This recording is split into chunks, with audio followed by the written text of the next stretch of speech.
लक्ष्मी नारायणाय नमः। माते पितृ चरण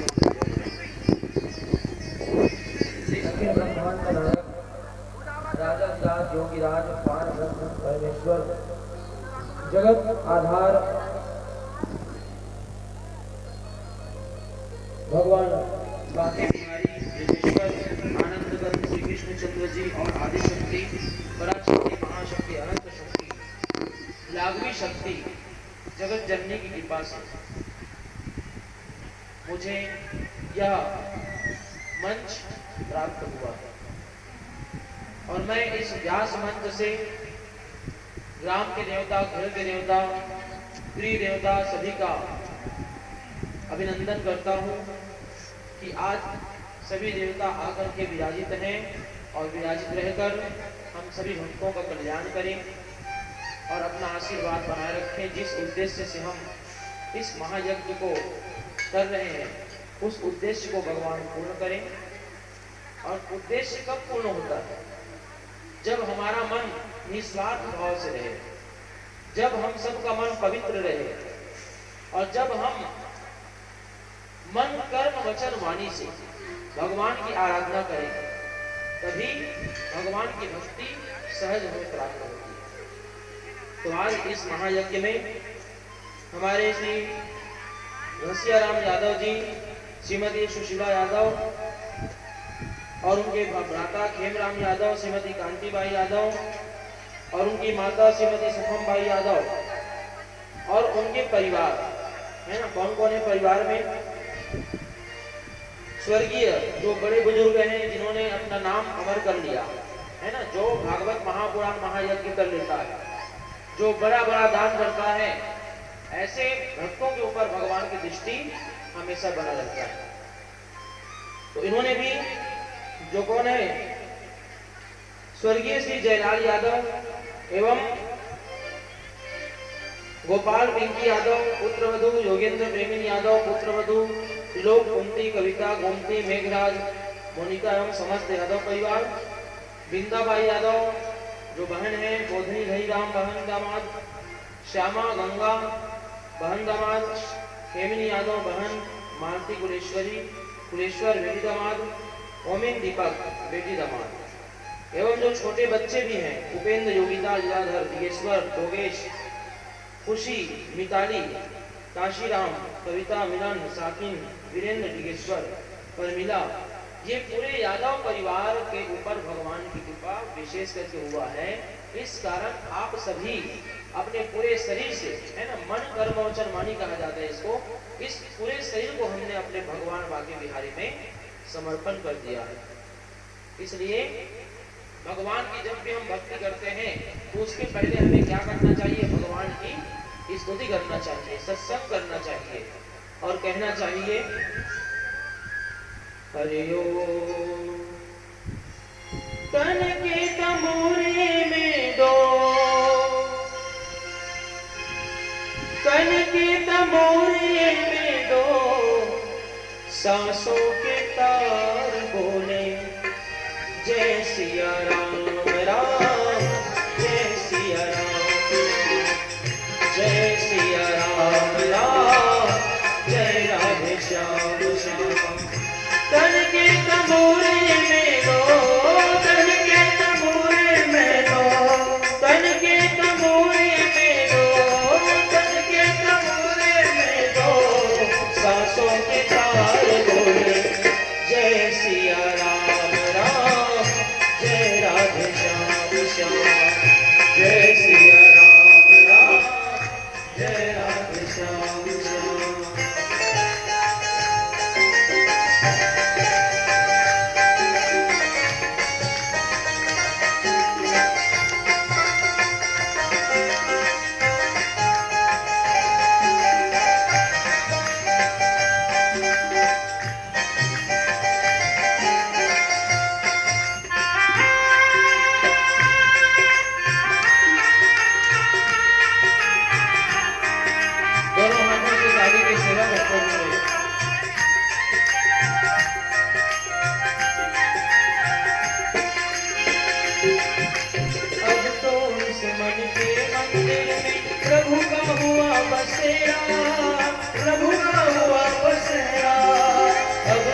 मन का श्रृंगार बोले जय सिया राम राम जय राधे श्याम श्याम जय सिया राम राम जय राधे श्याम श्याम।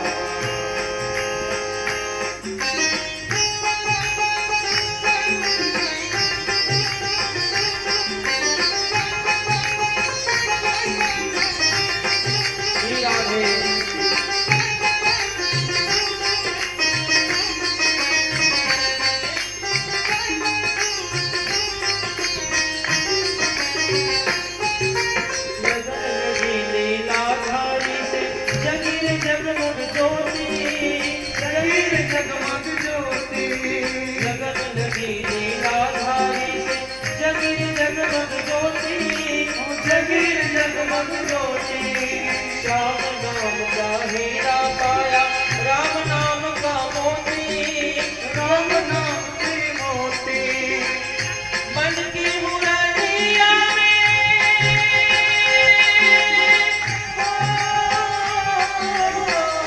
मन की मुरलिया में मन की मुरलिया में सुर का श्रृंगार बोले जय सिया राम राम जय राधे श्याम श्याम जय सिया राम राम जय राधे श्याम श्याम। तन के तमोरे में दो तन के तमोरे में दो सासों का ताल बोले जय सिया राम राम जय राधे श्याम श्याम जय सिया राम राम जय राधे श्याम श्याम जय सिया राम राम जय राधे श्याम श्याम। बोलो भक्तवत्सल भगवान की जय राधे राधे। इधर काबर पे जाते राधे राधे ना है ना जो आलस्य आदत है तेरा भगाए बार और दूसरा भगवान को जानते हैं कि कौन कौन मेरी कथा को श्रवण कर रहे हैं है ना भगवान को सब मालूम है कि किस उद्देश्य से हम इस मंच पर आए उपस्थित हुए। और देखिए खासकर ऐसे समय में हम भागवत ये बहुत बड़ी चुनौती भी होती है। कई लोग तो इस समय में इस कार्यक्रम को करा भी नहीं सकते कि अरे बहुत धूप है बहुत व्यवस्था लगेगी, लेकिन उसके पश्चात भी यदि हम परीक्षा की घड़ी में ऐसे यज्ञ को कर रहे हैं तो इससे बड़ा कार्य और कोई हो नहीं सकता। तो अभी हम यदि यज्ञ नहीं होता तो क्या करते रहते, सोए रहते, संसार की बाधाओं में खोए रहते। लेकिन हम सबका चित्त जाग चुका है ना, जागृत हो गया कि भगवान की कथा श्रवण करना है। तो यही क्या है, भगवान की कृपा। तो संसार में ना खोना है ना, खोना नहीं है संसार में, सिर्फ भगवान की भक्ति में खोना, यही हम सबके लिए बड़ा पुण्य का विषय है। तो आज हम कथा का प्रसंग में चलेंगे, जिसमें हम कल कथा के प्रसंग में थे कि किस प्रकार से उन्होंने गोकर्ण महाराज ने पिताजी का उद्धार करवा दिया। गोकर्ण महाराज ने अपने आत्मदेव पिताजी को भगवान की भक्ति में लगा दिया। पुत्र ऐसा होना चाहिए जो अपने पिता की भक्ति करे। पितृ भक्ति जो करता है वही पुत्र कहलाने योग्य है। और आज पितृ भक्ति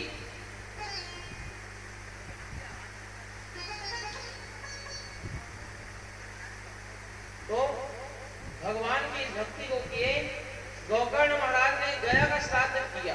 आप लोग को मालूम होगा कि गया श्राद्ध क्यों किया जाता है। गया का महत्व सुन लीजिए। गया पद है ना, गया पद बोला जाता है। गया कौन है? गया जी महाराज स्वयं असुर थे, है ना, असुर कुल में उत्पन्न हुए थे। लेकिन उसके पश्चात उन्होंने भगवान नारायण जी का भक्ति किया, है ना। हम लोग सभी सुनते आते हैं कथाओं में कि जितने भी असुर हैं और जितने भी देवता हैं, दोनों कौन है? दुश्मन है एक दूसरे का, है ना। लेकिन यहाँ पर गया महाराज कौन है? भगवान के भक्त। उन्होंने भगवान की भक्ति करके ऐसा वरदान प्राप्त किया, उसको जो कोई भी यदि देखता, पापी व्यक्ति, कोई भी यदि पापी व्यक्ति गया महाराज जी को देख ले तो उसका सारा पाप उसी समय नष्ट हो जाता है। तो तो इस बात को देख करके धर्मराज ने महाराज जी ब्रह्मा जी से कहा कि महाराज, हमारा धर्मराज का जो नगर है उसका तो फिर मान ही घट जाएगा। कैसे घटेगा? यदि जितना पापी व्यक्ति पाप करता है और पाप कर करके गया जी का दर्शन करता है और उसका पाप समस्त नष्ट हो जाता है। और यहाँ हमारा जो नगर है धर्मराज का, वो तो सुना है, पापी व्यक्ति को हम दंड देते लेकिन वो भी नहीं हो पा रहा। ऐसे में फिर हम क्या करेंगे बताइए? तो आप कुछ ऐसा करिए जिससे गयासुर का जो ये पुण्य नष्ट हो जाए, गयासुर का पुण्य नष्ट हो जाए। तब क्या किया जाए? क्या किया जाए? ब्रह्मा जी पहुंचे गयासुर के पास और बोले कि हे गयासुर, मैं तुम्हारे भगवान विष्णु की भक्ति से प्रसन्न हूँ, तुम्हें क्या चाहिए वर मंगलो। गया जी महाराज बोले कि मुझे तुम कौन होते हो वर देने वाले? यदि वर चाहते हो तो मैं तुम्हें वर दूंगा, तुम वर मांग लो। गया जी महाराज ने ब्रह्मा जी को बोल दिया। तो ब्रह्मा जी ने कहा ये अच्छा मौका है ना।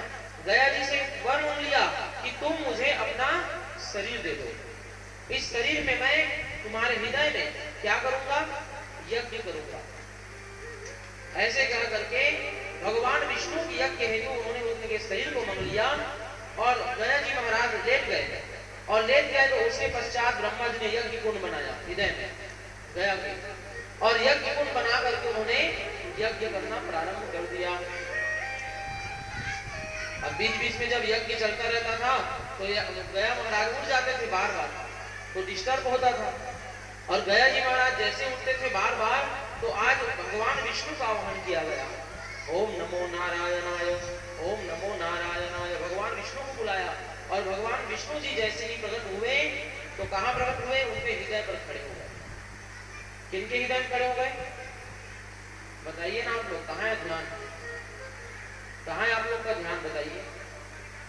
भगवान नारायण जी आए तो कहां खड़े हुए? है ना, गयासुर जी के हृदय में उनका चरण कमल पड़ गया। और चरण कमल पड़ा तो उन्होंने वर मांगने के लिए कहा कि हे गयासुर, तुम्हें यदि कुछ वर चाहिए तो आप मांग लो। गयासुर बोले कि प्रभु, मैं यही वर मांगता हूं कि सदा आपका चरण कमल मेरे हृदय में निवास रहे, और इसी स्थान पर जो है ना, जो भी व्यक्ति अपने पितर के लिए, पूर्वज के लिए पिंड दान करेगा, सभी पत्र बराबर भी, तो उनका पूर्वज तर जाए। मैं ही आपसे विनती करता हूँ। बोलो भक्त वत्सल भगवान की जय। और भगवान ने आशीर्वाद दे दिया कि जो भी व्यक्ति इस स्थान पर क्या करेगा? पितरों के लिए पिंड दान करेगा, पितर का पूजा करेगा, उसका पूरा उद्धार हो जाएगा। तो इसलिए गया जी में जाकर के पिंड दान करते हैं। वहां पर कौन सी नदी है? फल्गु नदी, जो हमेशा सूखा रहता है। फल्गु नदी के सूखे होने का कारण भी मैं आपको बताता हूँ कि क्यों सूखा रहता है। उनको साफ मिला है झूठ बोलने का। कहने का मतलब यह है कि ये धरती क्या है? हम सबका कर्म क्षेत्र है। जब तक कर्म नहीं करेंगे तब तक फल की प्राप्ति हमें नहीं हो सकती। और उसमें आप यदि ज्ञान को प्राप्त कर रहे हो तो आपको पता चल जाएगा कि हम कौन सा कर्म करें, कैसे कर्म करें, धर्म के मार्ग पर हम कैसे चलें। अब देखिए धर्म कहां पर है? अभी आप लोग बताइए धर्म कहां है? धर्म जो है भागवत की शरण में है। और धन्य है हमारे घनश्याम यादव जी, उनके पूरे परिवार, जो धर्म जिस स्थान के पर विराजित है उनके चरण में भगवान के, उसी भागवत को, धर्म को आपके इस गांव में ला दिया। उनके लिए ताली बनती है। बोलो भक्त वत्सल भगवान की जय। तो बहुत बड़ी बात है कि कलयुग के समय में, है ना, कलयुग का वर्णन करेंगे अभी कुछ क्षणों पश्चात। उसमें हम बताएंगे आपको कि कलयुग को क्यों रहने दिया परीक्षित महाराज ने, कारण क्या था कलयुग को रोकने का। तो धर्म है कहां? भगवान के स्थान में, भागवत में। इसीलिए धर्म, हम सबको धर्म के द्वारा भगवान की भक्ति मिल रही है। तो गया जी महाराज में एक बार की बात है, भगवान राम जी और माता सीता राजा दशरथ के पिंड दान करने हेतु पहुंचे। और पिंड दान करने के लिए जब पहुंचे तो वहां पर महाराज ने प्रभु आप जाइए, गया जी श्राद्ध करना है तो आप पिंडदान की सामग्री ला लीजिए, तब हम पिंडदान करेंगे। तो भगवान राम जी चले गए सामग्री लाने के लिए, और इधर महाराज माता सीता थी, तो इधर महाराज राजा दशरथ का आत्मा बोलने लगा कि जल्दी पिंडदान करो, जल्दी पिंडदान करो, मुझे यह दुख सहा नहीं जा रहा है। तो पिंडदान क्यों करते हैं? क्योंकि पिंडदान करने से ही जो गया हुआ आत्मा है उनको मृत्यु की प्राप्ति होती है। हम लोग को जब भूख लगती है तो उस समय हमको क्या पीड़ा होती है आपको मालूम है ना? तीव्र भूख लगता है तो कब क्या खा ले, इसका हम सबको असहनीय दुख होता है।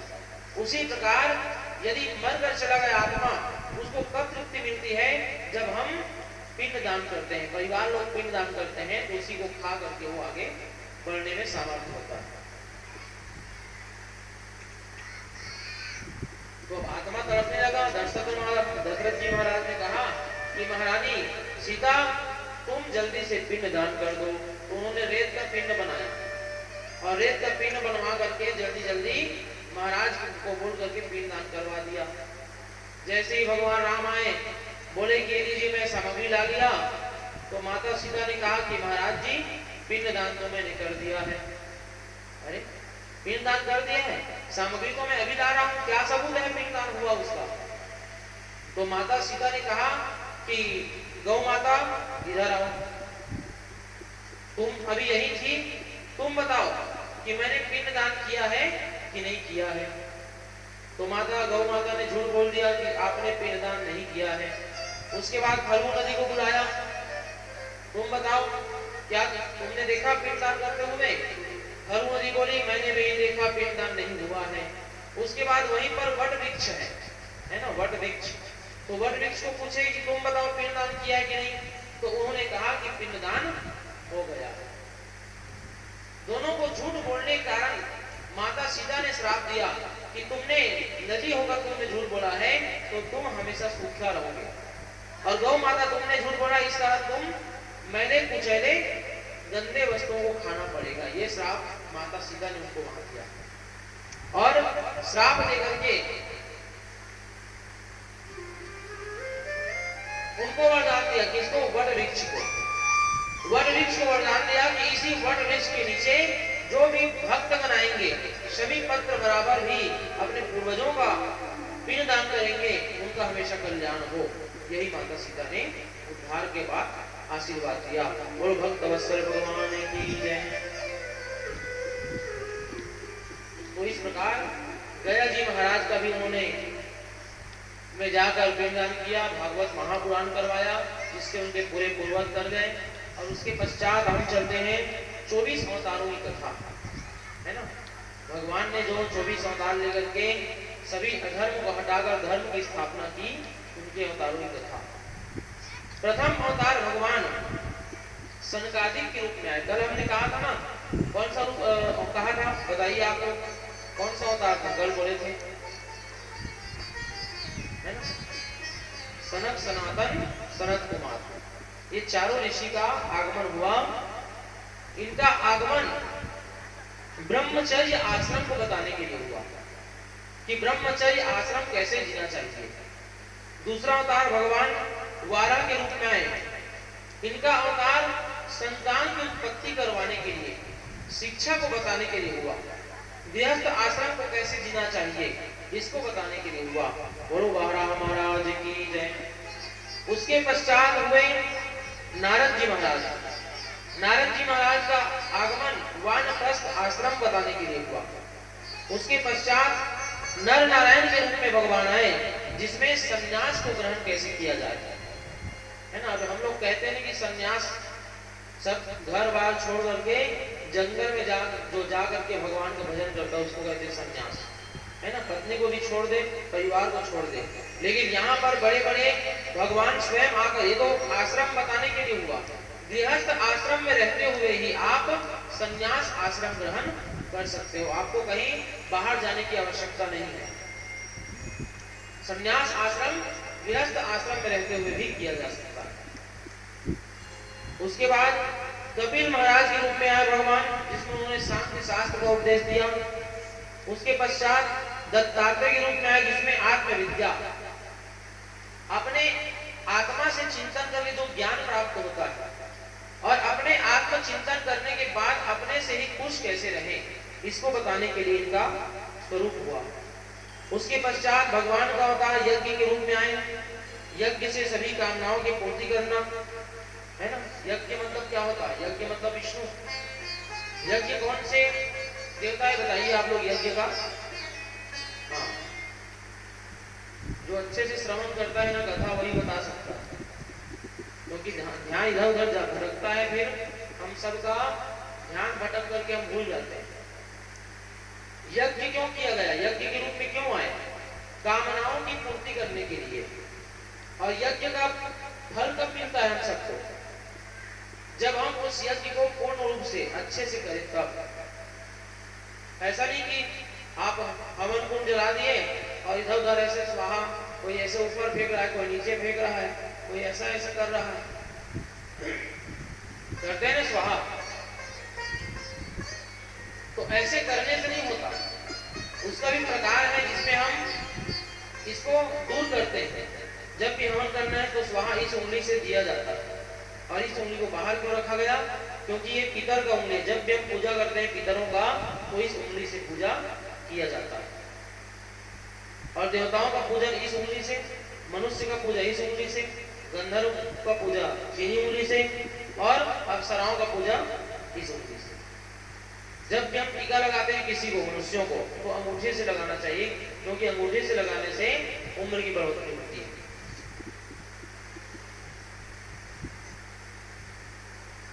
इसलिए कभी भी जब स्वाहा करते हैं तो स्वाहा बोलकर ही और इस हाथ से ही ऐसे स्वाहा प्रेम से, ऐसा नहीं स्वाहा स्वाहा स्वाहा, है ना, हाले हाले, है ना। प्रेम से बोले तो क्या बोल रहे हैं हम लोग? पाओ पाओ। और जोर से बोले तो क्या बोल रहे हम? खाले खाले खाले, है ना। तो भगवान तो इसमें बोल बोल खवा देते हैं। स्वाहा मतलब क्या है? स्वाहा बोलबे तो भगवान प्राप्त करी, अतः स्वाहा नहीं बोले सब इसने से कद को सांकल छोड़ो तो भगवान ने कुछ प्राप्त नहीं होने वाला है। उसके कारण स्वाहा कौन है? अग्नि की पत्नी। जब तक आप स्वाहा नहीं बोलोगे तब तक उनको प्राप्त नहीं होगा। और स्वाहा बोल भी रहे हो तो स्वाहा ब्राह्मण ने कहा उसी समय स्वाहा बोलना है, बाद में या उसके पहले नहीं छोड़ना। स्वाहा मतलब अग्नि में पड़ जाए। और शास्त्र में यज्ञ कर्म कांड शास्त्र में बताया गया है कि जब भी हम यज्ञ करते हैं तो एक देवता के लिए एक गिलास कितना? 1 तोला। एक देवता के लिए 1 तोला एक बार में। तो वैसे लकड़ी की जरूरत पड़ती है ना। 1 तोला एक देवता भरे तो 1 सवार भर को 1 तोला इतना का रहना चाहिए एक बार देवता भर। तो हर आदमी जैसे जैसे पूरा रहता पूरा 1 सवार भरे कब संताना तो माला जब तुम है ना। तो ऐसे ऐसे स्वाहा करे खरे। अब देखो हम लोग कई बार कहते हैं कि मैंने यज्ञ की करवाया महाराज, लेकिन जो चीज मुझे चाहिए था वो मिला नहीं। क्यों नहीं मिला? आप खुद समझ सकते हैं किस प्रकार से आपने यज्ञ करवाया और किस भावना से करवाया और कैसे आपका क्रिया का रूप आपने किया। तो यदि उदान ढंग से यज्ञ हो तो उसका फल नहीं मिलेगा। इसलिए कर्म कांड बनाया गया। यदि आप जानते नहीं हो तो पूछ लो कि कैसे करना चाहिए, महाराज जी बताइए। अब रोज को भी आपको यज्ञ नहीं करना है ना, महीने में या 2-4 महीने में या साल में ऐसे यज्ञ होता है तो एक बार कम से कम पूछ लो महाराज जी से। इसलिए मैं आपको बता रहा हूं कि कैसे करें। जलते हुए अग्नि में ही स्वाहा करना चाहिए। और जो धुआं निकलता है ये स्वयं भगवान विष्णु का स्वरूप है। अग्नि का स्वरूप बता रहा हूं आपको कि जो अग्नि जलता रहता है वो भगवान अग्नि का मुख है और जो धुआं निकलता रहता है वो उसका आंख है। इसलिए धुआं वाला अग्नि में स्वाहा नहीं करना चाहिए, जलते हुए अग्नि में ही स्वाहा किया जाता है। कभी भी धुआं हो जाए तो स्वाहा बंद कर देना, पहले जला लेना उसको, उसके बाद ही स्वाहा होना चाहिए, क्योंकि जलते हुए अग्नि में ही स्वाहा किया जाता है। अब कई जन महाराज कैसे कर वो नवा घर बने धुआं फैल दे करिया हो जाए, है ना। नवा पुट्टी लगे पेंट करे हैं करिया हो जाए, भाई थोड़ा जल्दी निकालते लगा ते तुरंत जल्दी विदा करे होगे भगवान ला नहीं तो अभी आवाहन कर रहे तुरंत भगाओ होगे, तो ऐसे में काम नहीं बनने वाला। अब उसके पश्चात भगवान यज्ञ के बाद पृथु से महाराज पृथु के अवतार हुआ और पृथु महाराज की जय। पृथ्वी से उपभोग करना, उसके बाद मत्स्य मनुष्यों की रक्षा के लिए आए, कूर्म कच्छप के रूप में आए जिसमें मंदराचल मथने के लिए आए, उसके बाद धनवंतरी के रूप में आए जिसमें उन्होंने आरोग्यता प्रदान के लिए आए, मोहिनी का रूप लेकर आए जिसमें इन्होंने देवता और असुर को अमृत का पान कराया, नरसिंह के रूप में आए जिसमें हिरण्यकश्यप को मारने के लिए आए, वामन के रूप में आए जिसमें सर्वव्यापकता बताने के लिए, सर्वव्यापकता मतलब सब में मैं हूं, है ना, हरि व्यापक सर्वत्र समाना प्रेम के प्रकट होई में जाना, सर्वत्र समाया हुआ है भगवान, बस उसको मथने की आवश्यकता है। जिस प्रकार दूध के अंदर दही घी मक्खन सब छुपा हुआ है ना, लेकिन उसको मथते हैं, मंथन करते हैं तब वह निकलता है, उसी प्रकार हम सब मानवों के अंदर भी भगवान हरि विराजमान किए हुए हैं, जिसको हम भक्ति रूपी रस से भक्ति ज्ञान से मंथन करते हैं, चिंतन करते हैं, जीवन में उतारते हैं, तब फिर वह भगवान हमें दिखाई देने लगता है। बोलो भक्त अवसर भगवान की जय। उसके बाद भगवान नारायण जी परशुराम के रूप में आए, इनका अवतार क्या हुआ,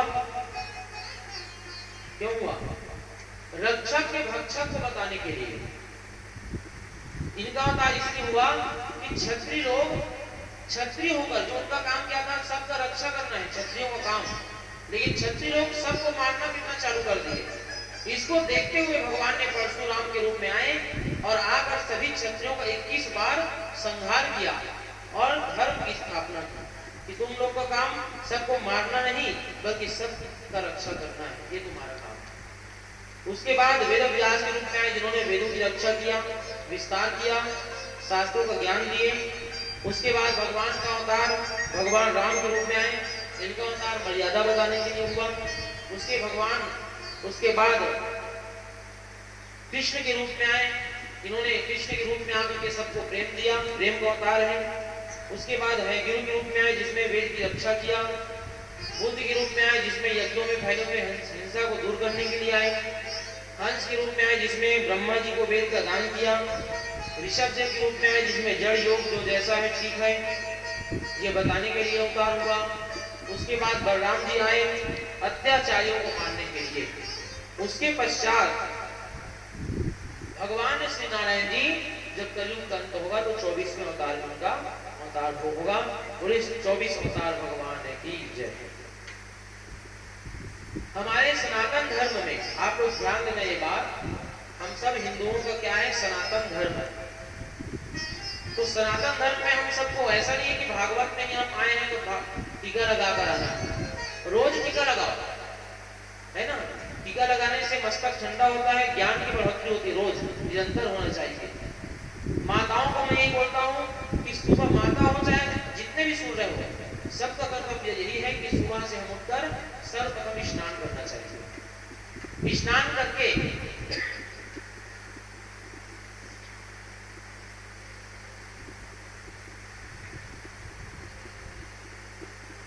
स्नान करके सर्वप्रथम क्या करना चाहिए, सर्वप्रथम भगवान का पूजा करना चाहिए।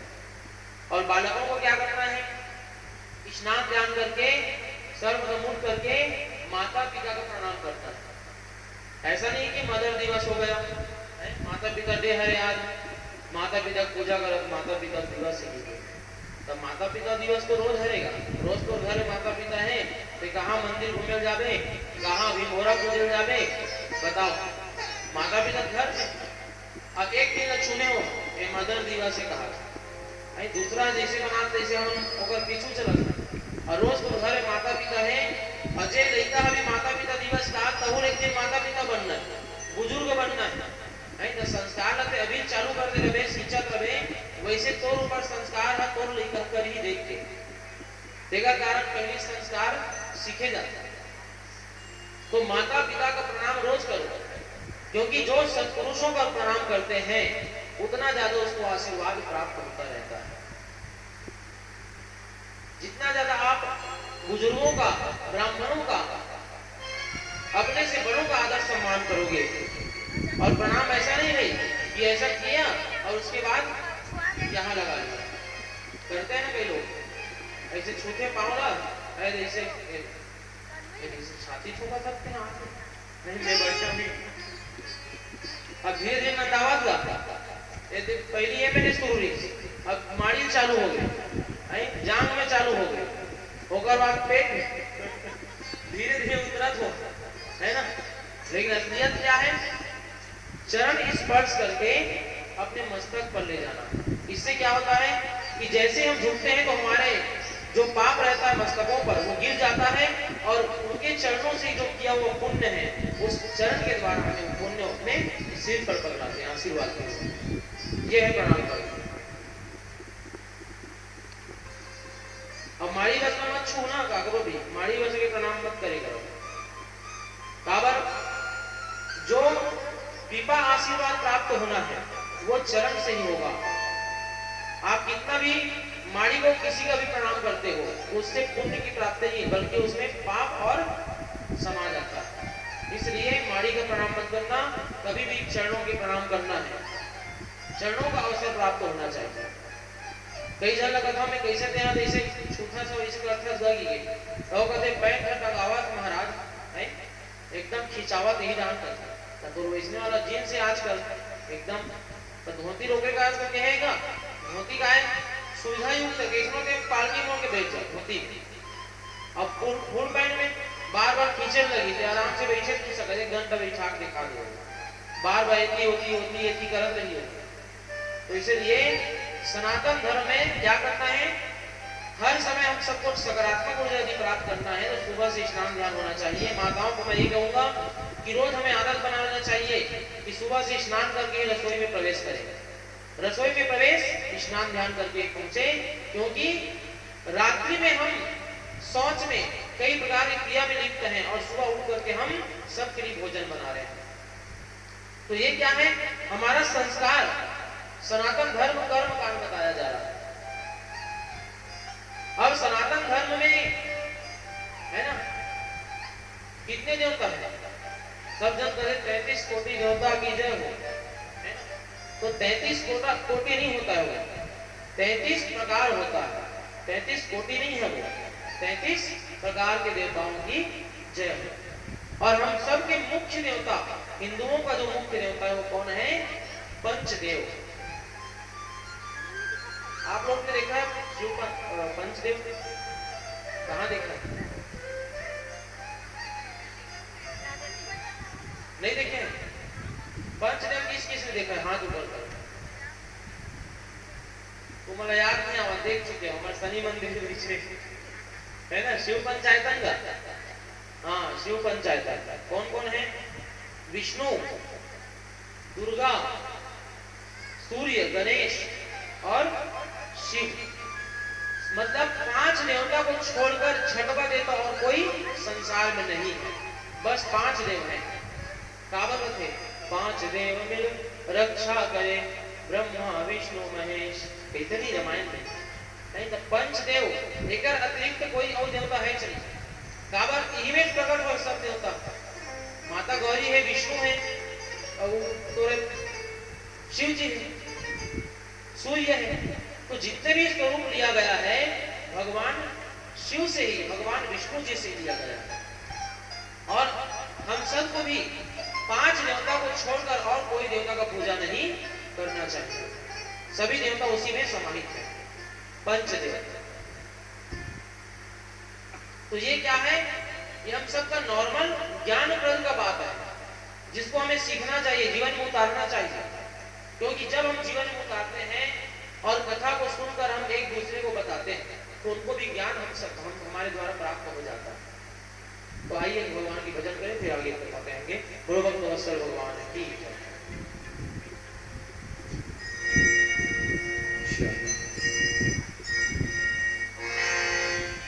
श्री बांके बिहारी लाल की जय।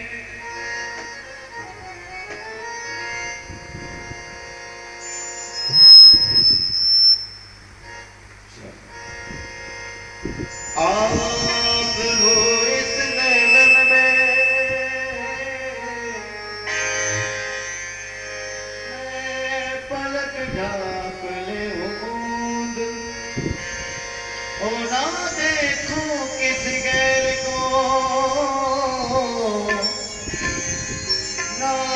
पाओगे न देखकर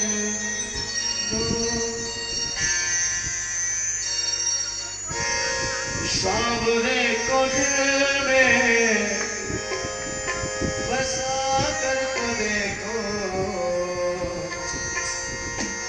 दुनिया से मन को हटा कर तो देखो दुनिया से मन को हटा कर तो देखो बड़ी दयालु है बाकी बिहारी बड़े ही दयालु है बाकी बिहारी एक बार वृंदावन आकर देखो एक बार वृंदावन में आकर देखो सावरे को दिल में बसा कर तो देखो सावरे को दिल में बसा कर तो देखो दुनिया से मन को हटा कर तो देखो दुनिया से मन को हटा कर तो देखो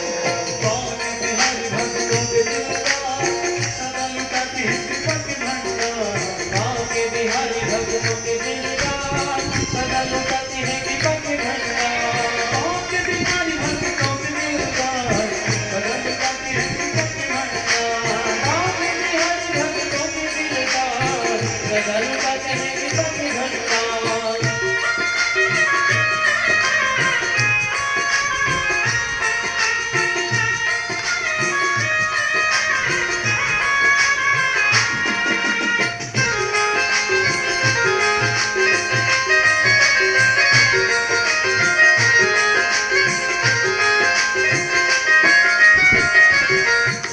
मीरान जैसे गिरधर को पाया मीरान जैसे गिरधर को पाया प्याला जल का अमृत बनाया प्याला जल का अमृत बनाया मेरा सिंहासी मिटा कर तो देखो मेरा सिंहासी मिटा कर तो देखो एक बार वृंदावन आकर तो देखो एक बार वृंदावन में आकर तो देखो बाकी बिहारी भक्तों के दिलदार सदा लुटाते हैं कृपा के भंडार बाकी बिहारी भक्तों के दिलदार सदा लुटाते हैं कृपा के भंडार बाकी बिहारी भक्तों के दिलदार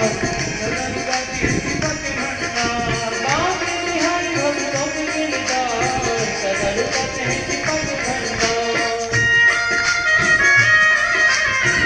पानी की सेवा करते हुए सभी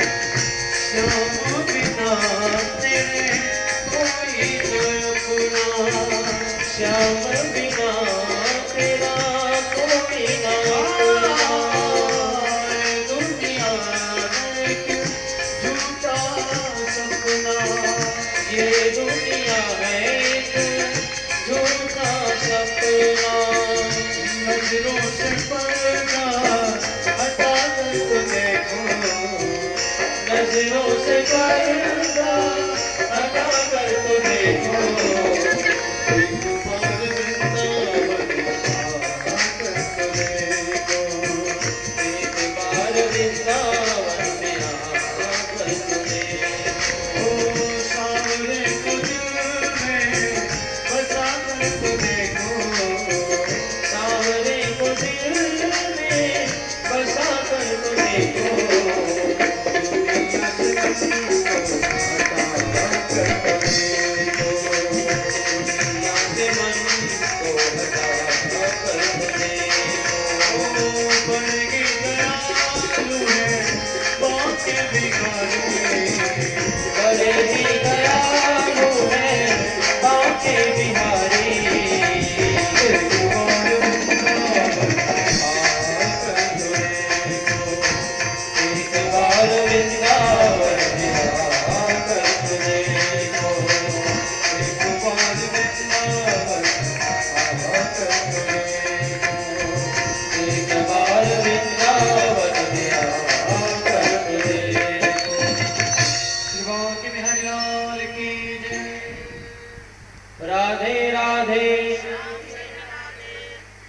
चिल्ला के बोले करो, थोड़ा आवाज आना चाहिए, है ना।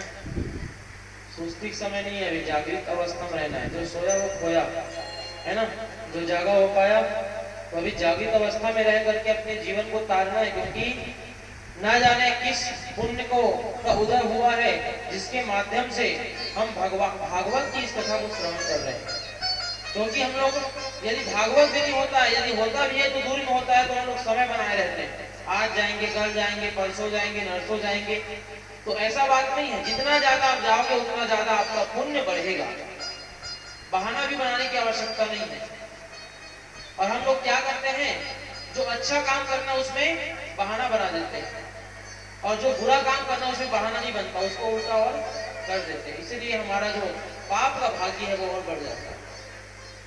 इसलिए जोर से चिल्ला करके बोलना है, क्या, राधे राधे।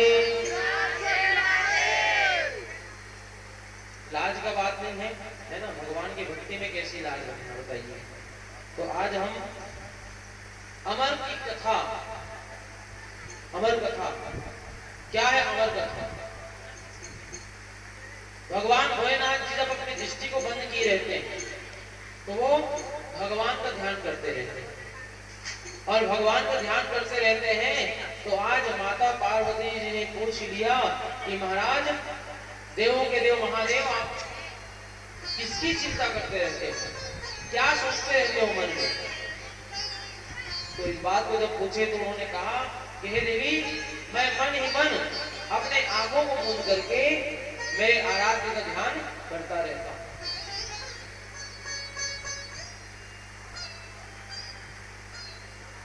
मेरे पास यह जो कथा है इसको कहते हैं अमर कथा। इसको हर किसी को भी नहीं सुनाया जा सकता, हर किसी को नहीं सुनाया जा सकता। किसको सुनाना चाहिए? जो योग्य हो, है ना। योग्य कौन है? जो पद को ग्रहण कर सके, जो उस पद को निभा सके, वो योग्य है। यदि आपने पद को दे दिया, ये लो भैया इस काम को करो, तो वो सोया है या उस काम को नहीं कर रहा है, तो फिर वो अयोग्य हो गया, है ना। हम लोग भी कैसे सौंपते हैं काम को? हम लोग को मालूम है कि हमारे परिवार में कौन किस काम को कर सकता है, उसके अनुसार उसको काम दिया जाता है कि चलो इस काम को तुम करना, ऐसे करता है। तो पद का मतलब जिम्मेदारी। जो जिम्मेदारी हम सबको प्राप्त होता है, उसको अच्छे से जो निभाता है ना, उसको ही पद बोला जाता है, योग्य बोला जाता है। तो भगवान भोलेनाथ ने कहा कि हे देवी, तुम कहती हो कि किसका ध्यान करते हो, तो तुम सुनो, मैं तुम्हें एक कथा बताने जा रहा हूं। यदि तुम्हें सुनना है और अपने जीवन में उतारना है, तब तुम बोलो, मैं उस कथा को सुनाऊंगा। आज भगवान भोलेनाथ जी पवित्र गुफा में चले गए, अमरनाथ की गुफा में, और पवित्र अमरनाथ की गुफा में पहुंच करके बैठ गए। पहले तो गुफा में जितने भी जीव जंतु था सबको बाहर किया, कोई इस अमर कथा को ना सुन ले, दूसरा व्यक्ति, क्योंकि हर किसी को भी इसको सुनाया नहीं जा सकता, ये सोचकर सबको भगाया। जितने भी जीव जंतु पशु पक्षी थे सब गायब हो गए। अब सबको भगाने के पश्चात आसन बनाया, और आसन बना करके माता पार्वती से बोले कि हे देवी, अब तुम कथा को सुनो और तुम हुकारू देना, है ना। काबर कथा सुनत रहे, हुकारू काबर दे रहे, ओकर नींद मत पड़ेगी, ओकरो ध्यान लगे रहा, इसी हुकारू देवा। हुकारू नहीं था कथा बोलने वाला, हेलो समझी कि हाँ भाई मोर कथा सुना की के, और चुपचाप रही और कथा बोलत रही, तो कैसे भाभी बताओ।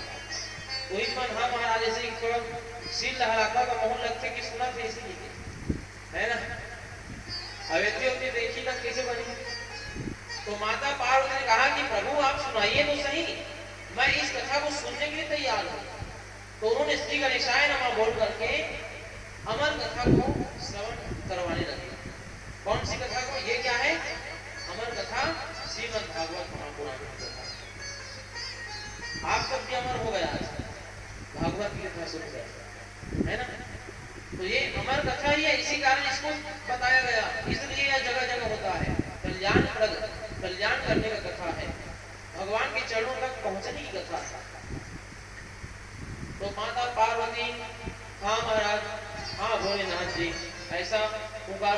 लगी। थोड़ी देर के पश्चात जैसे नींद की झपकी आई तो चुप हो गई। भगवान भोलेनाथ ने कहा कि पार्वती ये क्या हालत है, अभी तो आपने कहा था कि मैं सोऊंगी नहीं, लेकिन आप सो गई, ऐसे में मैं कथा सुनानी थी। नहीं प्रभु मैं अब नहीं सोऊंगी। ऐसे कहकर वो फिर से चालू करवा दिया और अमर कथा जैसे निरंतर धारा प्रवाहित हो रही थी रूपी रस, वैसे ही वहां पर एक शुभ का तोते का बच्चा था, वो जागृत हो गया अमर कथा के प्रभाव से। मतलब जो अंडा था एक, है ना, पशु पक्षी तो भागता है, लेकिन जो अंडा था वही पड़ा रह गया। उसमें से एक छोटा सा शुक निकला, शुक मतलब तोता, और वो शुक तोता जैसे निकला तो अमर कथा के प्रभाव से वो अमर तत्व को प्राप्त हो गया और हुंकारू भरने लगे। माता तो सो गई, लेकिन हुंकारू कौन भर रहा है? जैसे ही भगवान भोलेनाथ का अमर कथा प्रारंभ हुआ तो देखा ये तो माता सोई हुई है, देवी सो गई, लेकिन हुंकारू कौन भर रहा है इतने समय से? जैसे ही उन्होंने अगल बगल देखा तो एक तोता का बच्चा हुंकारू भर रहा है। जैसे ही भगवान ने कहा कि ये तो गोपनीय कथा को सुन लिया, ये तो सब तरफ प्रचार कर देगा, ऐसे में कैसे बनेगा? एक कह करके उन्होंने अपने त्रिशूल को निकाला और त्रिशूल से दौड़ने लगे मारने के लिए। और उसी समय जब तोता अपने जान बचाकर भाग रहा था तो सामने माता पिवरी ऐसे जम्हाई ले रही थी, तो जम्हाई ले रही थी उसी समय महाराज सुखदेव जो है मतलब तोता, उसके मुख में अंदर प्रवेश कर गया। माता प्योरी को ही मारने के लिए जैसे ही भगवान भोलेनाथ आए तो महाराज सुखदेव जी ने कहा, व्यास जी ने कहा कि महाराज भोलेनाथ आप त्रिशूल रोक दीजिए, आप इनका अंत मत कीजिए, क्योंकि जिस बालक ने आपके इस कथा को श्रवण किया है वो उसी व्यक्ति को, गोपनीय व्यक्ति को, जो इसका अधिकारी होगा वहीं पर प्रचार करेगा। बोलो भक्त वत्सल भगवान की जय। ये बात उन्होंने भगवान भोलेनाथ से कहा, तब भगवान भोलेनाथ जी वहां से चले गए, क्योंकि उनको विश्वास दिला दिया गया कि ये अमर कथा किसी को भी आसानी से प्राप्त नहीं होना चाहिए। और बालक सुखदेव महाराज अपने तेज को वहीं रोक लिया कि मैं बाहर नहीं आऊंगा। और जब तेज को रोक लिए तो इधर अब व्यास जी महाराज असंतोष हो गए। व्यास जी महाराज ने कई काव्यों की रचना की, महाभारत की रचना की, तो इन सब में ज्ञान ही ज्ञान भरा था। तो व्यास जी महाराज बैठे थे खिन्नता उनसे उदास होकर, उसी समय उधर आकाश मार्ग से, है ना, वायु मार्ग से कौन आ रहे थे? श्रीमन्नारायण नारायण नारायण, श्रीमन्नारायण नारायण नारायण, नारायण नारायण, श्रीमन्नारायण भजमन नारायण नारायण नारायण, जय जय नारायण नारायण नारायण, भजमन नारायण नारायण नारायण, जय जय नारायण नारायण नारायण, नारायण नारायण नारायण, भजमन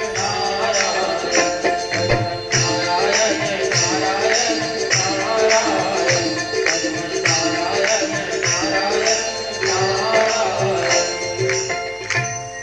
नारायण नारायण। महाराज जी क्या हाल चाल है? जब ऐसे बोले तो महाराज व्यास जी ने कहा कि सब हाल चाल तो बढ़िया है, लेकिन आप उदास कैसे हो? इतने बड़े बड़े महाकाव्यों को लेखन आपने किया और उदास होने का कारण क्या है? तो कहे कि मैंने सभी लेखों को लिखा है, लेकिन मेरे मन असंतोष हो गया, मैं संतुष्ट नहीं हूं लिखने के बाद, क्योंकि नारद जी ने कहा कि आप लिखने के बाद भी असंतुष्ट है, इसका मतलब है कि आपने सभी महाकाव्यों में ज्ञान ही ज्ञान भरा है, सब में ज्ञान भरा हुआ, और संसार में आप ज्ञान किसी को भी बताने की कोशिश करोगे तो वो ज्ञान नहीं ले सकता आपसे, है ना। उसमें क्या आता है? निद्रा आता है। दूसरा, मन नहीं लगता ज्ञान को सुनने के लिए। तो आपने ऐसे महाकाव्यों का रचना किया, आप कृष्ण की कथा लिखिए, तब आपको संतोष होगा। तब उन्होंने कृष्ण की कथा लिखने के लिए उनको प्रेरित किया। और महाराज नारद जी ने आज असंतोष को दूर करने के लिए उनको कथा बताया। किसको कथा बता रहे हैं? महाराज व्यास जी कि मैं पहले जन्म में वेदवादी दासी का पुत्र था और संत महात्मा लोगों का आगमन है ना, संत महात्मा लोगों का आगमन हमारे घर में हुआ और सभी संत महात्माओं का मेरी माता सेवा करती थी। मैं भी छोटा सा बालक उनका सेवा करता था। वहां ब्राह्मणों ने मुझे फूल लाने के लिए, जंगल से लकड़ी लाने के लिए और यज्ञ सामग्री तैयार करने के लिए। बोलो भक्तवत्सल भगवान की जय। ताली बजाकर स्वागत करें। आप लोगों को वो बोलना ही पड़ता है ना, बोलना ही पड़ना चाहिए। कोई भी आए तो सम्मान के रूप में उनके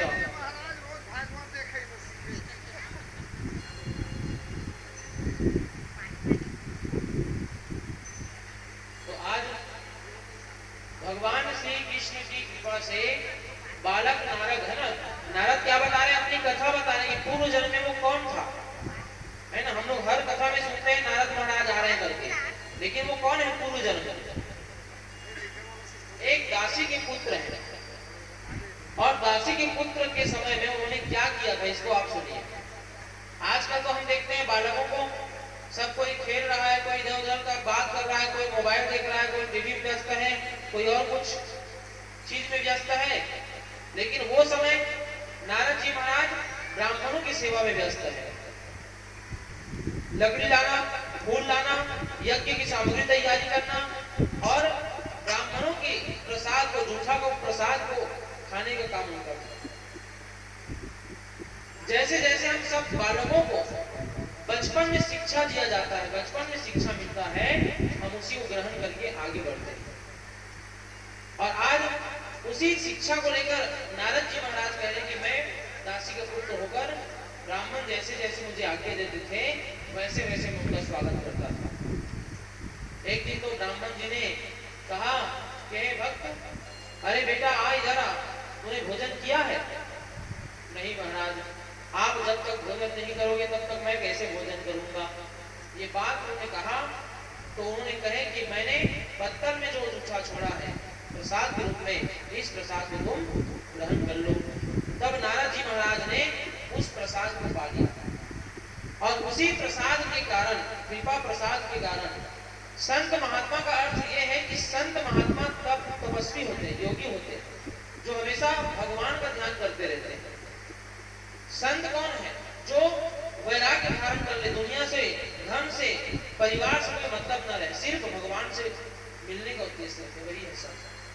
और ऐसे संत के पास बहुत ही आशीर्वाद, भक्ति रूपी शक्ति की प्राप्ति होती है। तो ऐसे संत महात्मा के सानिध्य में महाराज नारद जी काम कर रहे हैं। तो नारद जी महाराज यही क्या बता रहे हैं व्यास जी को कि मैं जब इन सब काम में लिप्त था तो सभी महात्माओं ने मुझे बताया कि बेटा तुम हमेशा भगवान की भक्ति करते रहना, भगवान को कभी छोड़ना नहीं, माता पिता को कभी छोड़ना नहीं। तो आज उन्होंने प्रश्न किया कि महाराज आपने तो कहा था कि जो व्यक्ति, चाहे माता पिता हो, चाहे और कोई आदमी हो, चाहे परिवार के लोग हो, जो भगवान का पूजा करने से दूर करते हैं हम लोग को, उन व्यक्तियों को त्याग देना चाहिए, आपने कुछ समय बताया था। और आप भी बोल रहे हो कि माता पिता को छोड़ना नहीं, तो ये सही बात है। कथा में बताया गया है कि जो भी व्यक्ति हमें कथा से दूर करवाता है, चाहे भगवान के नाम उच्चारण करने से रोकता है, ऐसे व्यक्ति को तुरंत त्याग देना चाहिए। तो आज महाराज जी ने कहा कि आप चिंता मत करो, भगवान का इच्छा होगा तो तुम्हारी माता तुम्हारे भक्ति पद से भी हट जाएगी। और पुत्र, माता पिता को तो चिंता होता ही है अपने परिवार का, बालकों का, कि मेरा बालक विवाह कर लेता, विवाह के बाद अपने घर बसा लेता और मैं अब उस ऋण से मुक्त हो जाता। क्योंकि माता पिता जब बालक को जन्म देते हैं तो ऋण कब होते हैं, है ना, कब होते हैं? जब वो उनका विवाह करते हैं तो ऋण होते हैं। और बालक कब होता है ऋण? माता पिता के ऋण से। जब माता पिता की मृत्यु हो जाए और उसके शव को अपने कंधे क्रियाकर्म करते हैं तो उस समय वो अपने ऋण से मुक्त होते हैं। तो नारद जी महाराज ने उस परम कथा को व्यास जी महाराज को बताया और व्यास जी महाराज को परम कथा को बता करके उनका सम्मान किए। बोलो भक्त वत्सल भगवान की जय।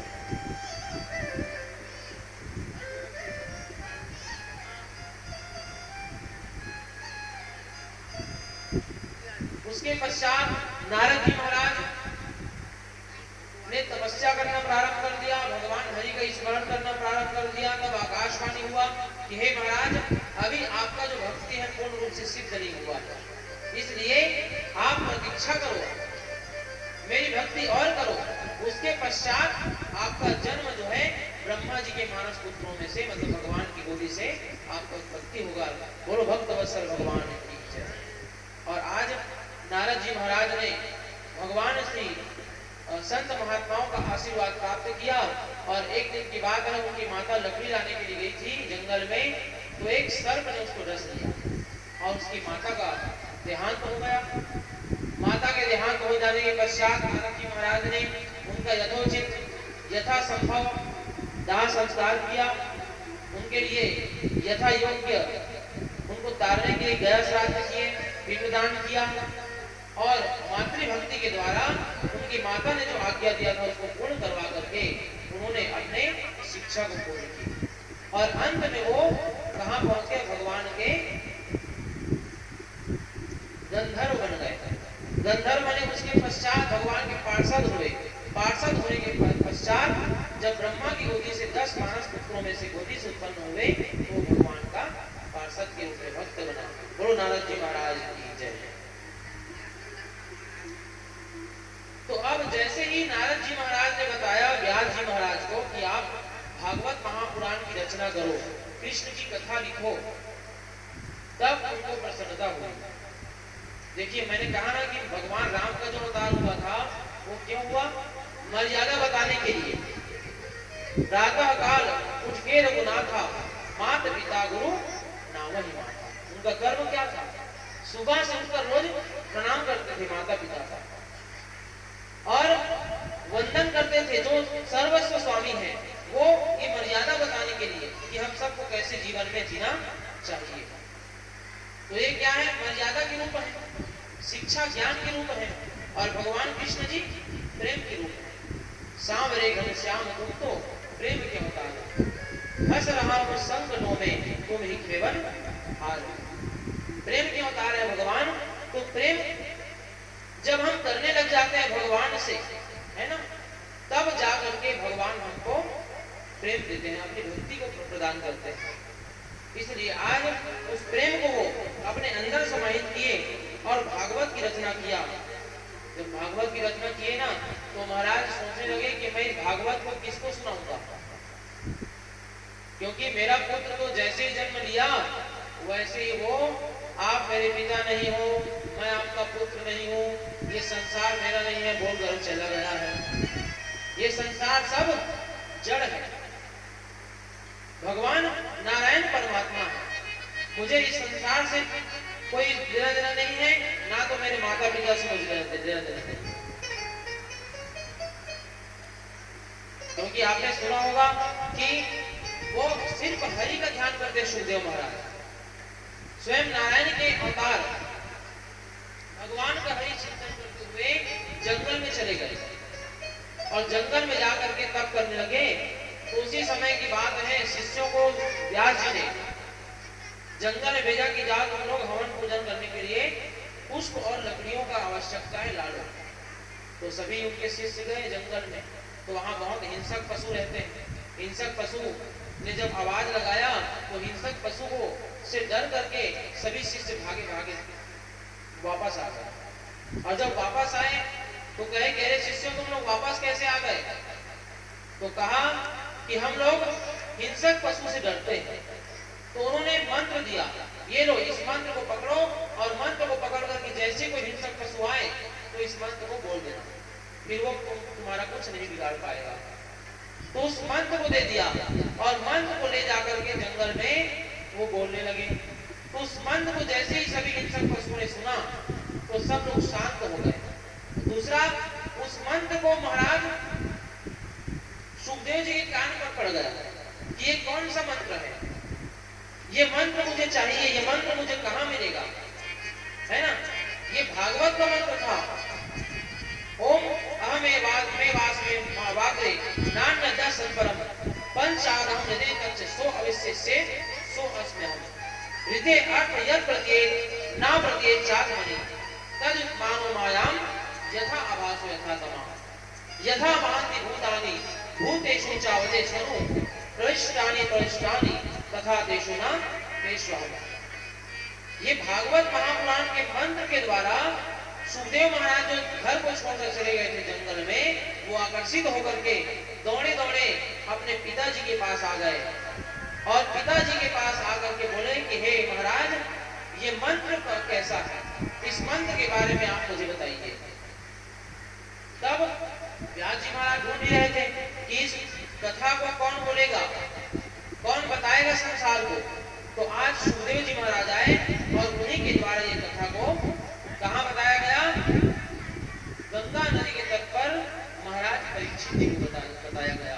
बोलो बांके बिहारी लाल की जय। और जब गंगा जी के तट पर इन्होंने इस कथा को सुनाया, तो इस कथा को श्रवण करके महाराज परीक्षित जी का कल्याण हुआ, जिस प्रकार हम सबका कल्याण हो रहा है, क्योंकि यह अमर कथा है।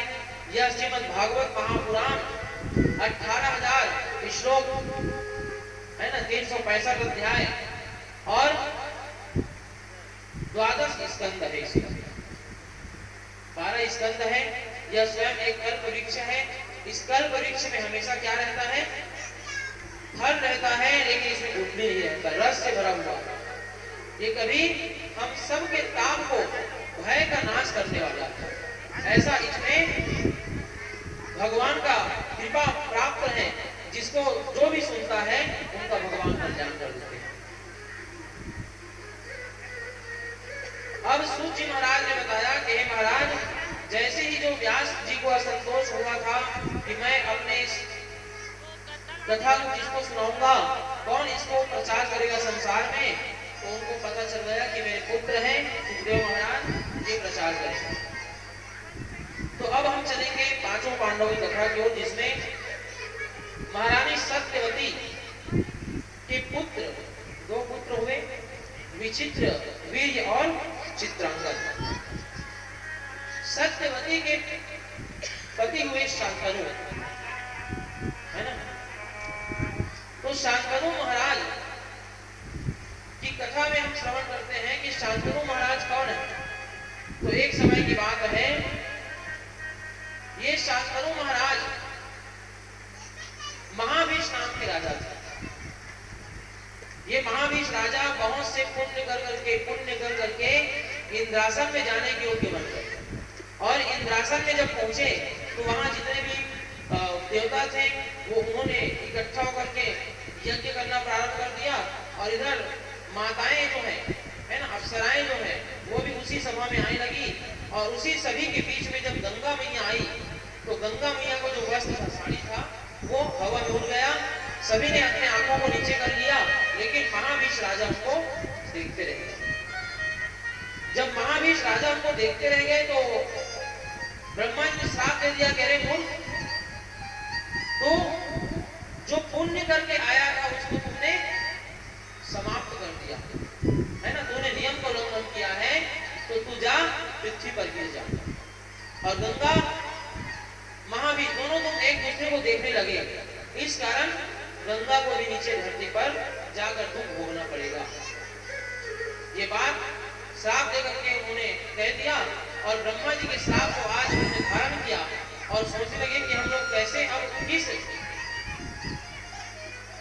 राजा के पुत्र बनकर हम उत्पन्न होंगे, क्योंकि हमें धरती का जो पाप है उनको भुगतना पड़ेगा।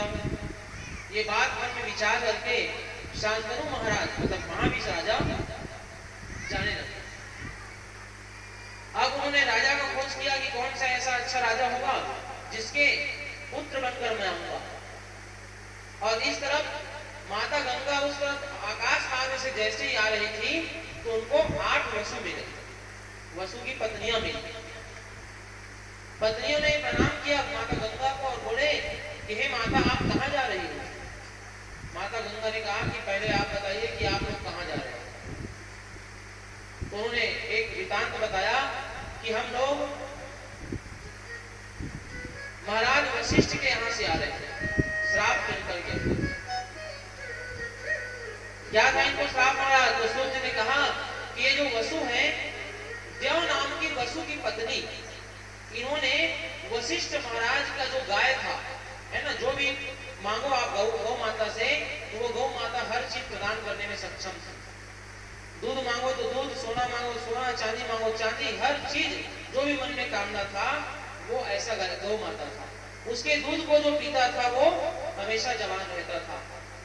तो एक दिन की बात है, देव नाम के वसु की पत्नी ने कहा कि हे महाराज देव जी, यदि आप इस गौ को चुरा ले और चुरा करके हमारे घर में ला ले, तो इसके दूध को हम अपने सहेली को पिला देंगे, क्योंकि उनका जो तबीयत है बिगड़ा रहता है, तो उनको आराम मिल जाएगा।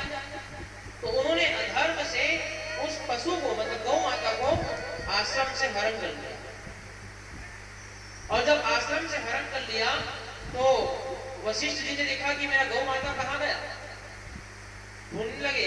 तो उन्होंने आंख को बंद किया और आंखों को बंद करके देखा तो पता चल गया कि इन जो 8 वसु हैं उनमें से जो बड़ा वसु है देव, उसने इस कृत्य को किया है, मेरे गौ माता को चुराया है। तो मैं श्राप देता हूं कि तुम लोग धरती पर गिरकर दुख भोगो, गर्भ का दुख भोगना पड़ेगा। तब इसी वृतांत को बताया कि हमको श्राप मिला है, तो हम लोग यही सोच रहे हैं कि हम लोग मनुष्य के गर्भ में नहीं जाएंगे, क्योंकि मनुष्य का गर्भ जो है नरक के समान है। जीते जी नरक देखना है तो माता के गर्भ में ही है ना। और माता के गर्भ में जो बालक रहता है वो हमेशा प्रार्थना करता रहता है। क्या प्रार्थना करता रहता है कि भगवान मुझे इस धरती पर मत भेजो, मुझे अपने चरणों में विश्राम दो, सदा मैं आपका गान गाता रहूं, भूलूं नहीं मैं नाम तुम्हारा।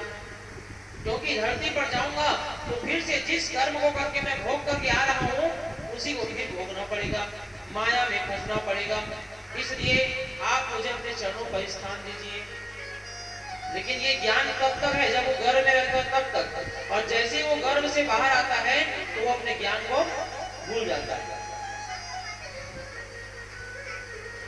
तो आज गंगा मैया ने कहा कि हे देवियों, आप लोग चिंता मत करो,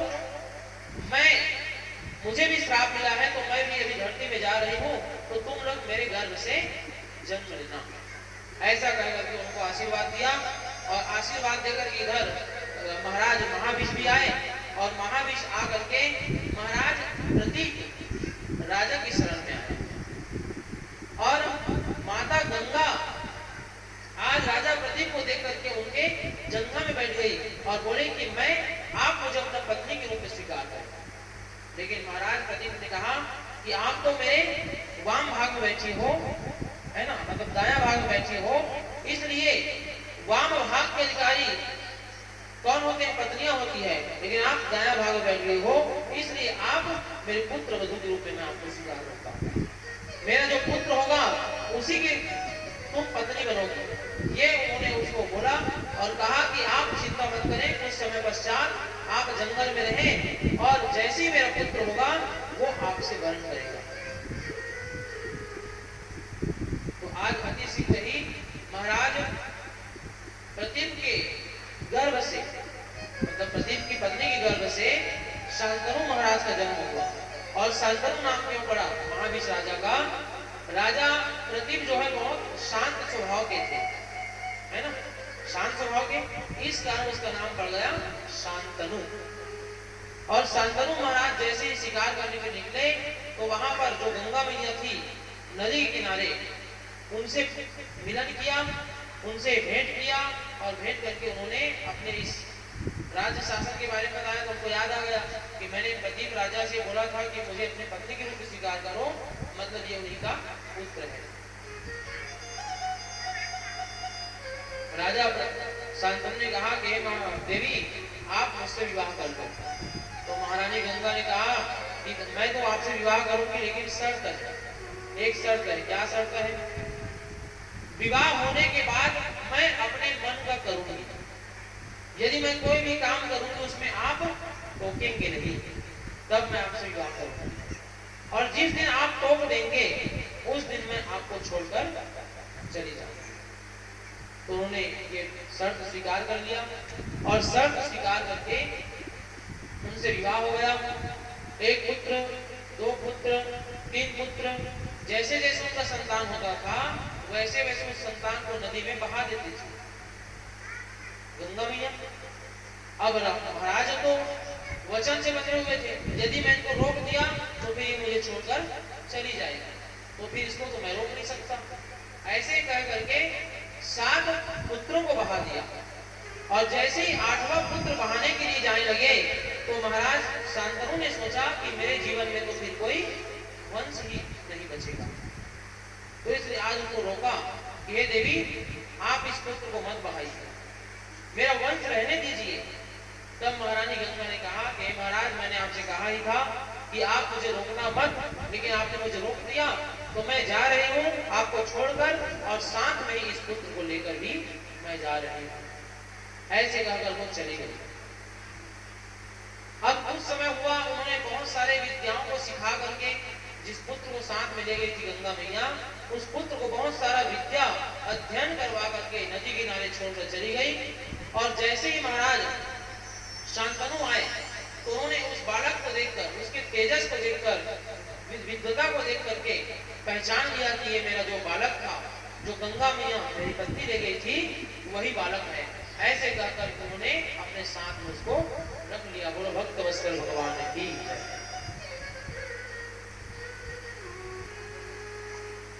अब ये सत्यवती मैया है ना, सत्यवती मैया के पुत्र कौन है?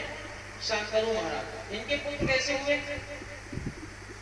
पराशर महाराज वेद व्यास के जो पिता हैं, ये नदी के किनारे गए जहां पर मत्स्य गंधा नाव को चलाने का काम करती थी। और नाव को चलाने का काम करती थी तो नाव में बैठने के लिए, इस पार से उस पार होने के लिए जब महाराज पराशर गए तो उन्होंने उनसे कहा कि हे देवी, मैं आपसे संभोग करना चाहता हूँ, मिलन करना चाहता हूँ। तो कहे कि यहाँ पर सब देख लेंगे, शर्त है कि आप मेरे जो शरीर में दुर्गंध आ रहा है मछली का, उस दुर्गंध को दूर करो, सुगंध रहे मेरे शरीर में, और जितना भी कोहरा है उस कोहरा को आप दूर करो। उस शर्त में मैं आपसे संभोग करूंगी। तब उन्होंने उस शर्त को मान लिया और उन्होंने अति शीघ्र उनके शरीर को स्पर्श करते ही सुगंध आने लगा, इसलिए उसका नाम पड़ गया मत्स्य गंधा, है ना, मत्स्य गंधा। गंध जो आ रहा था उसलिए अद्रिका भी बोला जाता है उसको, एक नाम है उसका अद्रिका। ये पहले जन्म की उपरिचर राजा की पुत्री है, जो मछली के पेट में समाये हुई थी, जिसको मछुआरों ने जैसे ही पकड़ा और मछली को काट करके उस बालक को निकाला गया। तो एक पुरुष हुआ, एक स्त्री हुई। तो एक स्त्री कौन है? यही मत्स्य गंधा, और दूसरा बालक जिसको राजा ने रखा था। तो ये महाभारत की कथा है, बहुत सारा ऐसा कथा है जिसमें जाना पड़ता है ना। संक्षिप्त में लेंगे महाभारत कथा को, जिसमें हम कहाँ पहुंचे थे? सत्यवती। तो सत्यवती मैया से जब उन्होंने संभोग किया तो उसी से एक बालक का जन्म हुआ, और वही बालक का नाम पड़ा वेद व्यास। बोलो वेद व्यास महाराज की जय। द्वीप में जाकर के इनका जन्म हुआ, है ना। जब टापू रहता है ना समुद्र के बीच में, टापू बड़ा बड़ा, वैसे ही टापू में उनका जन्म हुआ, इस कारण उनको द्वैपायन भी कहते हैं। और दूसरा, वेदों का उन्होंने बढ़ावा किया, वेदों को बढ़ाया, इसलिए वेद उद्धार भी कहा जाता है। तो माता सत्यवती ने उसी दिन कहा था कि बेटा तुम जाओ, जाकर तुम अपना कर्म करो, और जिस दिन मैं तुम्हें याद करूंगी उस दिन तुम वहीं पर उपस्थित हो जाना। ऐसा बोलकर माता चली गई थी। तो आज यही सत्यवती मैया ने अपने शांतनु से जो पुत्र उत्पन्न हुआ था, विचित्रवीर और चित्रांगद, इन दोनों को के विवाह के लिए संपत्ति प्रदान की। काशीराज के यहाँ स्वयंवर हो रहा था। काशीराज के नगर में स्वयंवर हो रहा था। उस स्वयंवर में जाकर के भीष्म पितामह महाराज पहुंचे, है ना। और भीष्म पितामह महाराज पहुंच करके अंबा, अंबिका और अंबालिका तीनों कन्याओं को हरण करके सभी भरी सभा में खींच कर ला लिए और कहे कि रे राजाओं, यदि तुम लोग इन तीनों कन्याओं को रखना चाहते हो तो तुम लोगों को मुझसे युद्ध करना पड़ेगा। तो भीष्म पितामह महाराज बहुत ही ताकतवर थे, है ना। भीष्म पितामह के नाम क्यों पड़ा इनका? कारण है कि शांतनु महाराज जब तालाब के किनारे घूमने के लिए निकले थे राजा, तो उसी सत्यवती को देखा हुआ है मछुआरे घर में। तो सत्यवती को देखा तो कहे कि महाराज मैं आपके पुत्र से विवाह करना चाहता हूँ।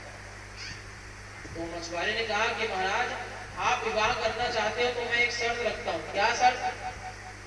आप शर्त रखो, संकल्प लो कि जो सत्यवती गर्भ से बालक होगा उसी को आप राजगद्दी पर बैठाओगे, है ना।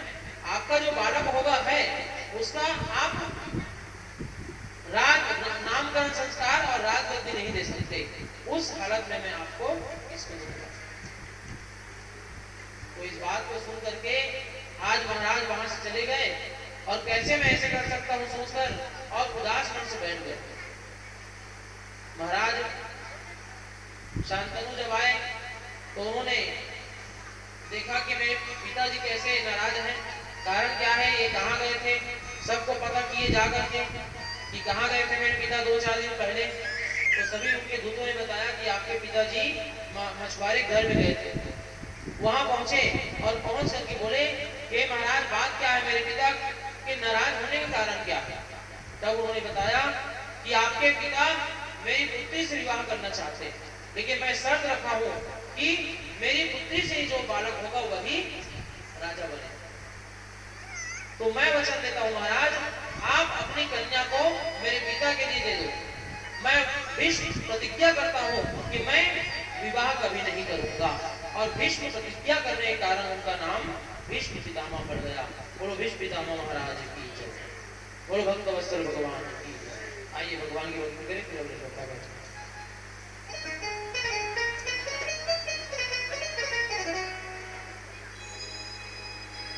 शिवा के बिहारी लाल की जय।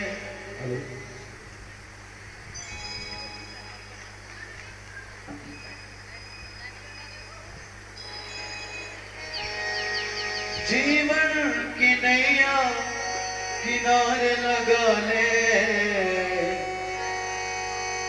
किनारे लगा ले।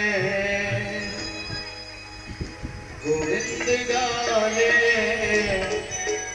गोपाल गाले, गोविंद गाले, गोपाल गाले, गोविंद गाले, गोपाल गाले। जीवन की नैया किनारे लगा ले, किनारे लगा ले। जीवन की नैया किनारे लगा ले, किनारे लगा ले। गोविंद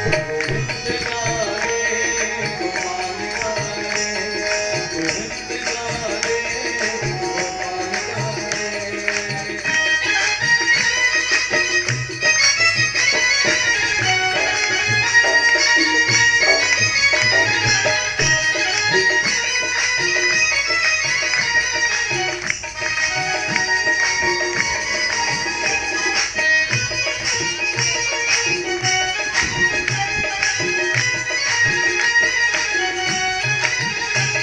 न भाई संभाले, न बेटा संभाले, न भाई संभाले, न बेटा संभाले।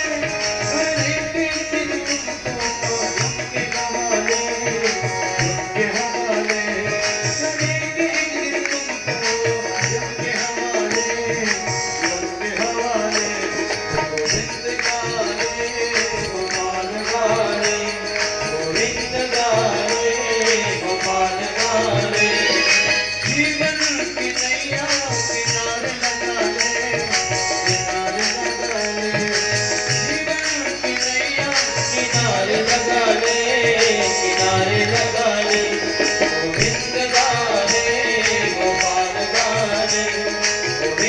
गावे, गोपाल गावे।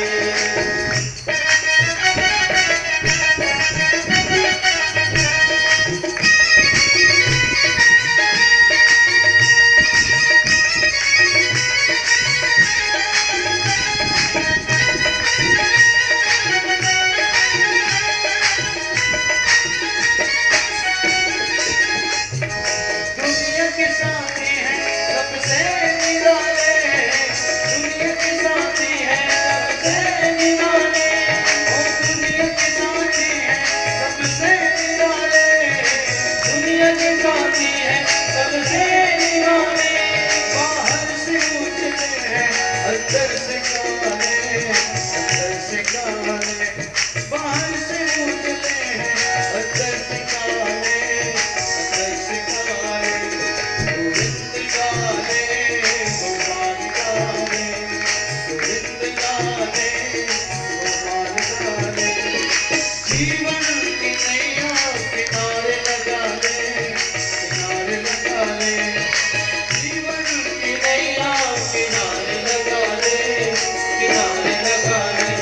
गोविंद गावे, गोपाल गावे, गोविंद गावे, गोपाल गावे, गोविंद गावे, गोपाल गावे, गोविंद गावे, गोपाल गावे।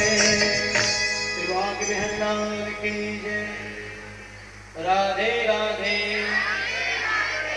राधे राधे।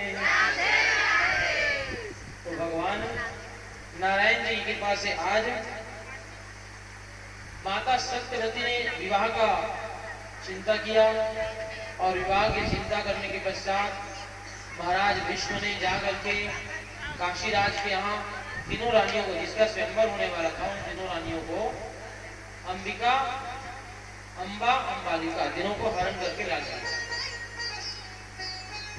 महाराज चित्रांगद का तो युद्ध में मृत्यु हो गया, लेकिन विचित्र वीर को राज्य सौंप दिया गया है ना। सूत जी महाराज ने कहा कि जब अंबा, अंबिका, अंबालिका को लाया गया हरण करके, तो उसमें जो अंबा मैया वो उनको त्याग कर चली गई कि मैंने तो मन ही मन राजा शाल्व को पति के रूप में प्राप्त किया है ना, तो मैं यहाँ नहीं रह सकती कहकर महारानी अंबा चली गई।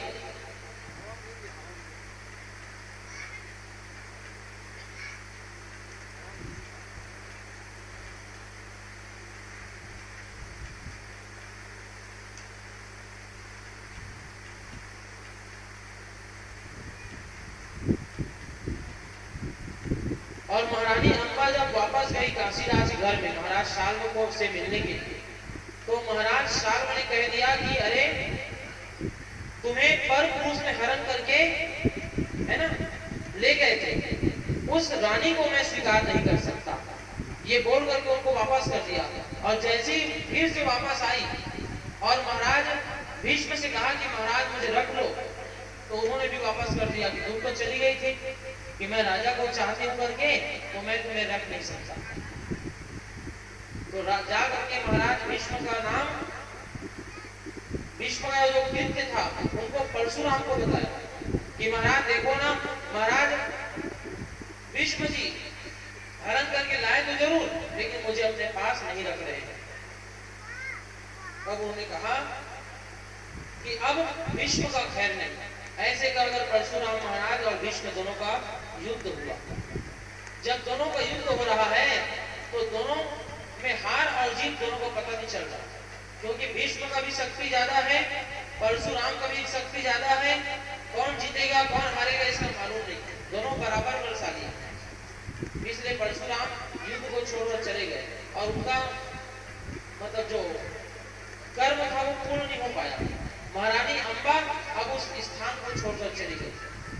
अंबा और अंबालिका है ना, अंबिका और अंबालिका इन दोनों के साथ विवाह करवा दिया गया विचित्र वीर्य का। और विचित्र वीर्य का विवाह हुआ तो उसके पश्चात कुछ दिन में इनका भी मृत्यु हो गया क्षय रोग के कारण विचित्र वीर्य का। जब दोनों पुत्र मारे गए तो माता सत्यवती ने चिंता किया कि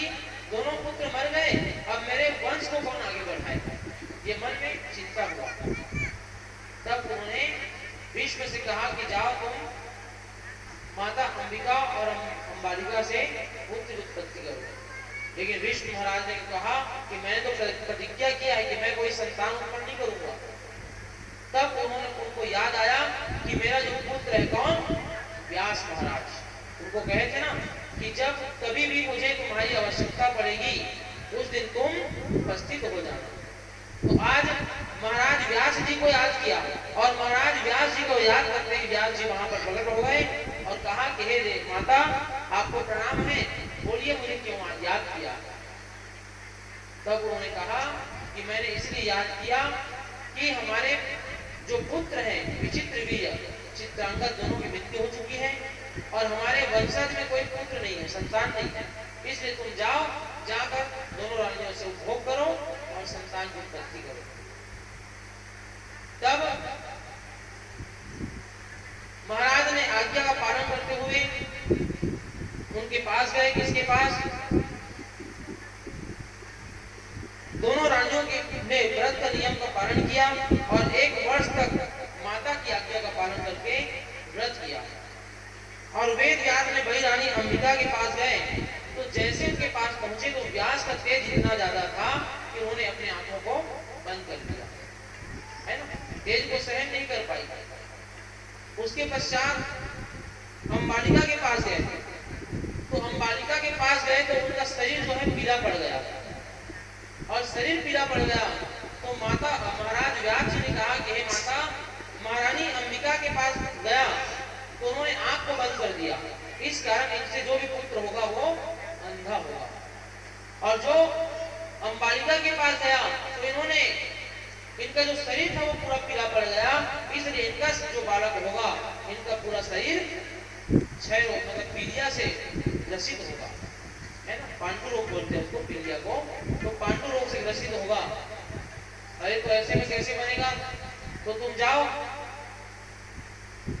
तो दासी के पास गए और दासी से भोग किया तो उसी दासी से एक और पुत्र होगा जिसका नाम पड़ेगा विदुर महाराज। बोल विदुर महाराज की जय। ये कौन होंगे? सदा धर्मवान, धर्म में रत रहने वाले रहेंगे, सदा नीतिवान रहेंगे, है ना। तो अंबिका से धृतराष्ट्र की उत्पत्ति हुई, अंबालिका से पांडु हुए और दासी से धर्मात्मा विदुर की उत्पत्ति हुई। अब यहाँ पर बताया गया कि धृतराष्ट्र महाराज जन्म से अंधे हैं, है ना, इसलिए पांडु महाराज को राजा बना दिया गया। धृतराष्ट्र महाराज अंधे हैं तो बोले कि ये अंधे हैं तो ये कहाँ गाय बाढ़ संभाल पाएंगे, इसलिए धृतराष्ट्र महाराज को राजा मत बनाओ, पांडु महाराज को राजा बनाया जाए। पांडु महाराज को राजा बनाया गया और राजा बना करके उनकी पत्नी कुंती और माद्री दोनों के साथ में वो अति शीघ्र जंगल में पहुंचे। जंगल में जाकर के महाराज इधर उधर विचरण करने लगे। विचरण करते करते दोनों रानियों के साथ में जब जा रहे थे जंगल में तो दोनों प्रणयरत हिरण को देखा, हिरण और हिरनी को। दोनों को देख करके उन्होंने अपने धनुष बाण को निकाला और बाण को छोड़ा और बाण से हिरण को लगा तो वो हिरण हताहत हो गया और हिरण जाते जाते मरते मरते श्राप दिए कि रे महाराज, आपने हम दोनों पति पत्नी को मारा है ना, प्रेम करते हुए हिरण और हिरनी को मारा है, इसलिए हम आपको श्राप देते हैं कि आप जब भी अपने पत्नी से प्रेम करोगे तो आप भी मर जाओगे। ये श्राप हमने दिया। जब ये श्राप हमको मिला तो महाराज का शोक का ठिकाना नहीं रहा, बहुत ही शोक हुआ और बहुत ही शोक में डूब गए। और जब शोक में डूबे तो ऊपर आकाश मार्ग से बहुत सारा रथ जा रहा था। रथ वालों को रोके, कहे कि महाराज आप लोग कहाँ जा रहे हो? कहे कि हम लोग भगवान के दर्शन के लिए जा रहे हैं, तो मुझे भी ले जाओ। कहे कि जो संतानहीन होता है ना उसको हम नहीं ले जाते, आप संतानहीन हो, आपका कोई संतान नहीं है, आप योग्य नहीं हो, आप नहीं जा सकते। और ऊपर से उनको श्राप भी मिला हुआ है कि पत्नी से संयोग भी नहीं कर सकते, तो इसलिए उनको ये शोक हो रहा है कि मैं अब क्या करूं। तो माता कुंती ने कहा कि महाराज आप चिंता मत करो, क्योंकि मेरे पास एक ऐसा मंत्र है जिसको पढ़ने से मैं किसी भी देवताओं को बुला सकती हूँ। अच्छा, तो वो कौन सा मंत्र कैसे मिला? कहे कि मैं जब बचपन में दुर्वासा महाराज हमारे घर में आए हुए थे तो उनका रोज सत्कार करती थी, है ना, गुरु की सेवा करती थी, भोजन बनाती थी, है ना, उनका चरणों की सेवा करती थी, जो कहते थे वही आज्ञा का पालन करती थी। तो उन्होंने मुझे मंत्र दिया और उसी मंत्र से मैंने एक बार महाराज सूर्यदेव को बुलाया। अब मंत्र से सूर्यदेव को बुलाया तो सूर्य महाराज आ गए, बोले कि क्या चाहिए? तो सूर्यदेव को बोले कि मुझे तो कुछ नहीं चाहिए महाराज, मैंने तो बस देख रहा था कि इस मंत्र से कोई आता भी है कि नहीं। तो महारानी मैं आ गया हूँ, मैं बिना कुछ दिए जा भी नहीं सकता। ये बात उनको बोल करके महाराज सूर्य ने एक बालक को दिया, एक छोटा सा बालक दे दिया भेंट के स्वरूप। और माता कुंती ने चिंता किया कि मेरा भी विवाह हुआ नहीं है और मेरे पास ये बालक देखकर लोग क्या बोलेंगे, इसलिए उन्होंने एक टोकरी में बालक को रख करके नदी में बहा दिया। जैसे ही बालक को रखकर बहा दिया तो उधर दुर्योधन का सारथी अधिरथ क्या कर रहा था? घोड़े को पानी पिला रहा था नदी में। तो बहते हुए बालक को जब आते हुए देखा तो उन्होंने उसको रख लिया अपने पास और रख करके उनका पालन पोषण उन्होंने स्वयं किया। और उनका पालन पोषण करते हुए समय बिताने लगे। और कुछ समय पश्चात इधर महाराज सूत जी ने कहा कि हे विष्णु, जो संतानहीन व्यक्ति होता है उसको ऋण होता है। कौन कौन सा ऋण होता है? पितृ ऋण, ऋषि ऋण, देव ऋण, मनुष्य ऋण। इन सब से वो नहीं छूट सकता। कौन? जिसका संतान नहीं है वो। इसलिए संतान होना आवश्यक है। तो आज माता कुंती ने अति शीघ्र ही आवाहन किया। सबसे पहले उन्होंने धर्म का आवाहन किया। धर्म महाराज प्रकट हुए और एक पुत्र को दिया। उसके बाद उन्होंने वायुदेव का आवाहन किया, उन्होंने भी एक पुत्र दिया। तीसरा इंद्रदेव का आवाहन किया, उन्होंने भी एक पुत्र दिया। उसके पश्चात मंत्र को मातृ को दे दिया, है ना। कुंती महाराज ने 3 देवताओं को बुलाया, माता ने, और अपनी दूसरी पत्नी को दिया। जब उस मंत्र को, उस मंत्र से अश्वनी और कुमार को बुलाया। तो धर्म से युधिष्ठिर का उत्पत्ति हुआ, वायुदेव से भीम, इंद्रदेव से अर्जुन और अश्वनी कुमार से नकुल और सहदेव। इस प्रकार 5 पांडव जो पुत्र हैं इनकी उत्पत्ति हुई। और आज पुत्र के द्वारा वो धन्य हो गए। और धन्य होकर के उन्होंने भीष्म पितामह महाराज को बुलाया और कहे कि हे महाराज, आप जाकर हस्तिनापुर में ले जाइए और इसको बताना ये पांडु के पुत्र हैं। सब तरफ आप बता देना कि ये पांडु के पुत्र हैं, नहीं तो फिर ये क्रिया का लोप हो जाएगा। इधर एक दिन पांडु महाराज का जो मन था विचलित हुआ, पत्नी से प्रेम करने का सोचा और जैसी पत्नी से प्रेम करने की सोचे तो वहीं पर उसकी मृत्यु हो गई, क्योंकि उनको हिरण का श्राप लगा था कि जब भी तुम पत्नी से प्रेम करोगे मृत्यु हो जाएगी। तो वो श्राप पूर्ण हो गया और माता कुंती और मातृ वहां से घर चली गई।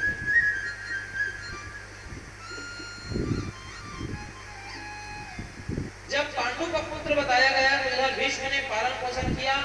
बड़े होने पर पांडवों में जो बड़ा था युधिष्ठिर महाराज, उनको राज्य शासन देने की बात कही। कहे कि पांडु महाराज पहले राजा थे, उनका मृत्यु हो गया, अब पांडु महाराज के बाद राजा किसको बनाया जाए। तो जनता से पूछो तो किसको बनाया जाए। जनता जिसको वोट देगी उसी को हम राजा बना देंगे। तो किसको बनाया जाए? तब सभी जनता ने कहा कि राजा तो हमें युधिष्ठिर को बनाना चाहिए, क्योंकि वो शांत स्वभाव, हमेशा धर्म आचरण करते हैं अपने पिता के जैसे। तो इधर कौरवों के पुत्र को, दुर्योधन महाराज को जन्म हो गया, है ना। इनका विवाह किसके साथ हुआ था? युधिष्ठिर धृतराष्ट्र महाराज का गांधारी से। और गांधारी से जब इनका विवाह हुआ था तो गांधारी मैया को पता नहीं था ये बात कि मेरे पति अंधा है ना। जब विवाह हुआ उसके पहले बताया नहीं गया था। जब पता चला कि मेरे पति अंधे हैं, तो जब मेरे पति संसार को नहीं देख सकते तो मैं संसार को देखकर क्या करूंगी, ये बोलकर उन्होंने अपने हाथों पर पट्टी बांध दिया और पट्टी बांधकर अपने पति के साथ रहने लगी। और इधर महाराज भीष्म पितामह ने पालन पोषण करके बड़े कर दिए। और जब महाराज दुर्योधन को ईर्ष्या हुआ तो कई प्रकार से उनके लिए षड्यंत्र रचा। किसके लिए? महाराज पांडवों के लिए, कि कैसे मैं साम दाम दंड भेद करके इन 5 पुत्रों को मारूंगा। क्योंकि जब देखो तब जनता भी प्रजा भी हमारे लिए ललायित नहीं रहते, ललायित रहते हैं तो इनका काम होता है। हमको कोई देखने वाला नहीं है, ना पूछने वाला नहीं है, पिता भी अंधे बने बैठे हैं, इनको भी कोई चिंता नहीं है पुत्रों का। जब होता था तब वो ईर्ष्या करते थे। कौन? पांडवों के प्रति। तो भैया जीवन में बस याद रखना कि संसार में कभी भी किसी से ईर्ष्या नहीं करना चाहिए। क्योंकि ईर्ष्या जब हम करते हैं, किसी के लिए हम गड्ढा खोदते हैं तो स्वयं गड्ढे में गिर जाते हैं। क्योंकि विदुर महाराज धर्म में चलवाने वाले व्यक्ति थे और विदुर महाराज दुर्योधन के साथ थे, इधर पांडवों के साथ भगवान कृष्ण थे। लेकिन धर्म उधर भी था, धर्म इधर भी है, लेकिन धर्म के मार्ग से वो विदुर नहीं चलता था, वो अधर्म से चलना चाहता था। कौन? दुर्योधन महाराज। आज अधिरथ महाराज ने, पूज्य महाराज ने कहा कि हे ऋषियों, जिस बालक को उन्होंने प्राप्त किया था अधिरथ महाराज ने, उसको आज शिक्षा दिलवाने के लिए ले गए। कई गुरुकुल में ले गए। गुरुकुल में जाकर के अधिरथ महाराज उनको युद्ध कला की शिक्षा प्राप्त करने के लिए आज्ञा मांगते थे तो उनको भगा दिया जाता था कि आप इस शिक्षा के योग्य नहीं है। तब अंतिम में परशुराम जी के पास पहुंचे और परशुराम जी महाराज के पास पहुंच करके उन्होंने अपने आप को, है ना, ब्राह्मण बता करके, हे महाराज आप कृपा करें, आप ही हैं जो हमारे ब्राह्मण बालक को शिक्षा दे सकते हैं। तो परशुराम का क्या उद्देश्य था कि जो कोई भी ब्राह्मण आता, ब्राह्मण को शिक्षा देते, युद्ध कला। कोई क्षत्रिय को युद्ध कला का शिक्षा नहीं देते थे। तो आज उन्होंने ब्राह्मण का बालक है कह करके परशुराम जी महाराज को बहुत ही सुंदर युद्ध कला सिखाया। और युद्ध कला सिखाया तो एक दिन की बात है, परशुराम महाराज जी अपने शिष्य की गोदी में बैठे हुए थे। जब शिष्य की गोदी में बैठे हैं, मतलब सोए हुए हैं, तो उनको घोर निद्रा आ गया और शिष्य के जंघा को एक बहुत बड़ा कीड़ा आकर के काटने लगा। और जब बहुत बड़ा कीड़ा उसके जंघा को काट रहा है, बहुत रक्त बह रहा है, फिर भी उन्होंने कहा कि मेरे गुरुदेव जब तक सोए हुए हैं तब तक मैं इधर हिलडुल नहीं सकता। इसलिए उन्होंने चीख भी नहीं मचाई, एक आवाज भी नहीं निकाला, रक्त का धार बह गया। और आज जैसे ही गुरुदेव महाराज का निद्रा टूटा और उठ करके देखे तो ये रक्त कहां से आ रहा है। देखा कि मेरे शिष्य के जंघे से रक्त बह रहा है। तो आज उन्होंने कहा कि महाराज आप ब्राह्मण नहीं हो सकते। इसको बोले अपने शिष्य को, आप ब्राह्मण नहीं हो, क्योंकि इतना ज्यादा सहन ब्राह्मण में शक्ति नहीं होता, इतना दुख सहन करने का, है ना। यदि सहन है तो क्षत्रियों में है, और तुम ब्राह्मण हो, इस कारण तुम ब्राह्मण नहीं हो, तुम क्षत्रिय हो, मतलब तुमने मुझसे झूठ बोल करके विद्या सीखा है। इसलिए मैं तुम्हें श्राप देता हूं कि तुम जब कभी भी तुम्हें आवश्यकता पड़ेगी एकदम विद्या का, उस दिन उस विद्या को भूल जाओगे। ये श्राप देता हूं। बहुत ही विनय किया। शिष्य महाराज ने कहा कि गुरुदेव मुझसे भूल हो गई है, मैं क्षत्रिय हूँ, लेकिन मैंने कोई छल कपट नहीं किया, बस आपकी मैंने सेवा किया है। आप कृपा करके मेरे जो मुझे मिला था गुरु दक्षिणा उसको आप दे दीजिए। जब इस बात को उन्होंने कहा तो उनके ऊपर दया किया और उनके दया के द्वारा उन्होंने विजय नाम का एक धनुष दिया। कहा कि इस धनुष से तुम जो चाहो वो प्राप्त कर सकोगे, मैं तुम्हें वरदान देता हूँ। ऐसे कहकर विजय नाम का धनुष दिया और धनुष को पा करके वो चले गए। इधर सूर्य महाराज ने कहा कि लोक कथाओं में आता है कि जो किला बनकर आए थे वो इंद्र है ना, उनके बताने के लिए, मतलब ये कौन है उसको बताने के लिए, उजागर करने के लिए इंद्र महाराज बिच्छू के रूप में आए हुए थे, मतलब कीड़ा के रूप में आए हुए थे। ये लोक कथाओं में वर्णित है, ये शास्त्र नहीं है लेकिन लोक कथा का है। आज कर्ण महाराज विजय नाम के रथ को, मतलब धनुष को पकड़ भटकते रहे कि मैं कहाँ जाऊं, क्या करूं, मैं कहाँ रहूंगा, ऐसे सोचकर जब भटकते रहे तो एक दिन की बात है, शब्द वेदी बाण सीख रहे थे चलाने के लिए। शब्द भेदी बाण का मतलब क्या होता है कि आप यहाँ पर रहोगे और कहीं कुछ सुनाई देगा आपको, है ना, और आप बाण छोड़ोगे तो वो बाण उस शब्द में लगेगा, मतलब जो आवाज आ रहा है वहां पर वो लग जाएगा, उसको बोलते हैं शब्द भेदी बाण। आपको जाना नहीं पड़ेगा कहीं, बस उनको सुन करके, जिस प्रकार राजा दशरथ ने शब्द भेदी बाण किसको मारा था, महाराज श्रवण को मारा था, है ना, सुन करके। उसी प्रकार शब्द भेदी बाण से आज एक गौ माता की मृत्यु हो गई, और जब गौ माता की मृत्यु हो गई तब उनके ग्वालों ने कहा कि अरे महाराज, आपने शब्द भेदी बाण से मेरे गौ माता को मारा है, इसलिए अचानक ही तुम भी मारे जाओगे, श्राप दे दिया। और श्राप पा करके जब महाराज कर्ण जी जाने लगे तो जा करके अर्जुन को युद्ध के लिए ललकारा, और अर्जुन को रंग में युद्ध में ललकार करके दोनों का बाहुबल का प्रतीक्षा तपस्या हुआ, और दोनों बाहुबल में बहुत धुरंधर निकले। अर्जुन भी बहुत गांधी धनुष को लेकर के अपने शक्ति का प्रदर्शन किया, इधर अंगराज कर्ण ने भी अपने बाहुबल का प्रदर्शन किया। उसके पश्चात दुर्योधन ने उसकी शक्ति को देख करके उसको अपना मित्र बनाया और अपना अंगराज घोषित कर दिया। बोलो भक्त वत्सल भगवान।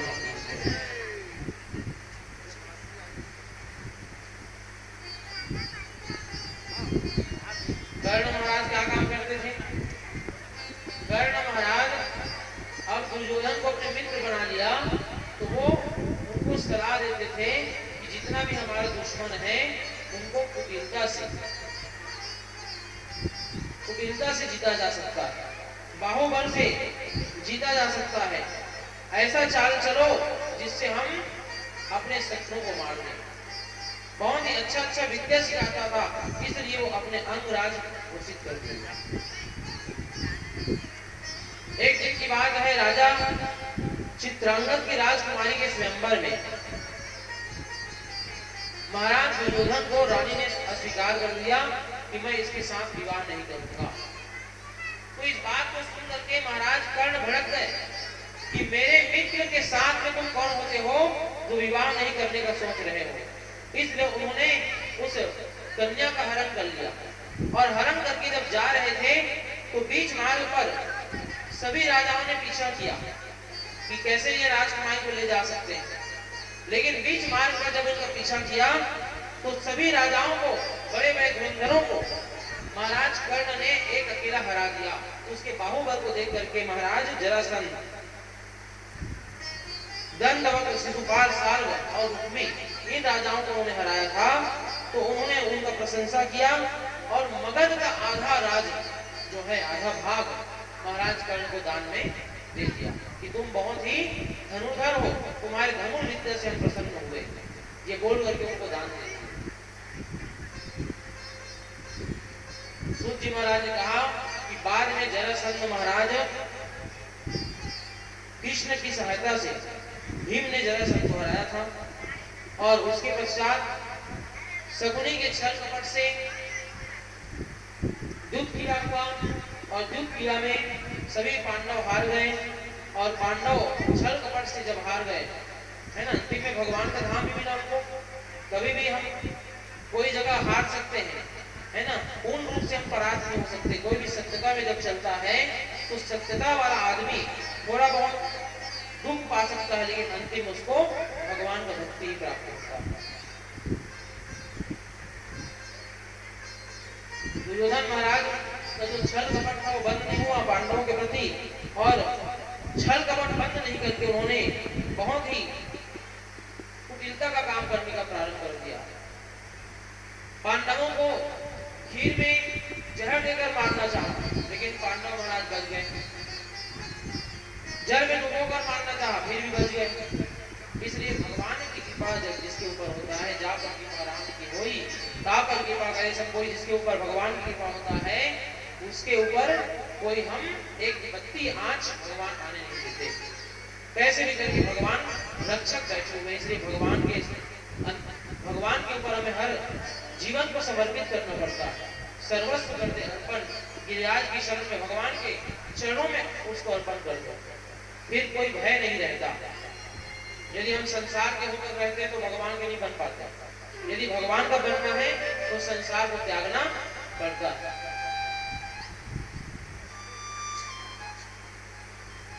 अब यहाँ पर असली चाल खेलने के लिए महाराज दुर्योधन आया। पांडवों के राजगद्दी को छीनने के लिए महाराज धृतराष्ट्र के पास पहुंचे और कहा कि महाराज आप तो सही में अंधे हैं, लेकिन मन के भी अंधे हो गए। आप अपने वाणी से कुछ आपको बोला नहीं जाता, आप देख नहीं पा रहे हैं हमारे साथ अन्याय हो रहा है, अब आप कुछ मत करना, जो करना होगा मैं करूंगा। ये बात महाराज को बोल दिए, अपने पिताजी को बोल दिए और अपने एक दूत को बुलाया और दूत को बुलाकर उसके कंधे पर हाथ रखा। कंधे पर हाथ रख दिया तो अपने आप को विश्वसनीय समझने लगा कि दुर्योधन हाथ रख रहा है, मतलब मैं इसका खास हूं। तो महाराज बोलिए क्या करना है?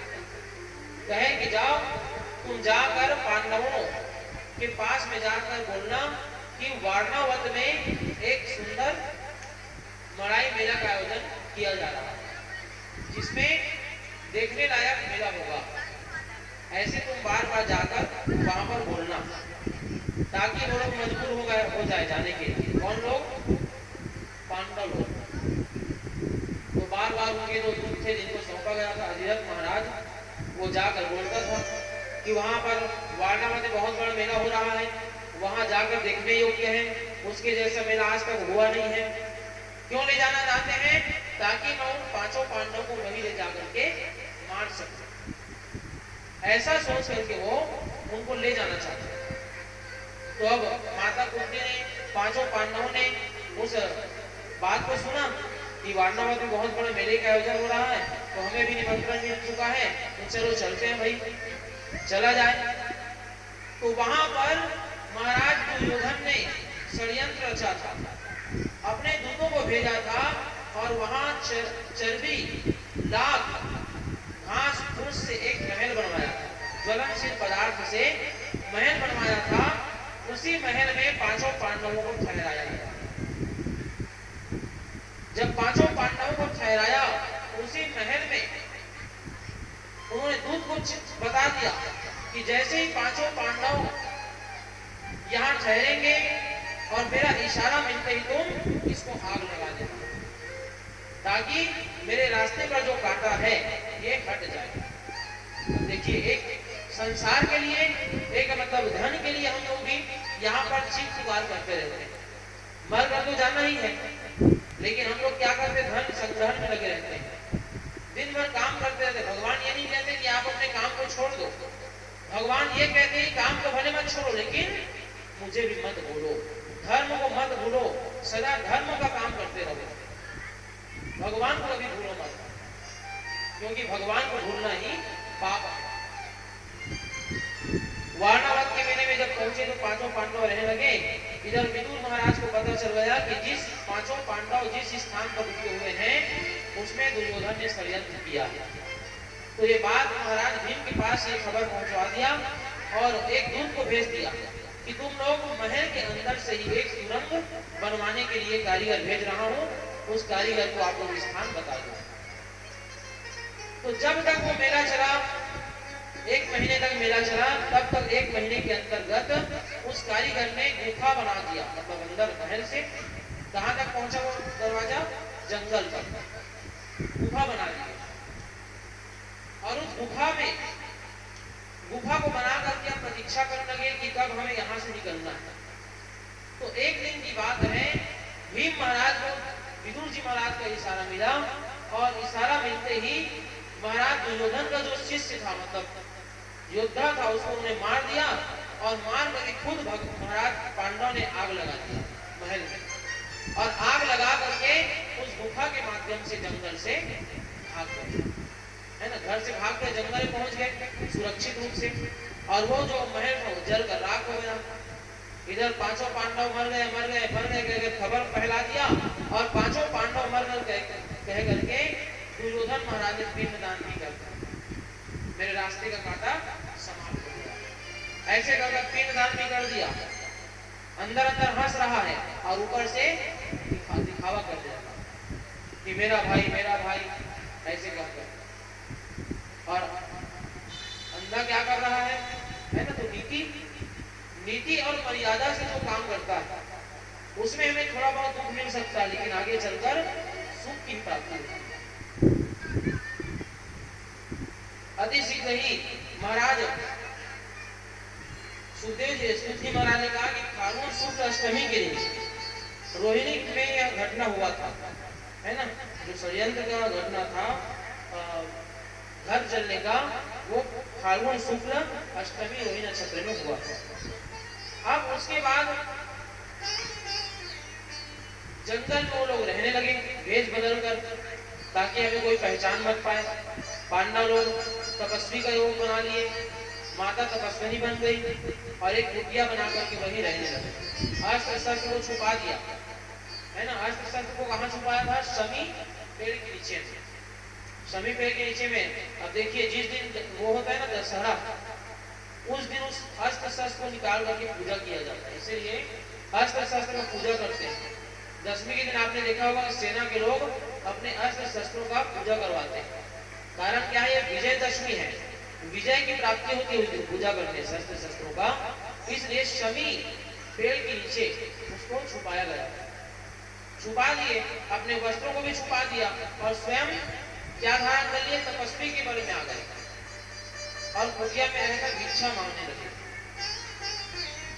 अब यहाँ पर एक समय की बात है, द्रुपद ने स्वयंवर का आयोजन किया और स्वयंवर रचा था अपनी पुत्री द्रौपदी का कि जो भी मेरे इस स्वयंवर में आकर के मछली के प्रतिबिंब में बाण से भेद करके उस मछली के प्रतिबिंब को देख करके भेदन करेगा, उसी के गले में मेरी पुत्री वरमाला डालेगी। उस स्वयंवर में बड़े बड़े राजा महाराजा आए, दुर्योधन आया, कर्ण आया, उधर से पांचों पांडव आए, भगवान कृष्ण भी वहीं बैठे हुए थे। सब लोग अपने बाहुबल का शक्ति दिखाने के लिए पहुंचे और बाहुबल का शक्ति दिखाने के लिए जब पहुंचे तो यहाँ पर महाराज दुर्योधन आया, कहे कि मैं एक ही बाण से उसको भेदन कर दूंगा। तो जल्दी में हड़बड़ी का काम नहीं होता है ना, जल्दी में गड़बड़ी हो जाता है। इसमें थोड़ा सा शक्ति का, मन की शक्ति का बल का भी, बुद्धि का बल भी लेना पड़ता है। अरे मोर पर काहे न होगा, देख मैं कैसे करता, ऐसे कई बार जल्दी में वो नहीं कर पाता। और बुद्धि से शांति से अगर काम करता ना तो एकदम प्रेम से हो जाता है, काबर सम्मान के साथ करा था। और दुर्योधन महाराज बोले कि मैं अभी उसका भेदन करता हूँ। नीचे एक क्या था? कुआं था और ऊपर मछली था। उस मछली का छाया इस जो तालाब था वह उसमें दिखता था। तो आपको क्या करना है कि उस मछली को, इस छाया को देखना है और ऊपर बाण चलाना है बिना देखे, है ना। जिसका बाण जो है उसकी आंख में लग जाएगा तो समझो कि उसी के साथ मेरी बेटी का विवाह करूंगा। लेकिन बाण नहीं लगा उससे, किससे? दुर्योधन से। वो अलग जगह जाके रख गया। उसके बाद कर्ण महाराज आया बाण मारने के लिए। तो आज भगवान कृष्ण ने द्रौपदी को देखा और कहे कि नहीं, इशारा कर दिया कि ये, क्योंकि भगवान जानते थे कि कर्ण ये कर सकता है। कर्ण बहुत बाहुबल का योद्धा था ना, अर्जुन के जैसा योद्धा था, इसलिए भगवान को पता चल गया कि ये तो एक ही बाण से उसको भेदन कर देगा। और वैसे में जिनका विवाह पांडवों से नहीं हो पाएगा, इसलिए आज उन्होंने क्या कर दिया? इशारा कर दिया माता द्रौपदी को कि नहीं। माता द्रौपदी ने कहा कि मैं इस पुत्र से विवाह नहीं कर सकती। आज उन्होंने कर्ण महाराज को वापस भेज दिया और अपने आप को अपमानित समझने लगे। अब अंतिम में आए अर्जुन और अर्जुन महाराज ने प्रतिबिंब को देखा, छाया को देखकर ऊपर बाण चलाया और जैसे ही बाण जाकर मछली को लगा वैसे ही माता ने उनको गले में वरमाला पहना दिया। बोलो भक्त वत्सल भगवान की जय।